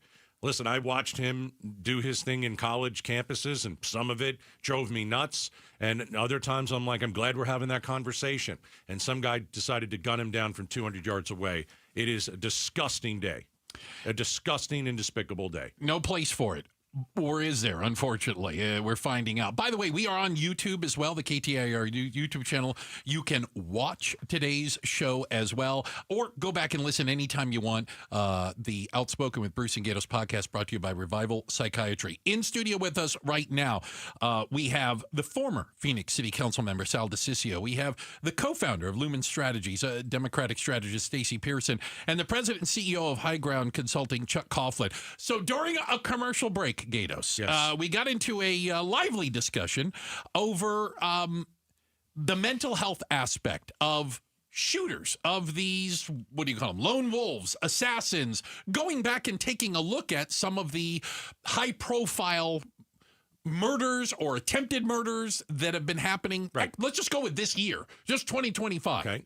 And the impact that mental health has on that, and whether or not Donald Trump will even mention mental health. Chuck, I'll let you start with, do you think Trump will talk about mental health with 100% no way. Okay. Because it is a manifestation of our political culture today. It's a manifestation of our culture at large. And it's at the root of it. And our discussion was you can't do anything about it, or, it's just a problem. There are things you can do about it. And you can treat people. You can find people. You can find treatments for people. It's up to them. Right? But you have to be able to build a system, a public health care system that's there for them. In fact, I'm working on one of those ideas right now. Is mental health at the root of all of this? I mean, it's like saying, is mental health the cause of crime? You're murdering somebody. Yeah. That's but is every murderer a it's mental? A sin. Okay, fair enough. It's a sin. And sin is a breaking of your relationship with God. And an acknowledgement of your relationship with God is the most important thing that we do every day. We got to get up and say, hey, thanks. Thanks for giving me this opportunity. Thanks for giving me this great world to live in. Let me be a blessing to other people today. Let me be a blessing. I do that every morning. I'd like to see a lot more people do it. Right, but it has to start with a right footing, not a political philosophy or libertarianism. Screw you, not celebration of DEI. Let me get Sal in here because he looks like he's steaming. Here's where we were. No, I'm not steaming. But we had this conversation.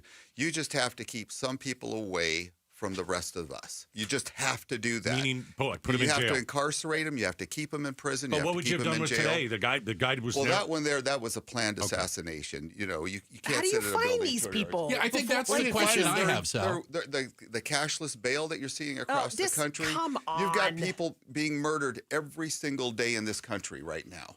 Those individuals need to be in prison violent crime rate forever. is as low as it's been and it needs to go lower. Century. It needs to go lower. With you. It needs to get to zero. I mean, anything short of zero. That is just not how humans never operate. going to happen because sin exists in the world. The bottom line is you should have reset to learn your to reality keep people away to getting something from others. positive done. That's what you not do. Perfect. That's what you do. I think you one of the have to keep problems them I away, have, keep them out of society. I don't disagree with that a big thing. You no longer have these victims. But the problem is we don't find out these people are mentally ill until they commit the crime. It's not necessarily the mentally ill. It could be individuals who are just constly involved in the criminal justice criminals. Repeat criminals. We have no idea who did this, and the latest rampages were all folks who had no criminal histories.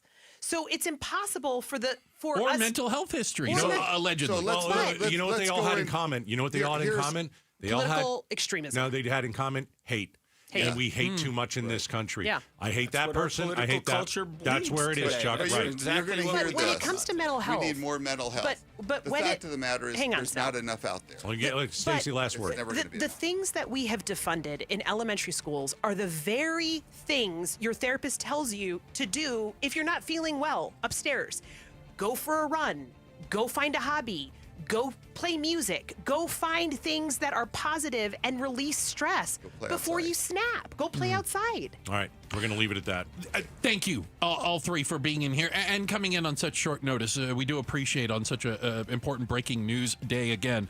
Stacey Pearson, Chuck Coughlin, and Sal DiCiccio. We reset, and War Room version 2 different is panel coming up next. Again, you can catch it on YouTube, the KTAR YouTube channel, and you can go back and listen on our podcast brought to you by Revival Psychiatry. And the breaking news is that Charlie Kirk was assassinated on a college campus earlier today. We'll obviously kick off things with that coming up next right here. Outspoken on KTAR.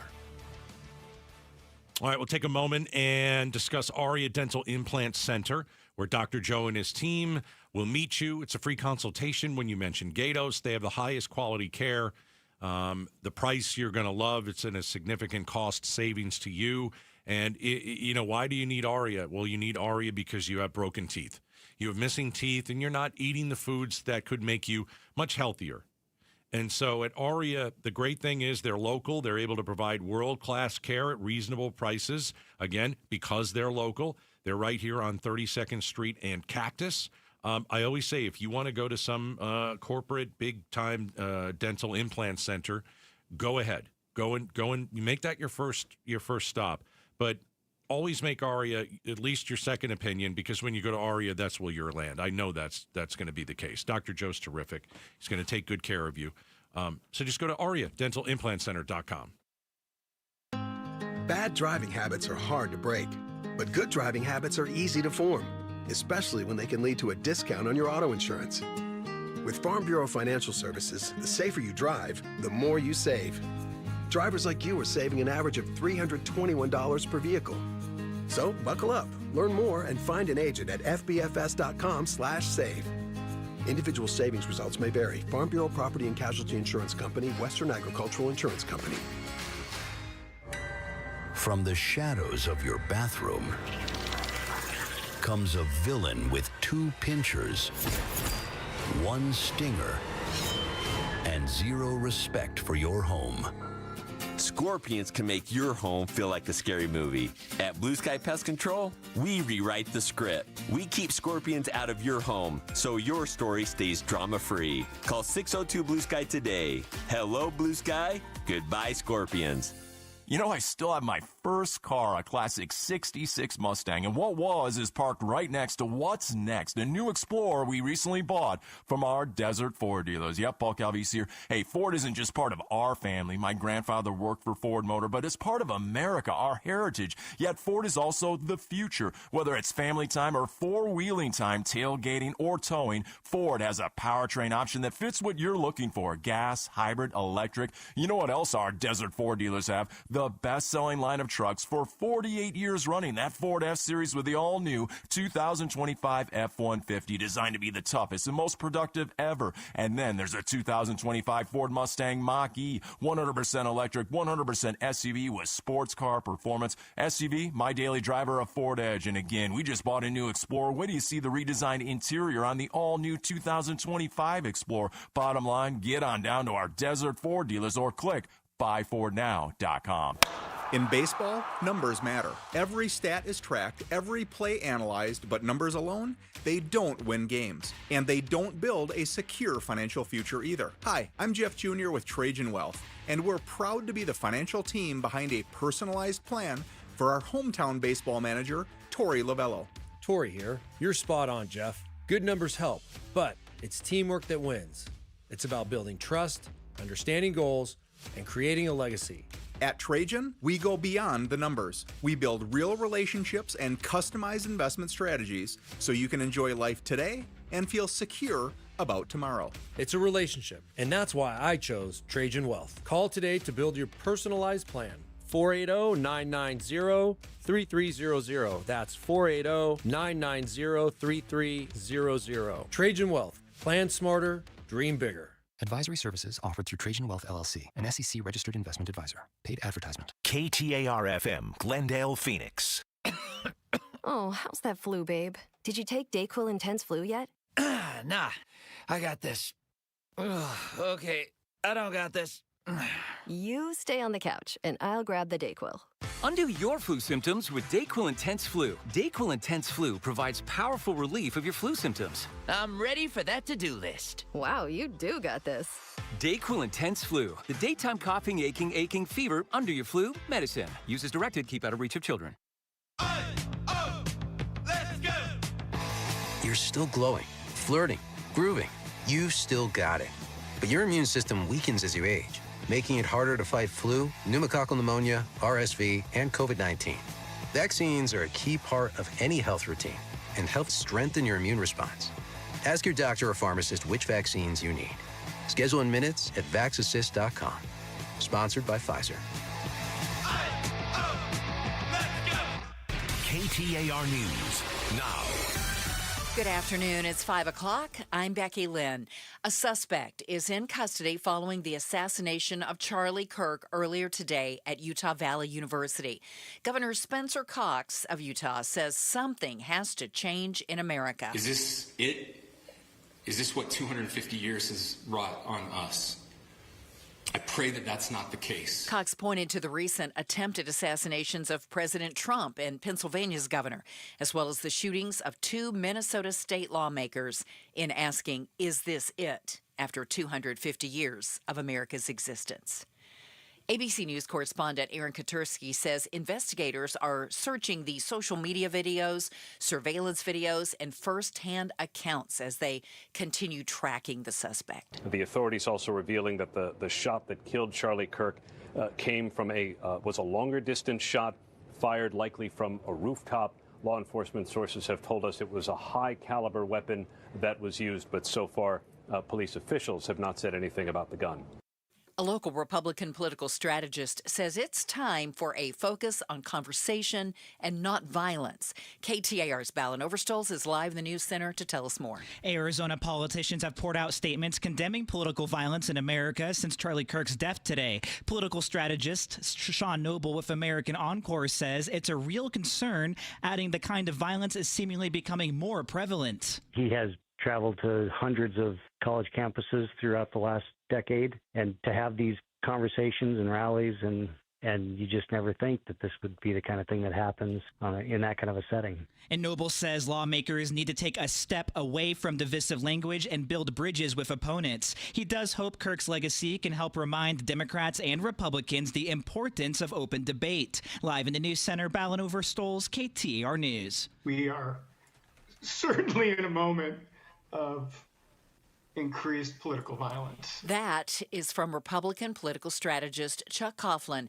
after the assassination of Turning Point USA co-founder Charlie Kirk. Coughlin tells the Christian Joe Show, quote, "Our society is sick. Our culture is sick. The way we deal with one another is politically sick." Coughlin says we have political movements on the left and the right that won't admit their shortcomings and use that narrative against one another.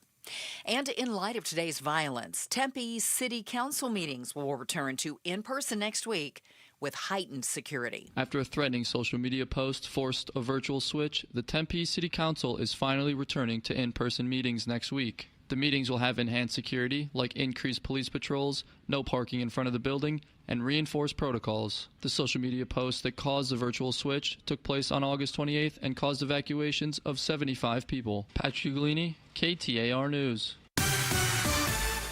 Time to check on the roads now. Enrique Garcia's in the Valley Chevy Dealers Traffic Center.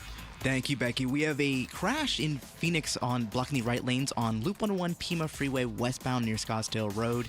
And then we have a disabled vehicle blocking the exit ramp on I-17, the Durango curve northbound near 19th Ave. And looking at our surface streets, Phoenix with a crash, Cave Creek Road and Thunderbird Road. Brought to you by AMWA. From 10 Valley cities to millions of taps, delivering the water security that Arizona communities depend on. Enrique Garcia, KTAR News. We'll see some clear skies tonight with a low temp around 84 degrees. Tomorrow, 101 for our high, and then 100 on Friday. So cooling off a bit. In fact, below 100 for Saturday and Sunday. In Mesa right now, it is 104 degrees. Weather brought to you by Howard Air and Plumbing. Whether replace or repair, call Howard Air and Plumbing. I'm Becky Lynn on Arizona's news station, KTAR News. Outspoken with Bruce and Gatos presents The War Room. A political symposium cutting through the noise from the Arizona State Capitol to Washington, D.C. The War Room starts now. All right, we had a 4 o'clock war room. We have a 5 o'clock war room. And what we're discussing is the sickening assassination of Charlie Kirk, a young MAGA star, Turning Point USA, a conservative activist, if you will, someone who went on college campuses and had a conversation, and some very tough conversations. Debated people with different views. Right. Young Republicans felt that he had their backs. He was a conservative star, and he was murdered. He was assassinated. And we're following who did this, trying to find out exactly. Was it? It was on a. The gunman was on top of a roof. It appeared, again, unconfirmed, 200 yards away. But there is video of somebody on a rooftop. I'm going to say about a 4 or 5 story building, right, roughly 200 yards away, that people thought the shot came from. And then you see, after the gunshot, you see somebody running on the rooftop. Unconfirmed at this point, but if true, we also put this out there: a 200-yard shot, like that's a. Like Navy SEAL sniper type So inside level. the war room, we've got Matt Salmon, former Arizona congressman. We've got Barry Markson, KTAR legal analyst. Yeah, thanks for joining Appreciate us, guys. it, guys. We're gonna play. We're gonna play what happened. We're gonna play the moment that he was shot. So if this is something that you don't want to hear, if you got kids in the car, 1 minute he's speaking about issues, and the next you hear what happened. So we'll play it. And if you don't want to hear it, I totally understand. Just turn the radio back up in about 30 seconds. So, do you know how many transgender Americans have been mass shooters over the last 10 years? Too many. Okay.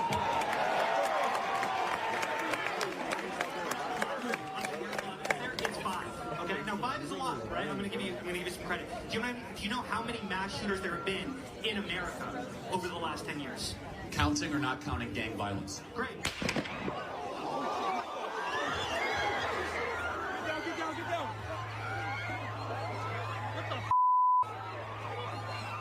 A single shot from quite a ways away. To it the neck. appears. To the neck. Yeah, hit him in the neck. The person knew what they were doing. Yeah. Oh, yeah. Can I give you guys a quick update? By the way, this is from FBI Director Patel.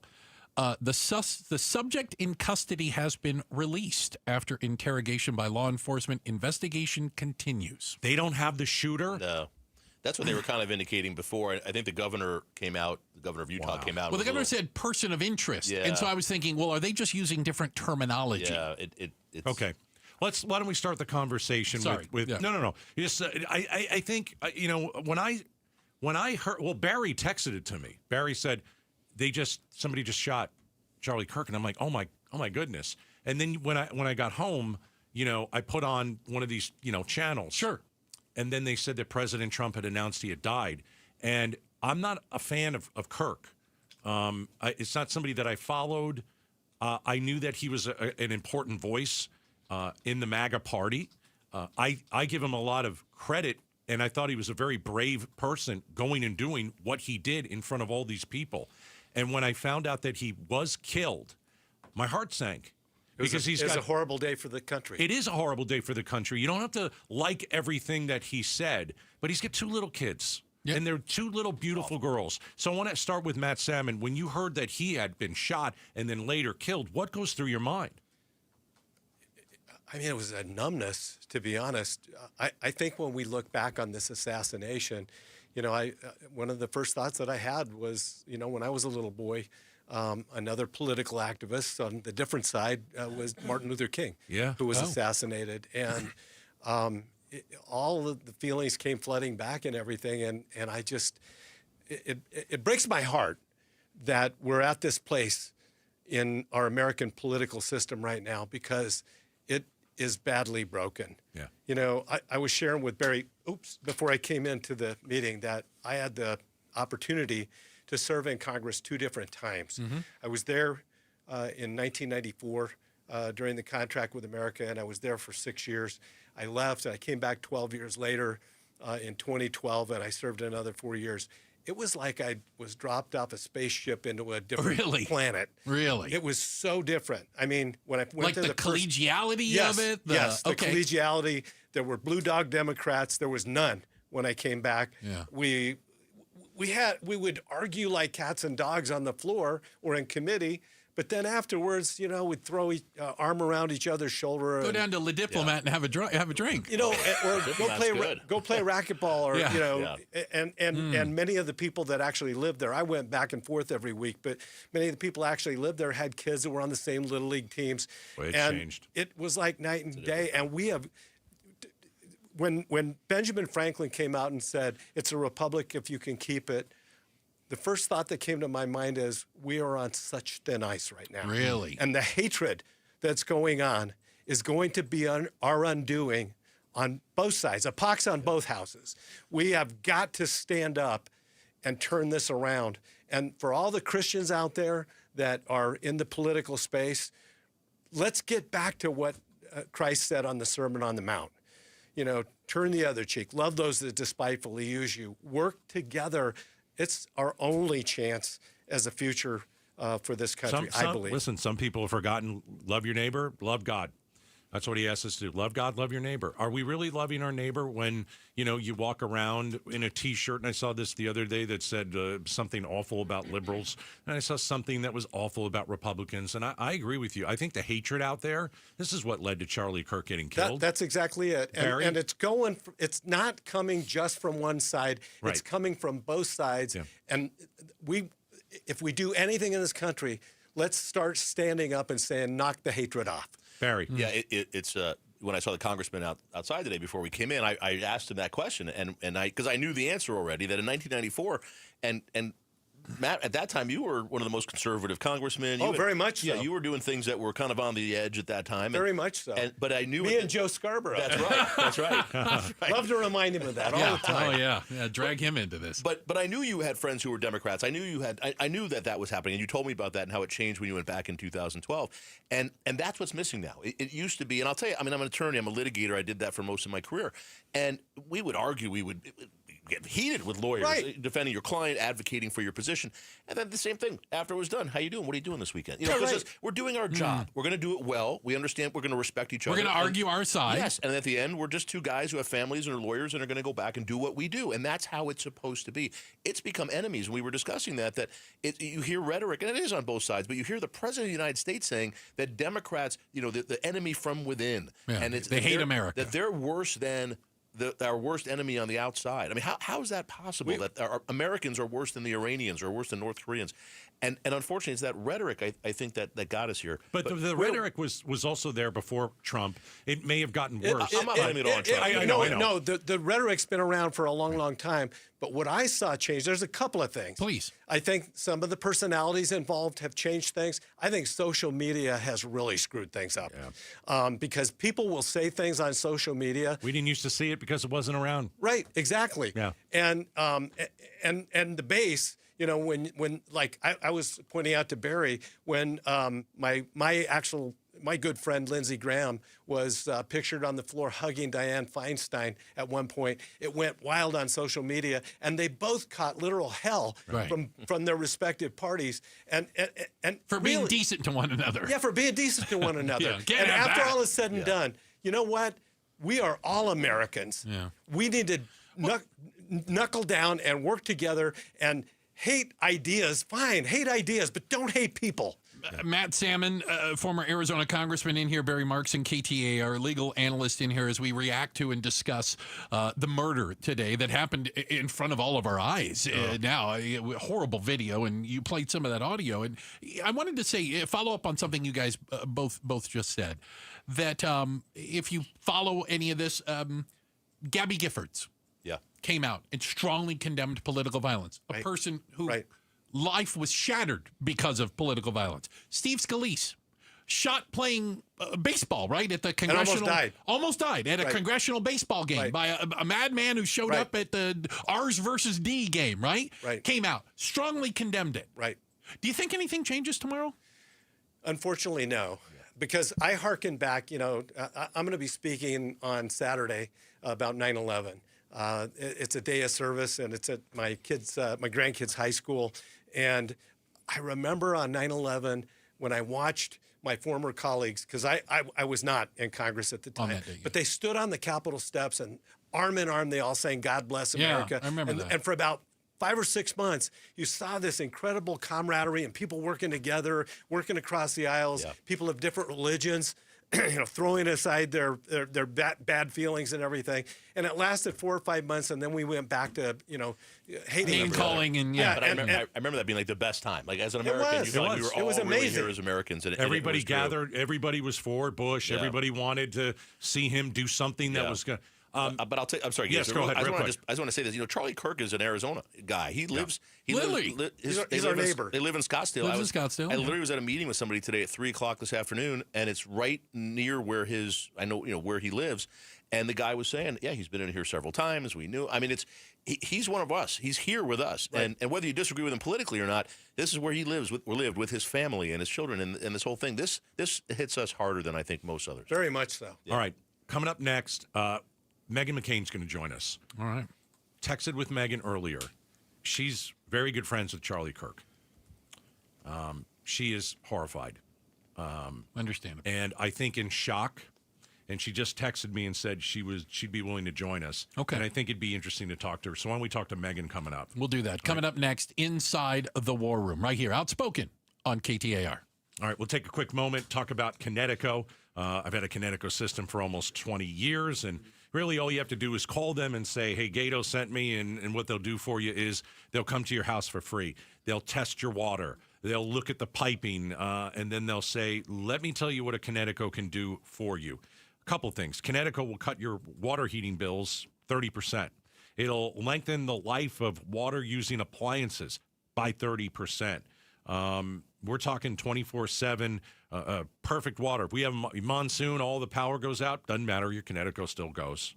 So I want you to call them today. 602-910-6570, 602-910-6570. You can check them out at aquazona.com. KTAR Breaking News Alert. This just into the KTAR News Center. FBI Director Kash Patel says the subject in custody, the person of interest after the shooting of Charlie Kirk in Utah earlier today, has been released. In a post on X, Patel says the investigation into the shooting continues and the FBI will continue to release information in the interest of transparency. But once again, a subject that was being interrogated following the shooting of Charlie Kirk today has now been released. Get breaking news notifications right to your phone. Just download the KTAR News app, and for more, go to KTAR.com. Let's get a look at traffic now with Enrique Garcia, who is live in the Valley Chevy Dealers Traffic Center. Thank you, Becky Lynn. We still have that crash in North Scottsdale, blocking the right lanes on Loop 101 Pima Freeway, westbound near Scottsdale Road. This report is brought to you by Beatitudes. Our summer of super savings is on. Your parents can save big and enjoy a senior community like no other. Schedule your tour at beatitudescampus.org.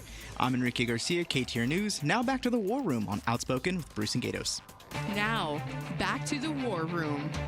Insight and analysis about the biggest political stories in AZ and DC. Appreciate you spending some time with us today, whether you're listening in the radio or maybe you're watching. A lot of folks watching on the KTAR YouTube channel. We sincerely appreciate that. You can also go back and listen to last hour's pre-war room, if you will. Amazing group of guests. You can always do that on the KTAR News app, KTAR.com, or check out our podcast brought to you by Revival Psychiatry. All right, joining us in studio, Matt Salmon, Barry Markson, but joining us right now on the phone, a friend of Charlie Kirk's and somebody who I know is hurting today. And Meghan, we really appreciate you making a little bit of time for us. It's Meghan McCain. Hi, thank you for having me. I'm so sorry it's under these circumstances. Yeah. And hello to Mr. Salmon. We are friends as well, so it's nice to be on with you. Thank you. Good to be on with you, Meghan. Meghan, Thank you. How long were you friends with Charlie Kirk? And what was, when you heard the news that he had been shot, and then the awful news that came down a few hours later that he had died from his wounds, what is going through your mind as a friend of his? We just ran in the same circles, obviously, with conservative media and conservative figures, but I didn't become friendly with him and friends with him until an introduction by my friend Tulsi Gabbard. And I was probably, like I would say, I was actually, tragically, I was supposed to go to Arizona to interview him and his wife in about 2 weeks. So makes this, even more macabre. He's a really, really wonderful person. Really warm, really charming, very open to all sides of the coalition of the Republican Party, which I really always appreciated. Would defend people like Susan Collins. Just this summer, I have a good friend, my friend Sarah Scarborough, that's my best friend from elementary school, from PCDS, and her son, Colton, is a really amazing young man. He's 16. He like goes to church. He's in his football team. He has really good grades. Like he's just like a really stand-up 16-year-old. And I said, you know, how in this era do you have 15, excuse me, how in this era have you raised like this amazing kid? And she goes, well, it's, you know, obviously our parenting, but honestly, like Charlie Kirk and Turning Point has been a huge influence on him in so many ways. And I was so moved by it that I contacted Charlie, told him the story, and he sent Colton this giant box of hats and Turning Point paraphernalia and a handwritten note that was signed, the signed hat, and just obviously made Colton's entire life. And he's so excited about it, and really made videos on his social media, all this stuff, and just really went out of his way. And that's the kind of person he was, just really grateful for any support anywhere. And in an era when there's like a lot of, you know, conservative commentators who can be very extreme and ugly and mean, he was the opposite. And I think that's one of the real tragedies of this as well. And I just totally heartbroken for him and totally heartbroken for his wife, Erica, and their children. Meghan McCain joins us on the War Room. Meghan, I was going to ask you, you're on social media, and I know you felt the backlash of angry people who say awful things about you and your family. I know you've experienced that before. And I was going to ask you two questions. One is, do you think after this, is this an opportunity maybe to dial that back a little bit, to maybe say to both sides, hey, let's not go after each other this personally. We can disagree, we can yell, but let's not make it this personal, this violent. And two, and I don't mean to be too macabre, but have you and your family, have you ever felt in danger? Have you felt like this is something that you risked as a more high-profile person? For your first question, you know, I was really hoping that Trump's assassination attempt would be the end of this. You know, as that was a horrific experience, obviously, for the entire country, and I thought that was a dial-down turning moment. So I certainly hope so, but I was like even hesitant to come on this show because I've been so emotional and charged all day. And I thought, you know, there's this commentator, Matt Dowd, and just on a personal level, he's truly one of the worst people I've ever worked with. I worked with him at ABC News, and he's just a despicable human being. And he said some disgusting thing. He basically said on ABC they had to come out. I'm sorry, he said on MSNBC he had to come and apologize because he said that Charlie Kirk basically deserved to be shot because of the things he said. And it's like, you know, he just died. This man was just assassinated. So, you know, I know in my content and my behavior, I try and be as elevated as possible, but he should be fired. It's not acceptable dialogue. It's amping up energy. Yeah. On a personal note, I mean, I don't do college campuses anymore. When I get like booked for speaking engagements, I just don't really do it anymore unless it's a very, very conservative college, because I just find it to be, I wouldn't say violent, but just like, you know, all the things you guys have already seen is just very intolerant of conservative people. But Meghan, can I just say this? I mean, I want to get back to something Barry said, because you are high profile. You put yourself out there. People recognize you. Sort of. Charlie Kirk is a global figure. I mean, it's no comparison. No. Fair. But in the world of politics, we're going to bring it down to that. Are you ever concerned for your own safety? Yeah, but I also am not going to live in fear, and I'm not going to I think that's what people want. I think they want you to be too scared to speak out, and they want you to be too scared to talk, and I'm not going to live like that. And, you know, and also I think this is a very extreme situation, and I really hope it's just a one-off. But I'm more fear for like my friends in my life that are much more higher profile. Like that's who I really.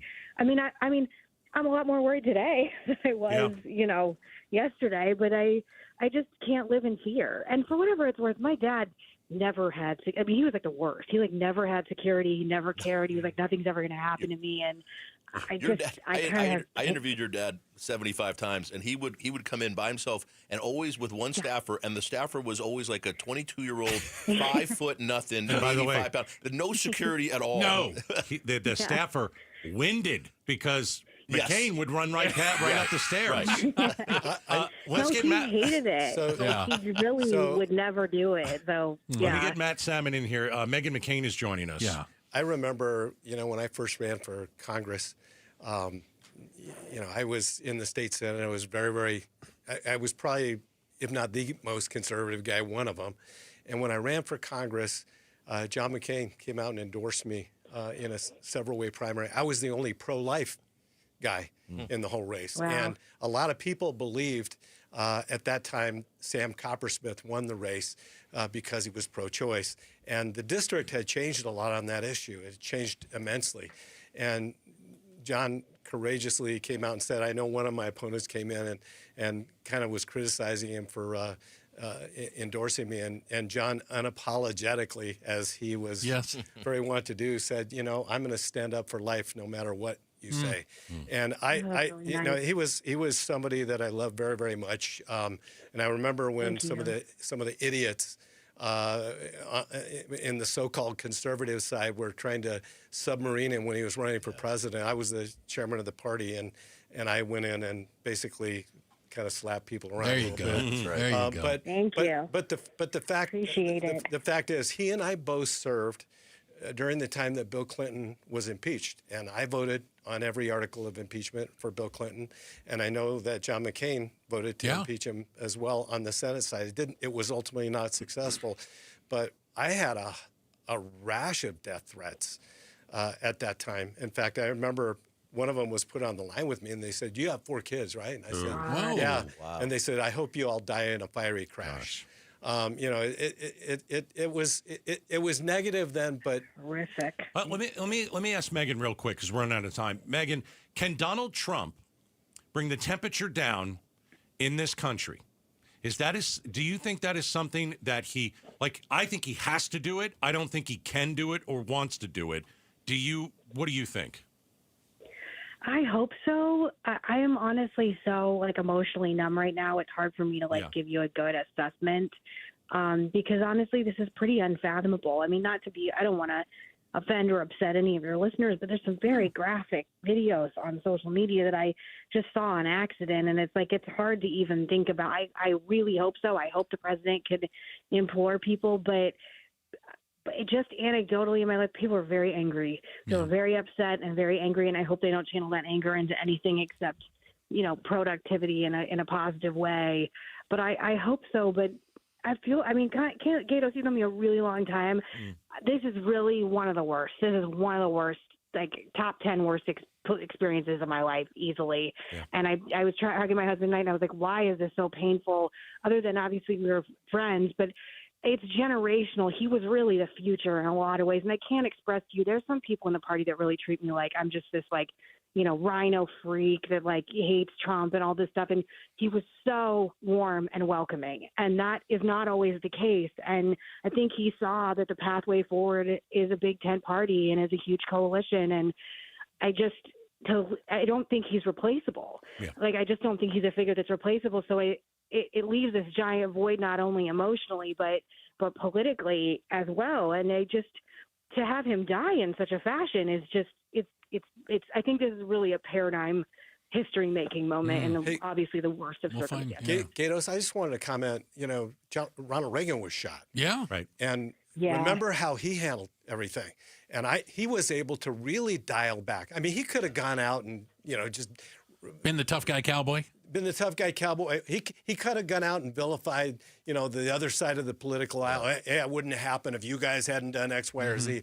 But Ronald Reagan was a master at being an optimist and getting people united. And I think not just for the president of the country, I think all of our leaders, like Steve Scalise did today, I think they need to stand in unison like they did, on 9/11 on the steps. Yeah. Appreciate it. Megan, thank you again for your time. I know it's a difficult day for you, and we really thank you for making a little bit of time for us. Thanks, Megan. Thank you. And it's nice to hear your voice, Congressman. I hope I see you soon. And thank you all so much for always being so kind to me on the show. I really appreciate it. I'm sorry. It's just I don't care who you are. It's a really awful day for the country. Yeah. Don't need to apologize. That's Meghan McCain, and we appreciate it. Thank you. Just real quick what she said. Doesn't matter if you liked Charlie Kirk or you thought he was the worst. Exactly. It doesn't matter. What happened today is so disgusting. To rip somebody away from his little boy and his little girl. I didn't like some of the stuff Charlie Kirk said, guys. I'll be the first to say it. There's no question about it. But, for a guy who went out there and said, here's what I believe, here's what I feel, let's have a conversation. Okay. Why is that a bad thing? It's not. It's kind of like it's kind of like what happened with the CEO of United Healthcare and all these people that were celebrating the fact that he was killed, making the guy that killed him a hero. Yeah. All right, he was good looking though. We are inside the war room. Hold on, we've got Barry Markson, we've got Matt Salmon. We're going to come back and continue this conversation and talk more about how do you discuss politics and the kind of differences people have today without it becoming overheated, shall you say. It's coming up next, Outspoken on KTAR. Conservative activist and founder of Turning Point USA, Charlie Kirk, has died after being shot at an event in Utah.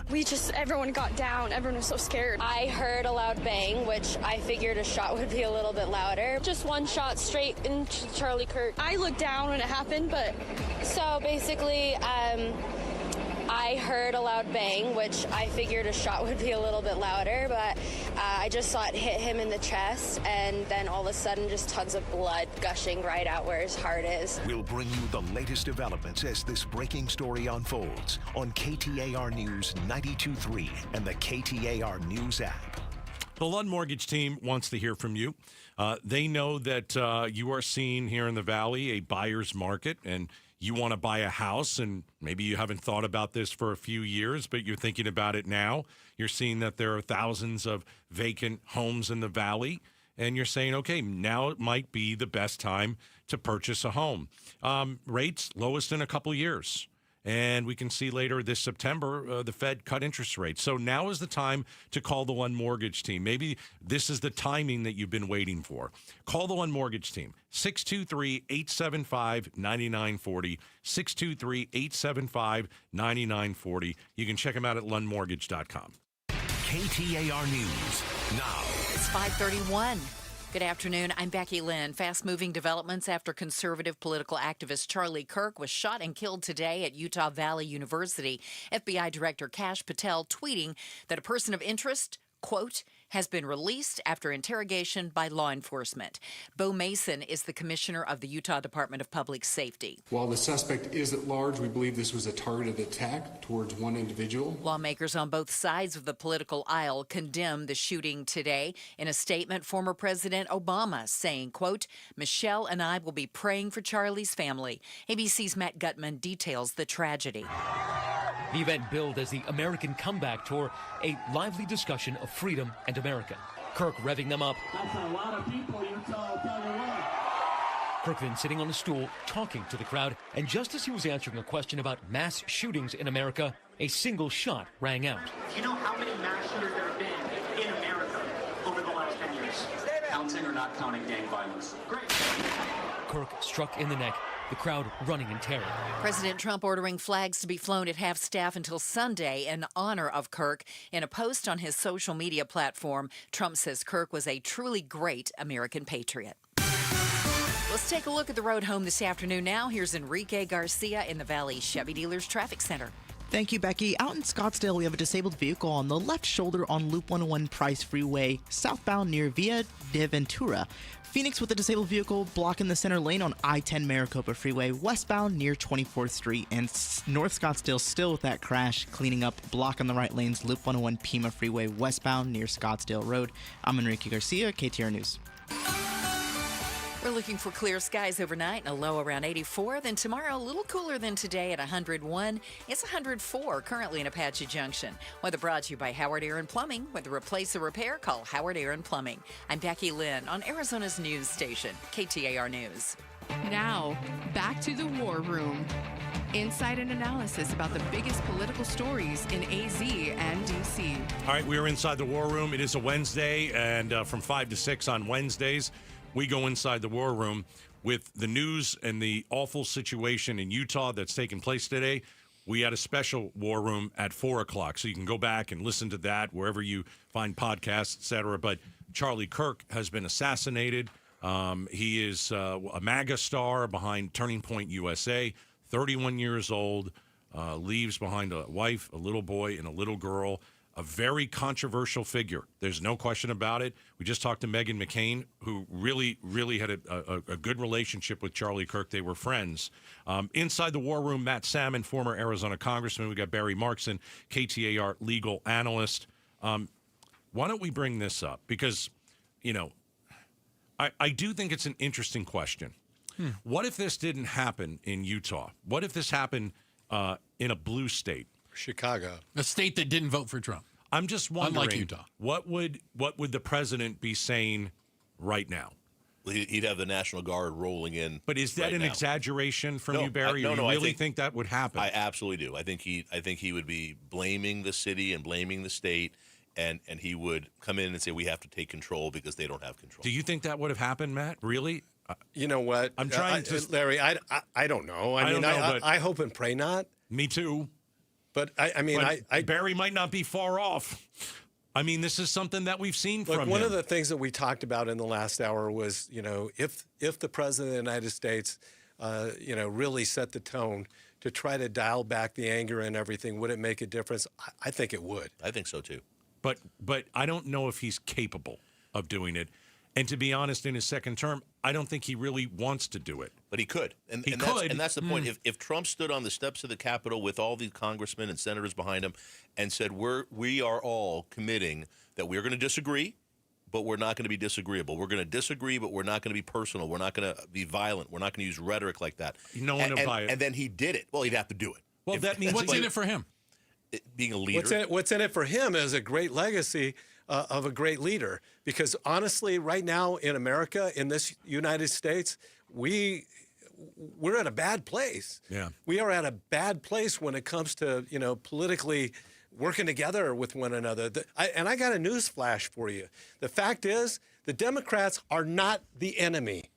They are Americans just like we are. We need to figure out a way to cross that divide. The Democrats that Trump isn't Hitler. I mean, this is the stuff That's that exactly we talk about. No, you're right. Don't call him Hitler. Hitler a is pox on both houses, but somebody has got to dial down the rhetoric and lead by example. And I think that he is the best person to do that as the commander-in-chief, the president, and the most powerful guy in the world. So I'm going to play you guys. I'm going to play you guys some audio. We're inside the war room. And this is what Representative Nancy Mace said. She is a Republican. This is, it was minutes after it was announced that Charlie Kirk had been assassinated. And here's this lady running her mouth. Democrats own what happened today. I am devastated. My kids have called panicking. All the kids of every conservative in the country called panicking. Just because you speak your mind on an issue doesn't mean you get shot and killed. And he was talking about mass tranny violence when this happened. So her rhetoric is also disgusting. Well, we don't even have a suspect at this point. It could. We don't. But to be clear, and I say that's kind of the breaking news. Speculation out there. But the breaking news is that they said they had somebody. That person's been released. They are looking for the gunman. But how is this the Democrats' fault? It's not. It's not. But she believes it. So tell me why she believes that. What is in her mind that has turned this into, this is. Because anybody who's not on her side is a Democrat. They're the enemy, and they're bringing all this on. That was all over social media, not Nancy Mace. All of these people, the MAGA folks and people who do this, this is how they make their living, guys. I don't know how to do it. They get everybody riled up. It's getting hate and divisiveness, and that's what they do. The grifters. But it's also like mob mentality. It is. When people lose their complete perspective, they do things that they would never do on their own. And I've been there.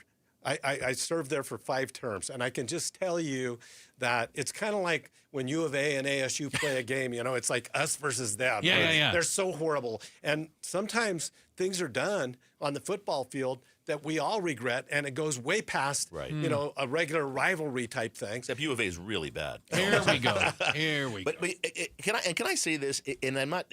I want to start by saying there's nothing that anybody said that would ever deserve what happened to Charlie Kirk today, and that he didn't say something that brought this on. It's not what this is. But this is the rhetoric that needs to happen. When Paul Pelosi, Nancy Pelosi's husband, was assaulted a few years ago, Charlie Kirk went on his show and publicly said, like joking around, that somebody needs to go bail the guy out who assaulted him. And I mean, he didn't take that seriously, and he kind of piled on. It wasn't that bad, but that's my point. This is on both sides, but this is okay to be. And this was a real violent attack on an old man. The guy went in there and hit him with a hammer, right? Yeah. But then, you have the the people that go out there on social media, and if you watch it today, you see the hatred online about Charlie Kirk. I mean, there are people. He said some really vile things. But there are people that are celebrating the death. That's awful. Of him there's no excuse because for that. they don't share the same beliefs. And that's despicable. And that's disgusting. And that makes you a disgrace. Well, let me say this. I think Charlie Kirk's a racist. I don't think he deserved to be shot and killed. There's two separate things. You can think whatever you want about Charlie Kirk, but no one should think it's okay for him to get shot in the neck and killed in front of his kids. I will tell you, and this is a personal thing. When I heard this today for the first time, and I was thought back of it later today, I was happy that my first reaction, because I don't like Charlie Kirk, I don't like what he stands for, I don't like a lot of those things. My first reaction was I was sad that was awful, and that was my first reaction. Not that I'm happy that this happened, and that's how we should all be, and we're not. There's obviously millions and millions of Americans If you hate Trump with all your heart, and you are looking, and I'm not talking about everybody, but you're looking at the fact that Charlie Kirk had his life ended today, and you're going on social media, and you are loving it, and this has made your day. You're disgusting, and you're anti-American, and I don't want to know you. I think that's some of the most awful things. You had President Biden, you had President Bush, you had President Obama, all coming out today denouncing violence, saying this is absolutely wrong. And this is one thing, and again, it's on both sides, but this is one thing where there is a difference. This happens today, and every Democrat everywhere has come out and denounced this, and this is awful, and they're giving their condolences. When Melissa Hortman, who was the Speaker of the House in Minnesota, was killed in her home with her husband a couple of months ago, Turning Point and Charlie Kirk didn't say a word. There was no condolences. There was nothing there. Trump barely said anything. Trump said he didn't call the governor of Minnesota. Yeah. There was none of what you're seeing now from Democrats saying this is wrong, this is political violence, we shouldn't do this. There was none of that really coming from, not every Republican, some did, but from most Republicans, most of the folks on that part of it didn't say a word. And that's wrong. That's isn't it interesting that Trump didn't call the governor of Minnesota when all that happened? Yes. But then just the other day, the governor of Minnesota, after there were all those rumors online that Trump was dead, remember that? And he said something like, well, can't win them all. You're just like, oh my gosh, you're disgusting too. Yeah. I feel really, really strongly about this. And I really think more than anything, rather than go down this road, I think we should really, really, really try to focus on how do we get rid of the hatred all the way across the board? Why don't we talk about that next? That's a perfect place to stop. That's a great point. Yeah, I think exactly. we should do that. That is, speaking right there, former Arizona Congressman Matt Salmon, KTAR legal analyst Barry Markson. And yeah, we'll come back with that. And a reminder, we are live on the KTAR YouTube channel as we speak. And there's always a podcast of the show. You ever want to go back and listen to any of it, including last hour, which was pretty darn amazing, make sure you go check out the Outspoken with Bruce and Gato's podcast brought to you by Revival Psychiatry. More War Room coming up next, Outspoken on KTAR. Take a minute and chat about advanced window products. I sent Jake and Nate and the team over there a picture of my bedroom window. It's a disaster. You can't see out of it anymore. I showed Bruce it the other day, right? And he's like, how do you even look out that window? And I said, we really don't. And so they're coming over. This is one of the many things they're going to do. But that window it's not even builder grade. It's worse than that. At Advanced Window Products, they know their business. 39 years, an A+ rating with the Better Business Bureau. All you have to do is call them, and to get a great deal, you mentioned Gatos, buy 10 windows or more, get $2,500 off. 480-764-2002. AdvancedWindows.com. Staples presents That Was Easy. I was opening my pet supply store in 2 days and needed a grand opening banner. Hold on to your hat. Here come the rush charges. So I went to Staples. Staples Print Pros were able to print it same day, and I saved big. Same day, save big? Give that dog a bone. I'll take it. For the expert printing your business needs, Staples. That was easy. Now at Staples, save up to $125 on custom print orders. Valid in-store and online. It's 9/13. Order by noon for same-day banners. Exclusions apply. Visit staples.com/print for details. You're still glowing, flirting, grooving. You've still got it. But your immune system weakens as you age, making it harder to fight flu, pneumococcal pneumonia, RSV, and COVID-19. Vaccines are a key part of any health routine and help strengthen your immune response. Ask your doctor or pharmacist which vaccines you need. Schedule in minutes at vaxassist.com. Sponsored by Pfizer. Arizona heat doesn't take a break, right? And neither should our AC. So day and night, air conditioning, heating, and plumbing, they're here with their end of summer blowout special. A full AC tune-up for only $39. Only $39. We get it every year at Casa Calvisi. We get the AC tune-up. You avoid costly repairs down the road. You get the confidence, especially when it's all backed by the day and night no breakdown guarantee. And with over 40 years in business and a 4.9-star Google rating, you know your home is in the best hands with Day and Night. Don't risk a breakdown when you need your AC the most. Man, I was that guy until 3 of my neighbors told me we only and always go with Day and Night air conditioning, heating, and plumbing, especially now with the end of summer blowout special, a full AC tune-up for only $39. Only $39. Limited time offer, conditions apply. Call 480-344-0082 or book at dayandnightair.com. That's dayandnightair.com. KTAR News Flash. At 5:45, I'm Becky Lynn, and here's what you need to know right now. Arizona U.S. Senator Mark Kelly says it's up to him and others in politics to bring down the temperature. You know, in my view, this was a political assassination. It was the same attempted political assassination in my wife's case because of something. Enrique Garcia in the Valley Chevy Dealers Traffic Center. Thank you, Becky. Enrique Garcia in the Valley Chevy Dealers Traffic Center. Thank you, Becky. Out in Deer Valley, we have a disabled vehicle on the exit ramp I-17 northbound near Bell Road. Phoenix with spotted debris blocking the exit ramp on I-10 Maricopa Freeway westbound near 24th Street. Brought to you by Primavera Online. Nearly 25 years strong, Primavera offers cutting-edge tuition-free online K-12 education. Choose Primavera.com. Enrique Garcia, KTAR News. Hey, it's time to get a post-storm inspection of your roof by America Roofing. So, you know, the monsoon, maybe it has a couple more weeks, but certainly it hit for several days and over a couple weeks. A lot of wind, torrential downpour. You got to get your roof checked. You don't know what's going on up there. Call my friends at America Roofing. Here's what they'll do for you. Free post-storm inspection of your roof when you mention Gatos. AmericaRoofingCo.com. You may have a problem area. Let them get in your attic. Let them get up on the roof. Let them make sure that your roof is healthy. And if there is an issue, you know, you mention me again, you save 12% on a repair. It's America Roofing, and a very simple phone number to remember is 602-960-ROOF. I'm Ed Evans, CEO of Consumer Cellular. We're dedicated to serving people 50 and up, like me. Our needs are different. Big Wireless wants us in an unlimited plan, but if you're not using all that data, you're probably getting used. At Consumer Cellular, we're focused on affordable, reliable plans, including data that suits your needs, not ours. Our plans start at just $20, and you'll get the best customer service in the business. Call 1-888-FREEDOM or visit consumercellular.com/facts. Plans include $5 credit for auto pay and e-billing. See site for additional facts. What is your next success story? At University of Maryland Global Campus, you can succeed again with more than 135 affordable online degrees and certificates to help you move your career forward. From cybersecurity and AI to healthcare and MBA, our programs help you build critical thinking, leadership, and communication skills that set you apart in today's job market. Designed for working adults, focused on the future. Classes start September 17th. Learn more at umgc.edu. Certified to operate in Virginia by Chev. Now, back to the War Room. Insight and analysis about the biggest political stories in AZ and DC.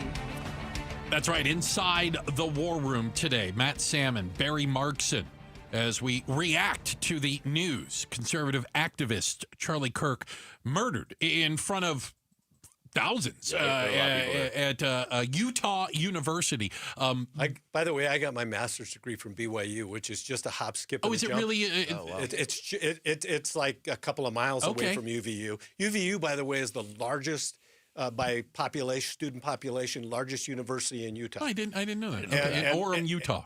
And I was just there about 3 weeks ago. Wow. Okay. The latest, by the way, from law enforcement is the shooter is still on the loose. They are still looking. Yeah. They had a person in custody earlier, but they've been released after being interrogated. That's unbelievable. It's been hours, and I know that we're really good at finding bad people, and we haven't found who it is yet. I mean, amazing. Yeah, and Barry, could they be hedging their bets and maybe have the person but not let on? Yeah, that they I have don't them? know. Could that be happening? The FBI director is the one who said we have them, and then came back on and said no, we don't. Yeah, I think it's a little embarrassing for them that it's taken this long. So my guess is they're not doing that, but I don't know. Kash Patel, I don't really trust anything he says, so I don't know. I think the issue when it comes to these shootings, whether it's a school shooting, this and there was one of those today too. There was, sadly, and of course, yes. Nobody's talking about it. I think it happened in Colorado, Denver. Yeah, but it's like people are saying, well, how do we, can the president turn the temperature down? And don't wait for a politician to save things. It's us that has to turn the temperature down. Bingo. It's not Trump. It's not the Democrats. It's us. We've got to do a better job of loving each other.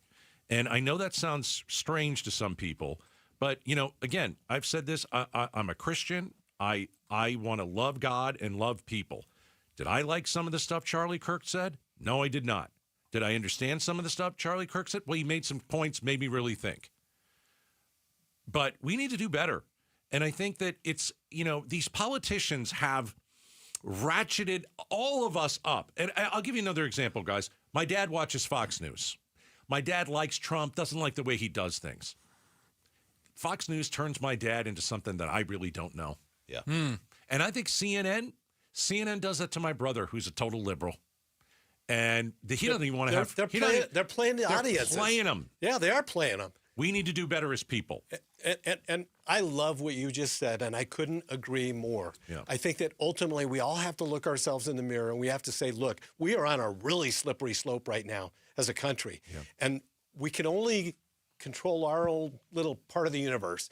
And we have got to, every father and mother needs to sit down with their kids and have this same conversation. I think it's time for, a major change in this country, a major reconciliation. So let me ask you, Matt, does it get better or worse after this? Tomorrow, for example, we wake up tomorrow. I think it depends on how exactly what Larry just said. I think how we take it. If like what Laura Loomer just said, and let's close down everything that the liberals do because of the shooting today. If we turn around, and we say, you know what, this senseless hatred and violence has got to stop, and today is the first day of the rest of our lives as a country, and we're changing it today. We can do that. We can do it, but here's the problem. There are too many people on social media who make their living getting people excited, getting people worked up. That's how they do it. Riling them up. That's how Laura Loomer does it. She has millions of people who follow her on social media. She makes money doing that, and she has to play that part. That's her thing. And I don't know how that ends. I agree with you 100%. But we have to see it for what it is, Barry. We have to understand it for what it is. It's all it is. They're grifting. Yes, it's all grifting. And they are playing us as suckers. Well, it's like, if you want to watch social media, Elon Musk. Here's what he put on He tweeted X. a little bit ago. The left is a party of murder. Yeah. Okay. Ridiculous. We don't even.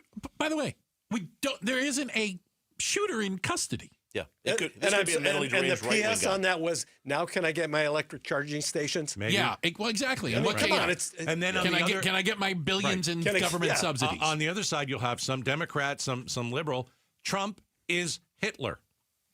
No, he isn't. He's not. Okay, so we've got both sides that just loathe each other, and it's one of those things where it's like you get, sometimes you get sucked into this.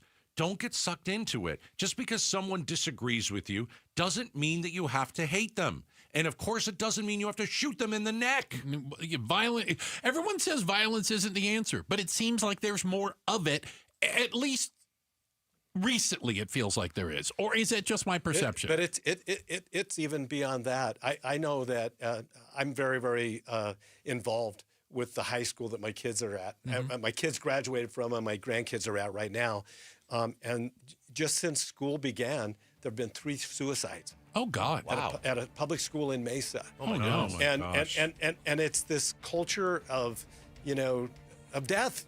Yeah. I'm just telling you that I think that we've got to, the name of our city is Phoenix. Let's be like the Phoenix bird and rise from the ashes and get through this stuff. We can all do a little bit. I can do a little bit on social media, Bruce. You can do. We could be a little. Yeah, we could. But the thing with us is we don't get personal. We don't get violent. We never do that, and there's a difference. But don't threaten violence. But we can all do our part. Appreciate you guys being with us today. Thank you so very much. Barry Markson, KTAR legal analyst for Arizona Congressman Matt Salmon. We thank you guys for being with us. All right, coming up, big 6 o'clock hour. You're going to hear from Meghan McCain, who is friends with Charlie Kirk. You'll also hear from someone who knows all too much about violence in politics. Charlie Kirk assassinated today. Terrible. Stick around. You know, it's one thing to save for retirement. It's a completely other thing to be ready for retirement.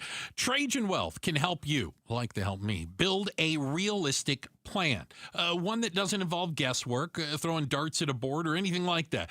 Give you peace of mind. Here's one of the things I really liked, sitting down with the fiduciary advisors at Trajan Wealth.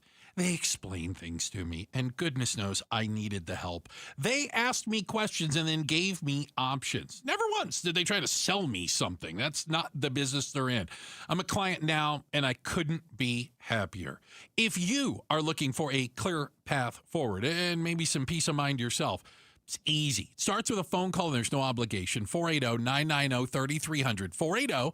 480-990-3300 online, TrajanWealth.com. Advisory services offered through Trajan Wealth, LLC, an SEC-registered investment advisor, paid advertisement. Protect your liver and give it the support it deserves by making Active Liver from New Nordic part of your daily wellness routine. Find Active Liver in stores at your local CVS, Meijer Grocery, or online at Amazon, or at newnordicusa.com. Oh, it's here, the best time of year, and no, I'm not just talking about football season. Wait, Wolf, what could possibly top football? Robert, it's shade season, baby. I'm at the compound, on my patio, cool, comfortable, no glare on the TV, thanks to All Pro Shade Concepts. That's exactly what we do. Our shade solutions block the sun, cut the heat, and keep your patio game day ready all year long. Make your season complete. Visit allproshade.com today for a free estimate, because you gotta have shade.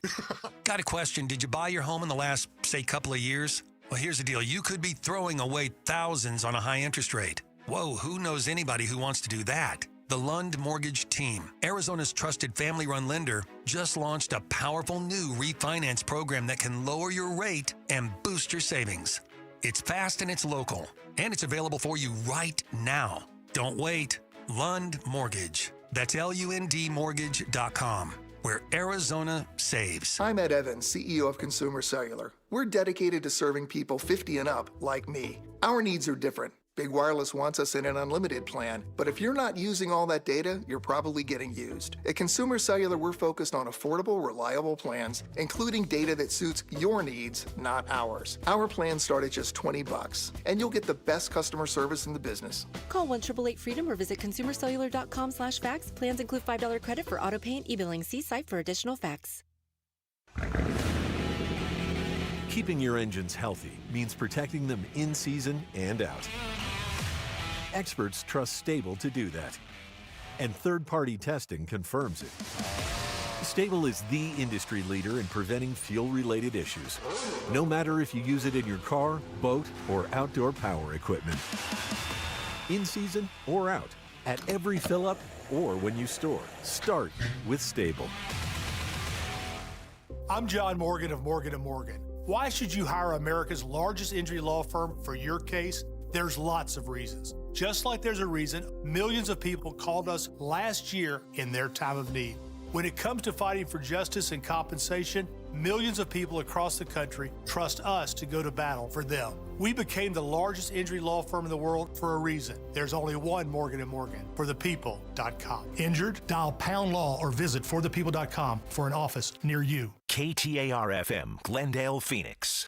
This is the story of the one. As a maintenance supervisor at a manufacturing facility, he knows keeping the line up and running is a top priority. That's why he chooses Grainger. Because when a drive belt gets damaged, Grainger makes it easy to find the exact specs for the replacement product he needs. And next day delivery helps ensure he'll have everything in place and running like clockwork. Call 1-800-GRAINGER, click Grainger.com, or just stop by. Grainger, for the ones who get it done. Wesley Financial Group is not a law firm, and Chuck McDowell definitely not an attorney. This is Chuck. If someone talked you into buying something really silly and you want to get out of that silly little thing, my advice, get the facts. Call me and I'll send you our timeshare exit kit absolutely free. Inside, you'll learn how timeshare works and all your options for cancellation. Call Wesley now for your free exit info kit. 800-838-6767. That's 800-838-6767. Hi, I'm Faye Fredericks. When you want to know what's really happening in Arizona, join Javier Soto and me. We bring the stories that truly impact your life, getting you the answers you deserve. Weeknights at 5 and 6 on ABC 15. KTAR News now. Good evening. It's 6 o'clock. I'm Becky Lynn. More questions than answers so far in the investigation into the fatal shooting of conservative political activist Charlie Kirk as he spoke today at Utah Valley University. Here's Spencer Cox, the governor of Utah. This is a dark day for our state. It's a tragic day for our nation.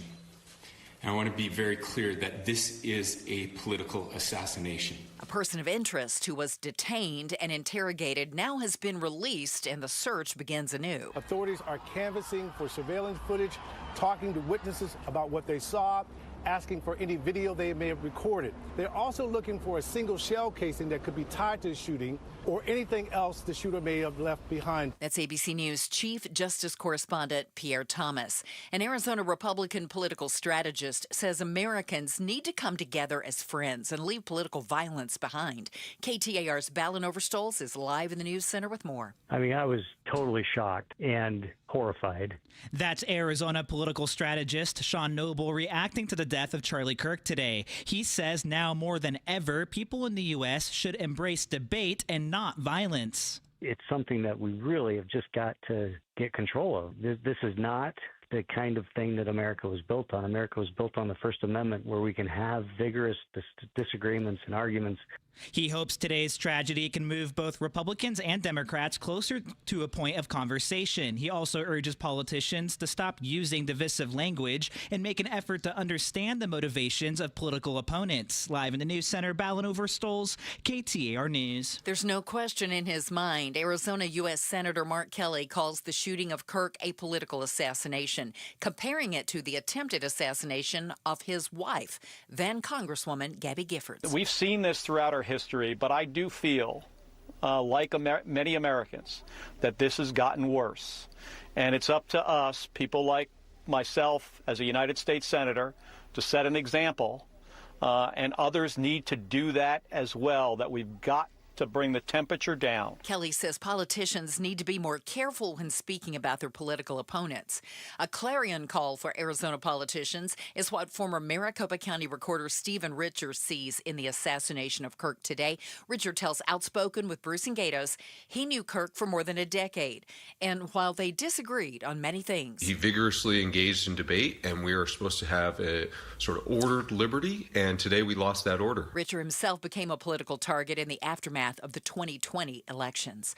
Also today, another school shooting. Multiple students injured after the shooting at Evergreen High School in Colorado. 2 students were allegedly shot by another student who had a revolver. That other student was also critically shot, possibly by himself, according to Jackie Kelly with the Jefferson County, Colorado Sheriff's Office. The shooter is a juvenile male. A 4th person was also reportedly injured, but how is not clear. She says the FBI's evidence response team is helping to process several crime scenes on the high school campus. Alex Stone, EBC News. And turning to Wall Street, the Dow fell 220 points today. The Nasdaq was up 6 and the S&P rose 19. For more money news, visit the Business Center at KTAR.com.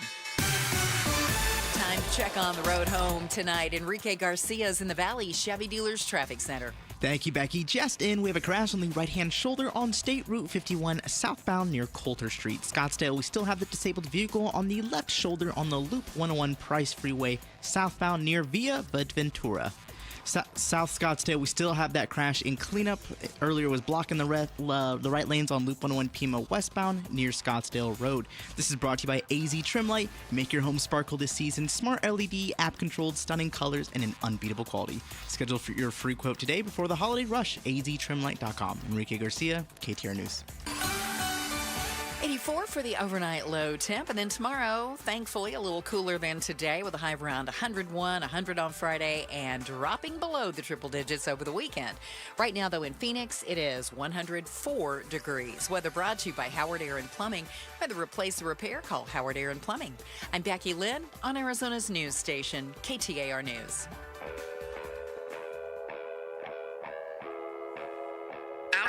Morgan. You are getting on my last nerve. Speaking up for Arizona. You've been on my last nerve for the last 3 hours. Outspoken with Bruce and Gatos. KTAR News 92.3 and the KTAR News app. All right, we've got continuing coverage of the assassination of Charlie Kirk. By now, a lot of you have unfortunately seen it happen on social.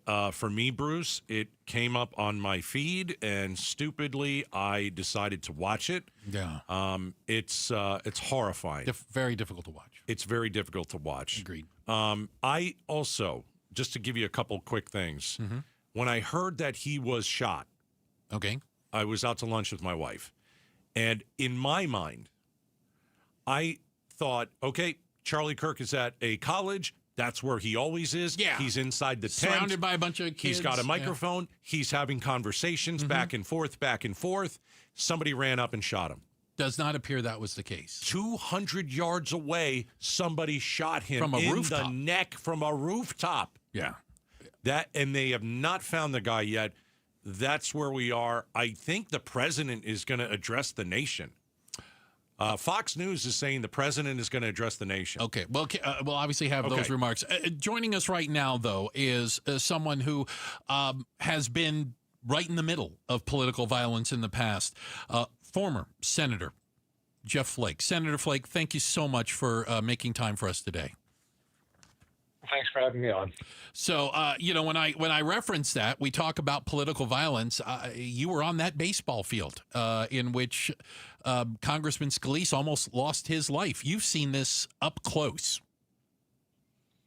Yeah, obviously it brought back horrible memories, but this was, fortunately, Congressman Scalise survived and Charlie did not. But I was on that U of U campus yesterday. Right. Oh. I gave a speech on that campus yesterday. Oh, gosh. So it just it's just unbelievable and unbelievably tragic and awful for his family and friends. I just am so sick. Yeah, the political violence, Senator, you go back to, Pelosi's husband was beaten. 2 Trump assassination attempts. We had the assassination attempts of lawmakers in Minnesota this year. Governor Shapiro in Pennsylvania, his home burned to the ground. What are we doing here? What is going on? Is it because both sides have come to the point where they just hate each other, and it's fueling the American people to hate? I think that's a lot of it, and now with social media, it's easier to, gin people up. And I'm not pointing fingers at either side. I think it's, one side will call the president a fascist, and then Republicans will call Democrats the communist, and we just go so extreme with the rhetoric, and we refer to those on the other side as evil. And when we do that, then it gives people license to act on it. If I'm going to take out somebody who's a fascist, then that's somehow justified. Or somebody who's a communist, we can't have them here, and I'm somehow justified. Or if somebody's evil, then yes, then that's what you do to evil people. And when we use that language, it just goes too far, and we need to stop. And we just keep doing this. We're talking to former Arizona Senator Jeff Flake. And Senator Flake, do you have? I know you're a heck of an optimist. I'll give you that. Do you have belief that there are better days in front of us? What's it going to take to get to that point that you're wishing for?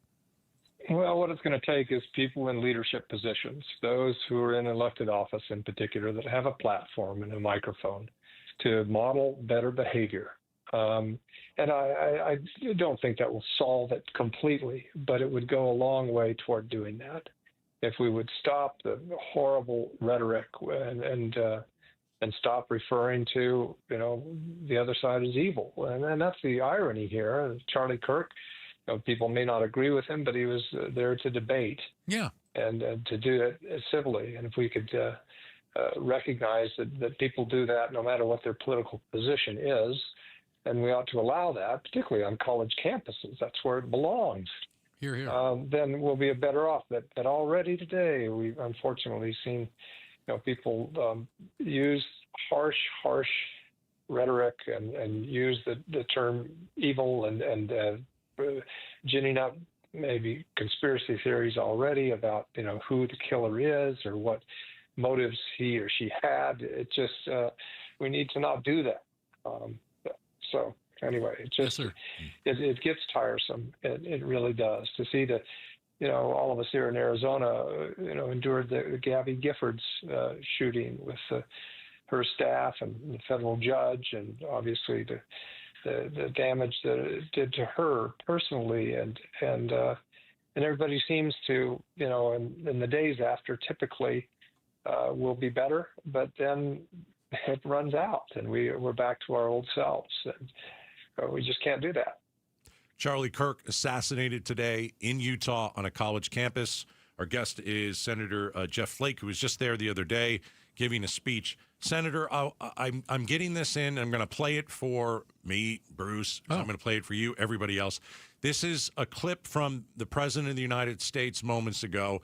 I have not heard it yet. I haven't heard this either. We've been on the air. Yes. But I think put it this way, the way it's labeled here in front of me, I think it's something that we want to play. Oh. He wanted to talk, obviously, about Kirk saying he's a man of faith, asking for prayers for the family, said he was a patriot, fought for liberty. But then the president said this. For years, those on the radical left have compared wonderful Americans like Charlie to Nazis and the world's worst mass murderers and criminals. This kind of rhetoric is directly responsible for the terrorism that we're seeing in our country today, and it must stop right now. What are your thoughts, Senator Flake, on what the president just said? He's right. He's completely right. That's what I've been saying. But then he might turn around tomorrow and refer to a Democrat as a communist. And that, is similar rhetoric that inflames people and gives people what they feel is license to go do something like this. So I think he's completely right. But I hope that he will take his own advice, he and others on the right. So the left has been completely and utterly overboard in the way they refer to people like Charlie Kirk or the president and calling them fascists. That's awful. It's a terrible thing to do. But then on the right, a lot of us do that as well, and we need to stop it. Senator Flake, appreciate you spending time with us today, especially on it's a difficult day to say the least. And again, I thought of you when I heard the story, because when the talk is of political violence, I remember you again being right in the middle of it, and as we say, there, but for the grace of God go I. You could have been a victim as well. Yeah, well, I just, the thing that is most memorable on that day, other than using my batting glove to plug the hole in Steve Felisa's hip to try to staunch the bleeding, at the end, the thing that I remember most about that day was, turning from near home plate, where I just finished batting practice, and watching the gravel in front of me, the bullets hitting the gravel and the gravel going this way and that, and then diving in the dugout. And just, I remember thinking as I'm running, it's just like time was suspended, saying, how could somebody look at a bunch of middle-aged, congressmen trying to play baseball and see the enemy? Yeah. And that's just, it still puzzles me, to this day, that people get that riled up. But they do. And later on, at one point, somebody here in Arizona, after attending a rally where my name was mentioned, not being, this or that, showed up at a chapel near where I go to church. He picked the wrong chapel. I wasn't there, but he was there with some kind of scope looking around for me, and then went to another chapel or two trying to find me because he'd been ginned up by a rally. And it's just, we've got to stop this. But you know what? You talk about people getting ginned up. Didn't the president just do that? I mean, he didn't say anything about the right. He didn't say anything about the Proud Boys. He didn't say anything about the far right. Yeah, I mean, I get it. that it is certainly the far left, but it's also the far right. And you have the most powerful man on the planet that's blaming one side. And you were using the word gin up. That's exactly what's going to happen here. I don't think what he said is going to help. Well, I mean, he just lost a good friend, Charlie. But he's Kirk the and president. He's the president. Can't you take a breath, right? Can't you take a breath? I'm just trying to give a little grace here. I hope that he will, going forward, recognize that that everybody can do better here. As Governor Cox, I think, put it well in Utah today, saying, "I hope all of us will look in the mirror and search hard for that better angel that's there, and do better when we refer to those who we disagree with politically." Senator Flake, appreciate your time today. Thank you very much for joining us. All right, that is former Arizona Senator Jeff Flake. Again, a target of political violence at one point, and reacting today. And again, was on that very campus just yesterday. I just don't think the Trump stuff helps. Doesn't help. Oh, of course. But I have no expectation that he's going to ratchet down the rhetoric. Well, he's going to ratchet it up. I didn't think he would do it tonight. Huh. Maybe that's part of the point. Yeah. He's issued a statement. I get it. It was his friend. Well, hey, the statement on Twitter was fine. Remember, Charlie Kirk helped Trump get back in the White House. Yeah. So I get that Trump is hurt. I think that they were both friends. I think the president feels bad. But just blaming only the rhetoric on the radical left is just going to get it's going to get certain people ticked off. Well, it glosses over the problem. It glosses over the tragedy and gets people right back into their bunkers and camps and gets them right back. Why not be fair and say, you know what? I also don't like what I hear from the far right. But he can't do it. No, of course not. Well, and that's disappointing. Yeah. Because that's something that he could do. Again, Flake even said, yeah, the president's right. What about the other side, too, though? Yeah. The other side, the far right, not a help. Yeah. But he only looks at the far left. And I think that was a mistake tonight. Anyway, you have different expectations for him than I just keep do. wishing. Yeah. Him to turn into somebody he's not. We have a check of the headlines. Becky Lynn is going to get us up to speed on all of that. We had a chance earlier. We spoke to Meghan McCain, a good friend of Charlie Kirk's. We're going to play a little of that. We also talked to Stephen Risher, who knows a little something about being targeted as well. It's coming up in this hour. Outspoken on KTAR. So my mother is thinking of switching from Verizon to Pure Talk, but she's worried the deal sounds too good to be true. Michael, she said, how can those Pure Talk people offer me the same basic service as Verizon for so much less money? I said, Mom, go ask Google how much Verizon spends on advertising and promotion. A few seconds later, my mother said, oh my goodness, $12 billion a year? That must be a typo. I'll tell you what I told my mom. It's not a typo. Verizon spends $12 billion a year on advertising and promotion, and their customers are paying for it. Well, Pure Talk doesn't spend that kind of money on commercials. Trust me, I would know. Consequently, they can offer you and my mother unlimited talk, text, and plenty of data on a blazing fast 5G network for just $25 a month. Dial pound 250 and say the words Mike Rowe, and you'll get an additional 50% off your first month. That's pound 250 Mike Rowe. Pure Talk. Everything you need and nothing you don't. KTAR Breaking News Alert. This just into the KTAR News Center. Officials now confirm there are no suspects in custody in the shooting death of Charlie Kirk. Kirk was speaking at a college in Utah when he was shot earlier today, and he was pronounced dead at a hospital a short time later. At least 2 people were being questioned for a while. Both have since been released. Again, police say there are now no suspects in custody connected to the shooting of Charlie Kirk. You can get breaking news notifications right to your phone. Download the KTAR News app. And for more, just go to KTAR.com. Time for a look at the roads now. Enrique Garcia's in the Valley Chevy Dealers Traffic Center. Thank you, Becky. We have a new crash in Tempe on the exit ramp on Loop 202 Red Mountain Freeway eastbound near the 101 Price Freeway transition. This report is brought to you by K2 Vision RLE. Save $2,000 on refractive lens exchange from K2 Vision when you schedule your free consultation by the end of the month. K2 Vision RLE. No readers, glasses, or cataracts. I'm Enrique Garcia. Now back to Outspoken with Bruce and Gatos. Hey, this portion of the show brought to you by Parker & Son, AC Plumbing and Electrical, celebrating 50 years of helping our customers and community. Call Parker.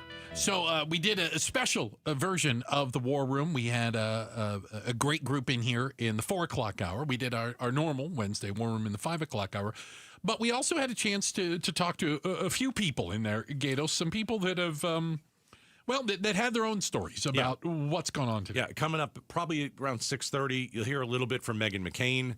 Also, Stephen Richer, really interesting because he was somebody, former Maricopa County recorder, who tried to do the right thing. And he got, it's not that he got voted out of office. He got run out of office, but he also had some pretty credible threats as well. Yeah. Let's play some of this Trump stuff. I think the address? Yeah, because, I keep hearing he's going to address the nation, and then there's this... I think this is the address. I think this is the address. Yeah. I don't think it was live. But, so, if you're just joining us, we're continuing to talk about the assassination of Charlie Kirk. And, Trump really liked him. And why not? Charlie Kirk was somebody who reached young people. Mm-hmm. And young people said, that guy Charlie Kirk, he speaks for me. Because let's remember, when you go on college campuses, a lot of them are pretty far left. And so Charlie Kirk is a guy who's a young guy. He was 31. But he started Turning Point basically when he was 18 years old. Right. And he he wade into these college campuses. He would debate people. Yeah. And it was called Prove Me Wrong, is what he would say. They'd get a microphone. He had a microphone. Prove me wrong. Right. And, my takeaway from Charlie Kirk, super smart guy, knew exactly what he was saying. His beliefs, he's not very black and white. He believes something or he doesn't.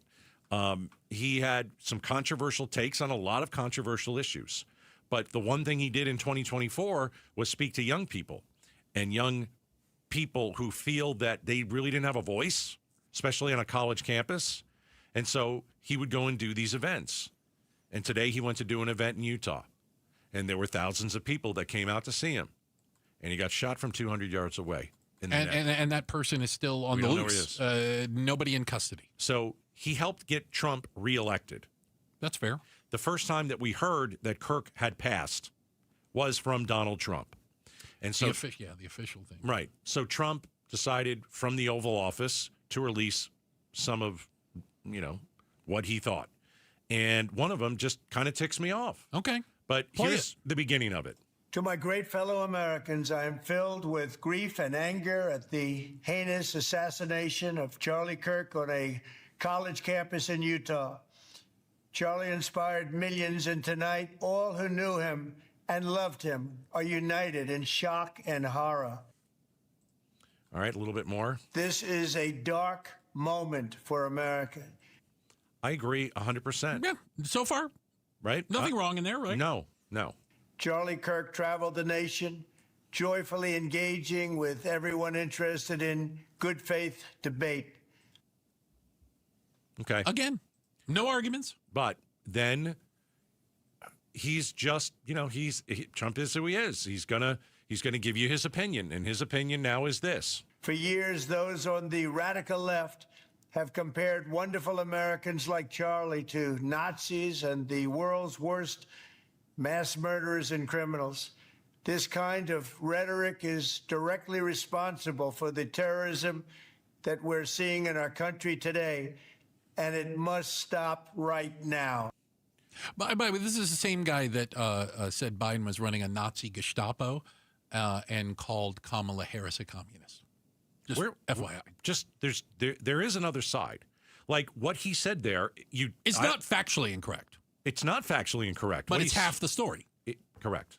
Right. Yeah. What he said there is he doesn't believe true. in the other half. The other half exists, and that's the issue.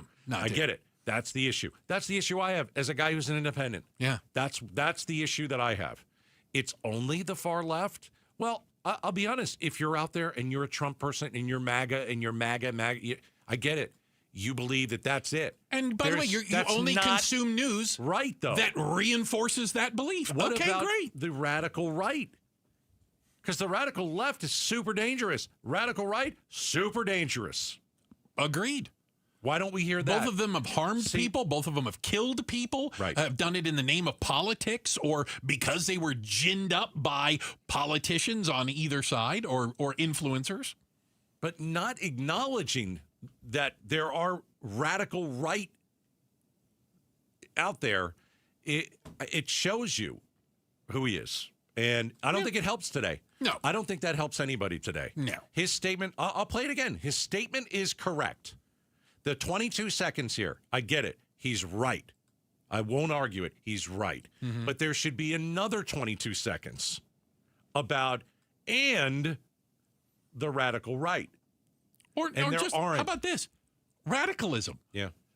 Extremism, regardless of what side it comes from. We think there's like some linear line, like there's a 1 and a 10. There's radicalism all around. And the radicals are the ones that are committing crimes and that are doing these things in the name of politics or God knows what in some cases. Yeah, I know he's not going to heal. I know he's not that type of person. Joe Biden, I thought, was. Turned out, no, he wasn't. But I expected a little bit more because I was never a Charlie Kirk fan, but I'm really nauseated about what happened today. That a guy lost his life because of how he feels. He opened it up for questions.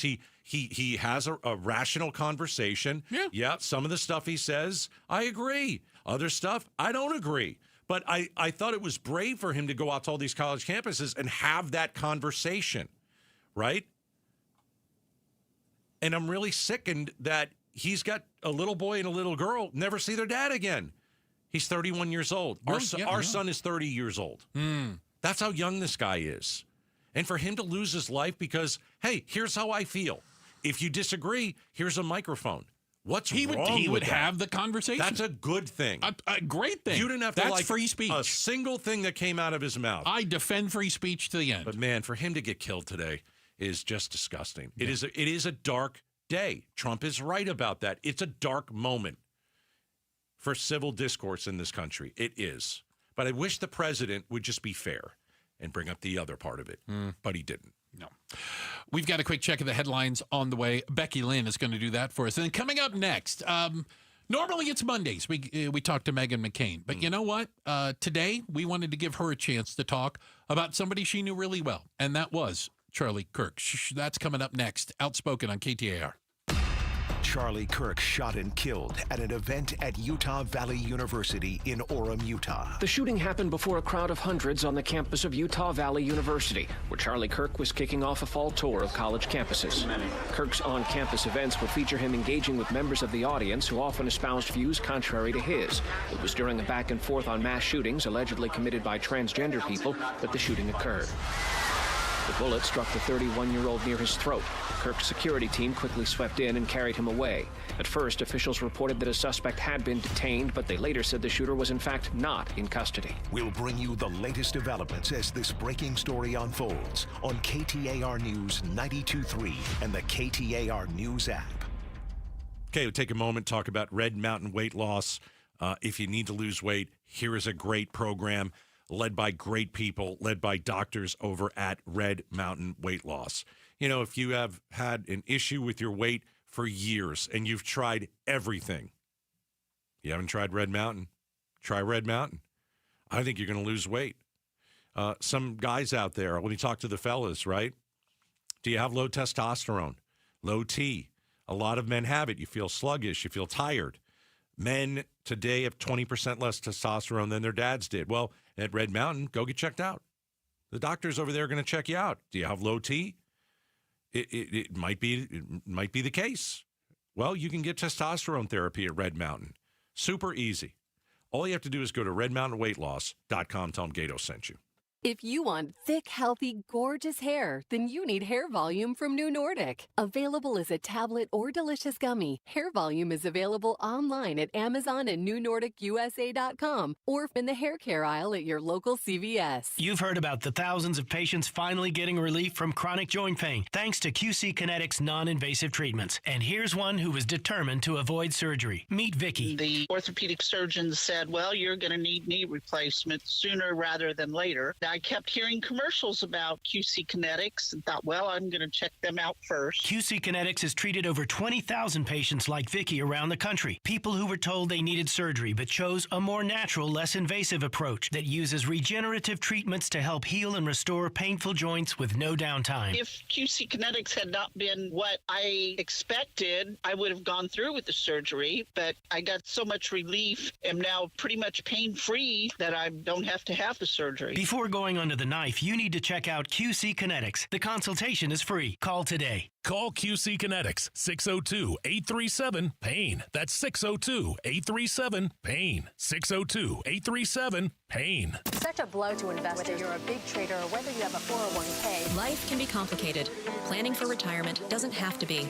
So what we're looking at here is a plan and a strategy that guarantees the retirement income, but it doesn't give up that growth for safety. Learn tips and tricks to help you move forward. That's not always debt. And when you have the money to pay it off, it's called leveraging. Tune in to The Parker Holland Show, Saturdays at 3 p.m. and Sundays at 9 a.m. and 1 p.m. right here on KTAR News. KTAR News now. It is 6:30. Good evening. I'm Becky Lynn. President Trump has delivered a message to America on the assassination of Charlie Kirk. In a video posted to Truth Social, the president makes clear who he believes is responsible. For years, those on the radical left have compared wonderful Americans like Charlie to Nazis and the world's worst mass murderers and criminals. This kind of rhetoric is directly responsible for the terrorism that we're seeing in our country today, and it must stop right now. The president says his administration will, quote, find each and every one of those who contributed to this atrocity. And also tonight, officials are confirming there are no suspects in custody in the shooting death of Charlie Kirk. At least 2 people were being questioned for a while. Both have now been released. Political activist Charlie Kirk is dead after that shooting in Utah, and former Arizona Senator Jeff Flake says political leaders may shoulder some blame. Flake tells the Chris and Joe show that while the loudest, shrillest voices often get the most airtime, there are those calling for a different, more cooperative approach. There are Republicans like that. There are a lot of Democrats as well. We just need to listen to those voices, and they need to be louder. Louder speaking, tolerance of people on the other side. Flake says ultimately the problem may be one of incentives. He says if voters continue to reward incendiary politicians, the situation won't change. He and other lawmakers were involved in a 2017 mass shooting during a congressional baseball game. William Padmore, KTAR News. And turning to sports tonight, the Arizona Diamondbacks salvaged the last of a 3-game series with San Francisco this afternoon. They beat the Giants 5-3. They'll take tomorrow off and then travel to Minnesota for a weekend series with the Twins starting Friday. A day off for the Phoenix Mercury, who will be looking to bounce back from last night's loss. They'll take on the Wings in Dallas tomorrow. Sports brought to you by Parker & Sons Heating, Cooling, Plumbing, and Electrical. Checking the traffic for us now. Enrique Garcia is live in the Valley Chevy Dealers Traffic Center. Thank you, Becky. Out in Phoenix, we have a disabled vehicle blocking the HOV lane on State Route 51 northbound near 32nd Street. Tempe with that crash, still on the exit ramp on Loop 202 Red Mountain Freeway eastbound near 101 Price northbound. And then Phoenix with a crash on the right shoulder on State Route 51 near Coulter Street. And that's going to be on the southbound lane. This is brought to you by AMWA, from 10 Valley cities to 10 million taps, delivering the water security that Arizona communities depend on. Enrique Garcia, KTAR News. Tonight, 84 for our low. Tomorrow, cooler than today with a high of 101. It's 99 right now in Buckeye. Weather brought to you by Howard Aaron Plumbing. With a replace or repair, call Howard Aaron Plumbing. I'm Becky Lynn on Arizona's news station, KTAR News. Outspoken with Bruce and Gatos. And we are reacting to the news of the day. The murder of political activist, Turning Point USA CEO, co-founder Charlie Kirk on a college campus in Utah hours ago, earlier this afternoon. As soon as the news broke, we started putting together people who we thought could add some context to this. And, one of the people that came up was Stephen Risher, somebody who certainly faced a certain amount of vitriol, threats, and knows what it's like to kind of be on the wrong side, if you will. Yeah, former Maricopa County recorder who a lot of times wanted to do the right thing and said, if I get voted out, I get voted out, but I'm going to do the right thing. And so when we talked to Richer, and he had dealt with Charlie Kirk a lot, but when we talked to Richer, we asked him I guess it's the nastiness out there. It is the violent speech, right? Maybe social media. It's all disturbing. Did he ever think it would lead to something like this? Here's what Richard told us. I honestly never believed it would elevate to this level. And I think that this will have people thinking twice. And, you always knew that was something that could happen, and you read about it, you saw it on TV, but it was never somebody that I've interacted with for 13 years as I have with Charlie Kirk. It was never somebody who has a home in Scottsdale, who has been omnipresent in Arizona politics for the last few years. And so if this doesn't send a clarion call to Arizona politicians in particular that the temperature needs to be taken down, I don't know what will. And I hope that if anything positive can come from this awful moment, it will potentially be that. You knew Charlie Kirk? I knew Charlie for 13 years. I knew him when he was a very young man trying to make capitalism a little cooler on college campuses. Right. Teenager, he literally. And I were, yeah, no, really, really unbelievable how early he got started. He and I were allies for a while, and then in the last 5 years, we were not allies. He's not somebody who was a big fan of mine, and I think I felt pretty similarly. And so it's just, he was somebody who was always out there, and he was doing exactly what I think our political founders anticipated, which was he vigorously engaged in debate, and we are supposed to have a sort of ordered liberty, and today we lost that order. Yeah, thanks for coming on, Stephen. You're a hero of mine, you know that. This is a guy that is the example of somebody who would have fought for causes greater than his own self-interest. That's a great point. He defended Arizonans' vote and right to vote and the security of our vote. And some people and punished him for that. the integrity of our vote. And Charlie, quite frankly, was one of the people that criticized him for that. I give him, of all people, and he lost. Right. He lost a Republican primary because he stood up for the right thing. And he was that guy. So we were in a conversation here a few minutes ago, Mr. Richer, where we were speaking. You're darn right, Chuck. We had some words about Miss Sinema, our former state U.S. senator. I want to know, hero or not so much a hero? What do you think? You are a hero. Oh, why are you putting me out on this? All I know is that I need Because you're the guy. You're the guy. You're the epitome of that guy. Because what we were talking about is there's someone out there that can bring everybody together. And it seemed at one point like Sinema was liked on the left and the right, and like for people like me, the Maverick brand. Independent. Yeah. I would point to somebody you had on earlier, which was Jeff Flake. I really think that he was an embodiment of that. I think Sinema exhibited significant courage to her detriment when she saved the filibuster. I agree with Chuck's analysis of her motives. It always struck me as a little peculiar and even uncouth with some of the spending habits and, the $250,000 for a seat. I hope Gatos has a discount code for that one because that's a little rich for my blood. But certainly she exhibited courage with respect to the filibuster, and I do think that she pushed back.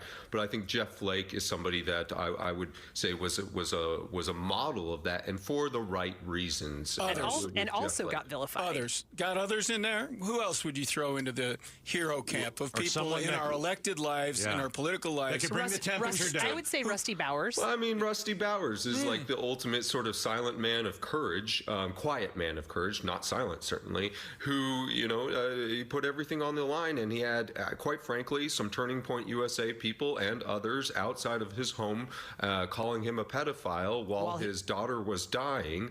Look, today is about the horrible things that happened to Charlie Kirk, and it has no excuse, and that's all that should be said about that.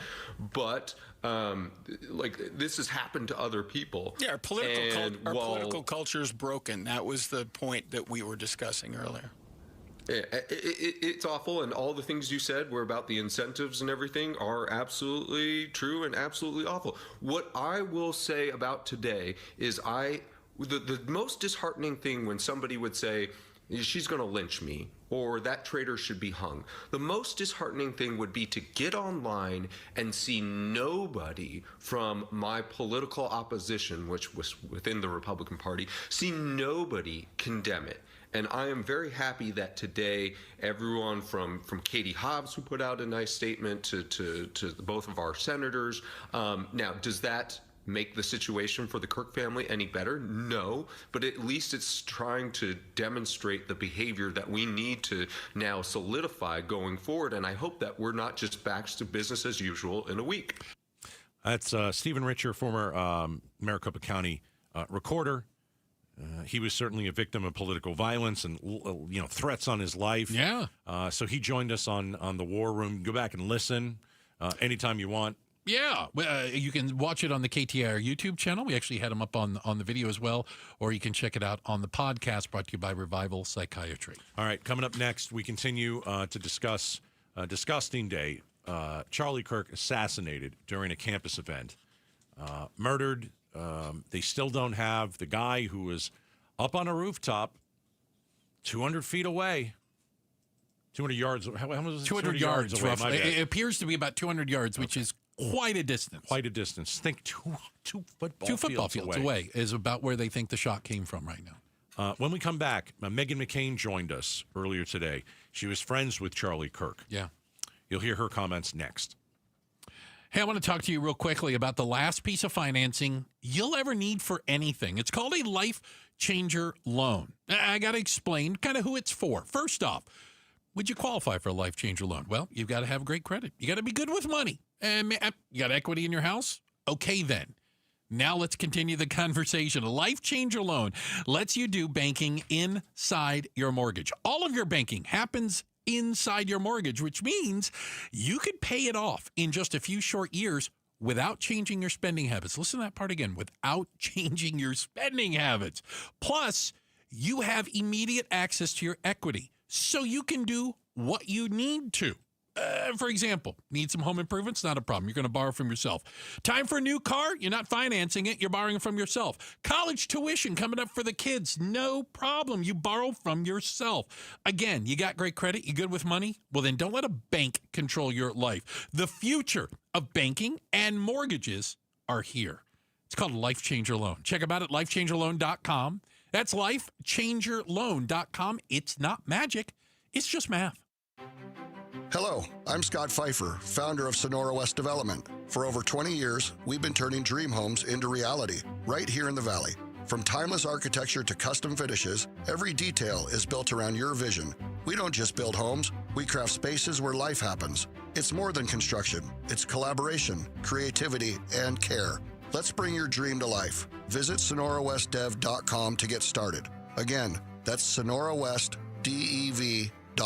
You know, I still have my first car, a classic 66 Mustang, and what was is parked right next to what's next, a new Explorer we recently bought from our Desert Ford dealers. Yep, Paul Calvise here. Hey, Ford isn't just part of our family. My grandfather worked for Ford Motor, but it's part of America, our heritage. Yet Ford is also the future. Whether it's family time or four-wheeling time, tailgating or towing, Ford has a powertrain option that fits what you're looking for. Gas, hybrid, electric. You know what else our Desert Ford dealers have? The best-selling line of trucks for 48 years running. That Ford F-Series with the all-new 2025 F-150, designed to be the toughest and most productive ever. And then there's a 2025 Ford Mustang Mach-E, 100% electric, 100% SUV with sports car performance. SUV, my daily driver, a Ford Edge. And again, we just bought a new Explorer. Wait till you see the redesigned interior on the all-new 2025 Explorer. Bottom line, get on down to our Desert Ford dealers or click buyfordnow.com. Have you noticed lingering cognitive changes after a COVID-19 infection? Or have you been diagnosed with mild Alzheimer's disease? You could help researchers learn more about the impact of COVID on the brain. Barrow Neurological Institute in Phoenix is seeking participants between the ages of 55 and 90 for a research study. To learn more about the study and how you can join, text STUDY to 620-620. KTAR News Flash. At 6:44, I'm Becky Lynn. Here's what you need to know right now. The radical left, that's who President Trump is blaming for the assassination of Charlie Kirk. From the attack on my life in Butler, Pennsylvania last year, which killed a husband and father, to the attacks on ICE agents, to the vicious murder of a healthcare executive in the streets of New York, to the shooting of House Majority Leader Steve Scalise and 3 others, radical left political violence has hurt too many innocent people and taken too many lives. That's from a message posted to Truth Social. The president says, quote, "My administration will find each and every one of those who contributed to this atrocity. There are no suspects in custody now in connection to the shooting of Kirk. The investigation is still underway." All of our top stories just 15 minutes away. For more news, go to KTAR.com. Brought to you by Y-Refi. With another look at the road home for you, Enrique Garcia is live in the Valley Chevy Dealers Traffic Center. Thank you, Becky. Out in Deer Valley, we have a crash on the right shoulder on 101 Loop Pima Freeway westbound near Cave Creek Road. Goodyear with a crash on the right shoulder, I-10 Papago westbound near Dysart Road. This report brought to you by AZ Trimlight. Make your home sparkle this season. Smart LED, app-controlled, stunning colors, and unbeatable quality. Schedule your free quote now for before the holiday rush. aztrimlight.com. Enrique Garcia, KTAR News. I'm Bree. I'm Sean. And we are the Berquist family. We are repeat Fulton customers, and we've lived in a Fulton community for 6 years. We had been looking for a home, and so we walked into the Fulton community, and we were just absolutely blown away. When we walked into the model home, we noticed the high ceilings, the beautiful kitchen, the flooring, and the floor plan. We knew it was a place where we were going to raise our family. And on top of that, we have a swimming pool and a good location here. When you say the word community, you have to be able to see it and feel it. And so when you have your neighbors, you feel that community because you become friends, and it even feels like family, like a family community. And that is something that is priceless and can last a lifetime. We absolutely would recommend a Fulton home to our friends and family. Fulton Homes. You're proud to own, we're proud to build.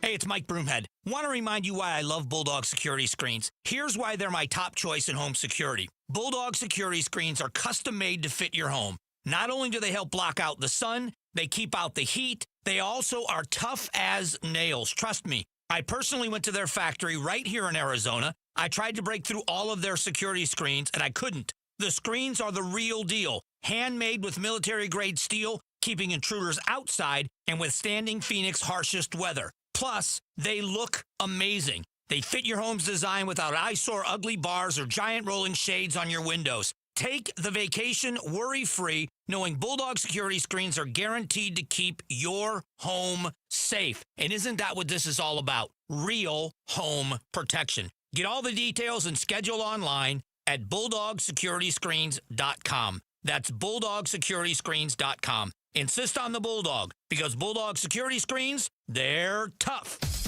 The Gatos Big Q poll question, brought to you by your Valley Toyota dealers. I'll be honest, I don't even remember what the Gatos Big Q is today, and it really doesn't mean a whole lot, so we're just going to skip it. You can go and vote at KTAR.com. I think we got to continue talk about the tragedy that took place on a college campus in Utah. Political violence. Yeah. Charlie Kirk killed. A lot of people know him by his, you'll see him on a reel. Like clips. Yeah, you'll see clips. And, I hate to say this today, but if you watch South Park, you know who he is, too. They made fun of him over the last couple of weeks. And to be quite honest with you, I thought it was humorous. It was funny. I can take that kind of humor. Mm-hmm. If you want to make fun of Biden, great. Make fun of Trump, great. I like that kind of stuff. But, man, for a guy who's 31, who Yeah, he had an agenda. There's no question about it. But for someone that, he doesn't sit behind a keyboard and just get on Twitter and go do his thing. No, definitely not. What he does is he goes out in public, which I thought was very brave. Wades into the middle of the lion's den. Goes to college campuses all across the nation. Yeah. And he's got a microphone, and you have one too if you want to talk to him. And it's called. Why am I blanking on what he calls it? It's called. I've got it written down somewhere. Prove me wrong. Prove me wrong. I was like, change my mind. It's not change my mind. Prove me wrong. Thank you. If you want, so he'll make statements, and people go up, and there you go. Here's your chance to prove him wrong. Yeah, prove me wrong is you can see it on the tent that Kirk sat under, holding a microphone, and he would engage in debates with crowds about his conservative policies. And I want to ask this question, and I don't feel good about it, but I'm going to ask it anyway because I think what happened today was terribly sad. A dark day for America. I don't care if you like him, if you love him or hate him. It doesn't matter because, that kind of crap shouldn't be happening in this country. We're better than this. My question is, are you really surprised that this happened? No. I'm not either. And I think that really says something. You have somebody who is out in the middle of a college campus, and let's be honest, he's saying stuff a lot of that crowd doesn't like. Some of them do like it, though. Some of them love it. He was surrounded by a lot of people. Okay, yeah. No, I get it. It wasn't all negative, I guess. Correct. Is what I was trying to say. When I heard that Charlie Kirk was shot, what went into my head was he's in the tent that we always see. They kind of goof at him. He holds the microphone, says something, and then he puts it down. Right, and then he picks it back up. Right, and he lets them talk. And I think that's why he used to put the microphone down. I don't want to interrupt you right at this second. I thought someone came right up to the tent and boom. Like with a pistol or something. You thought if that was the level of violence, that's what was going to happen. But I think I'm not shocked that some moron, murderer, horrible person would want to kill him. Just the way that it happened was like how the assassin tried to kill Trump.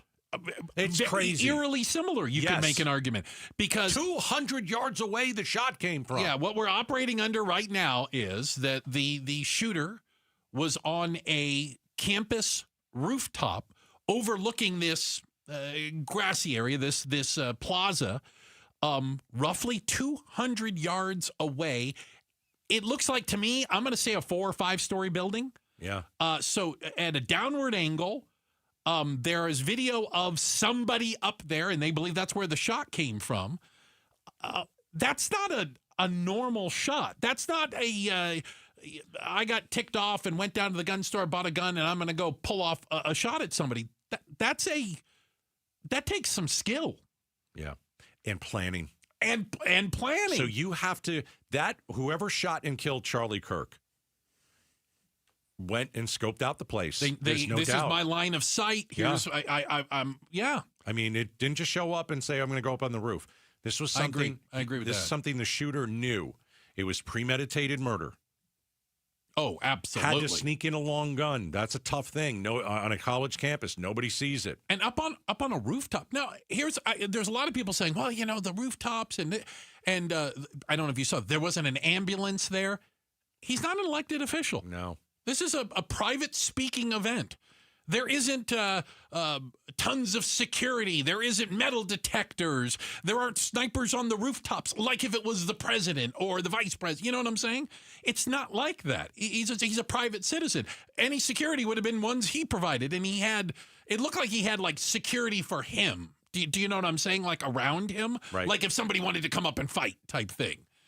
But how do you – I don't think anybody who's, again, outside of – the upper levels of politics has the type of security that checks rooftops 200 yards away when you're giving a speech. Yeah. That should not be happening in this country. I don't care who is talking, it doesn't matter. It doesn't matter. His wife was there and his kids were there. And that is, That's just as sad as it gets. Yeah, he had a lot of opinions. He helped get Donald Trump elected in 2024. Doesn't deserve to lose his life at 31 years old and his kids being right there. Little boy and a little girl. It's a dark day in America. It really is. We need to do better than that. We got to stop hating each other. I think it's real important to see kind of where we go from here. Fair? I don't think it's going to get better, Bruce. I like to be an optimist, but you're the optimist. I do think that this situation is going to make people's hearts a little bit blacker. Yeah. No good. No good comes from what happened today. No, but we appreciate you guys spending time with us. We also appreciate, all of our guests today. Senator Flake, Meghan McCain, Stephen Risher, our War Room panels. Again, if you missed any of it, you can go back and check it out on the KTAR YouTube channel or listen to our podcast brought to you by Revival Psychiatry. All right. Have a good evening, everybody. We'll start again. See what we can figure out tomorrow at 4. Copy that.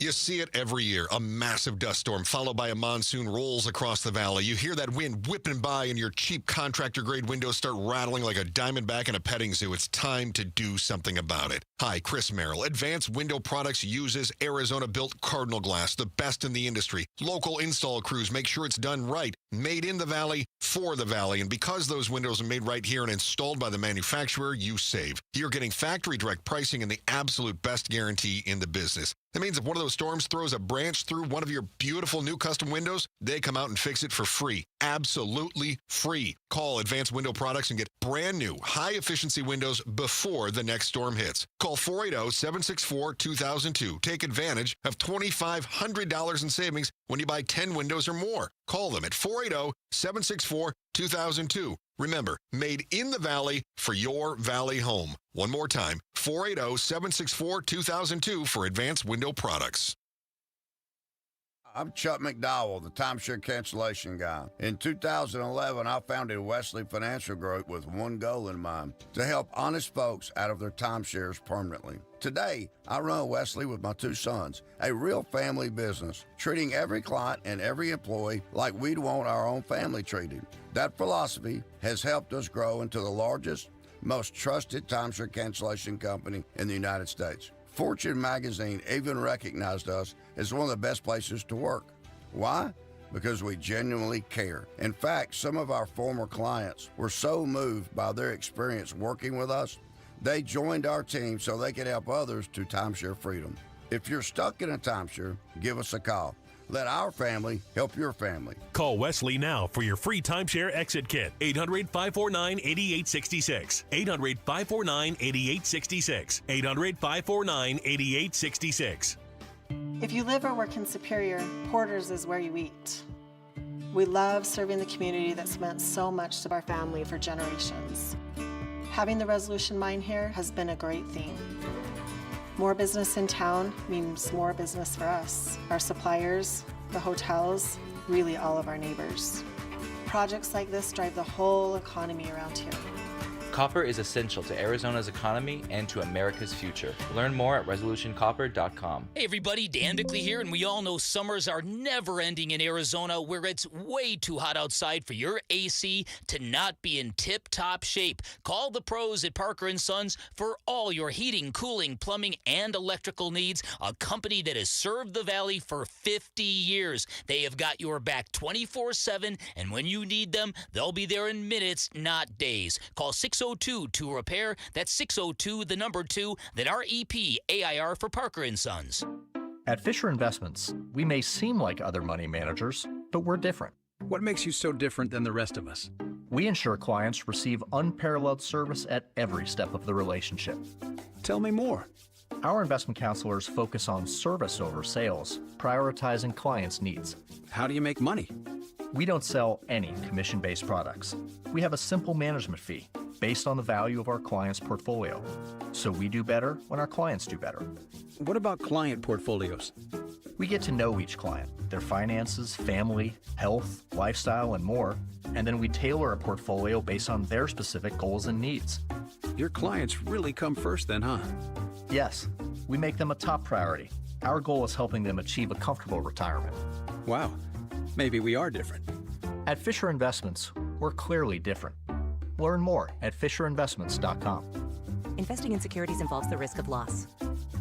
That nagging joint pain, you know the one. Sometimes it's from years of hard work or an old injury. It's been calling the shots in your life for too long. But that stops right now. QC Kinetics is here to flip the script. They use regenerative medicine, advanced cellular treatments that help your body heal and restore the damage in your joints. Not cover it up, not cut it out. Actually helping heal and restore. And the results, long-term, lasting relief. Don't plan your day around pain. Plan it around life. You're walking the dog without stopping. You're playing ball with the kid until they get tired. You're waking up without that first step being the worst step. QC Kinetics. No surgery, no drugs, no long recovery. Bring your MRI, your x-rays. They'll make sure you're a good candidate. Your first consultation is free, so don't wait. Call QC Kinetics now with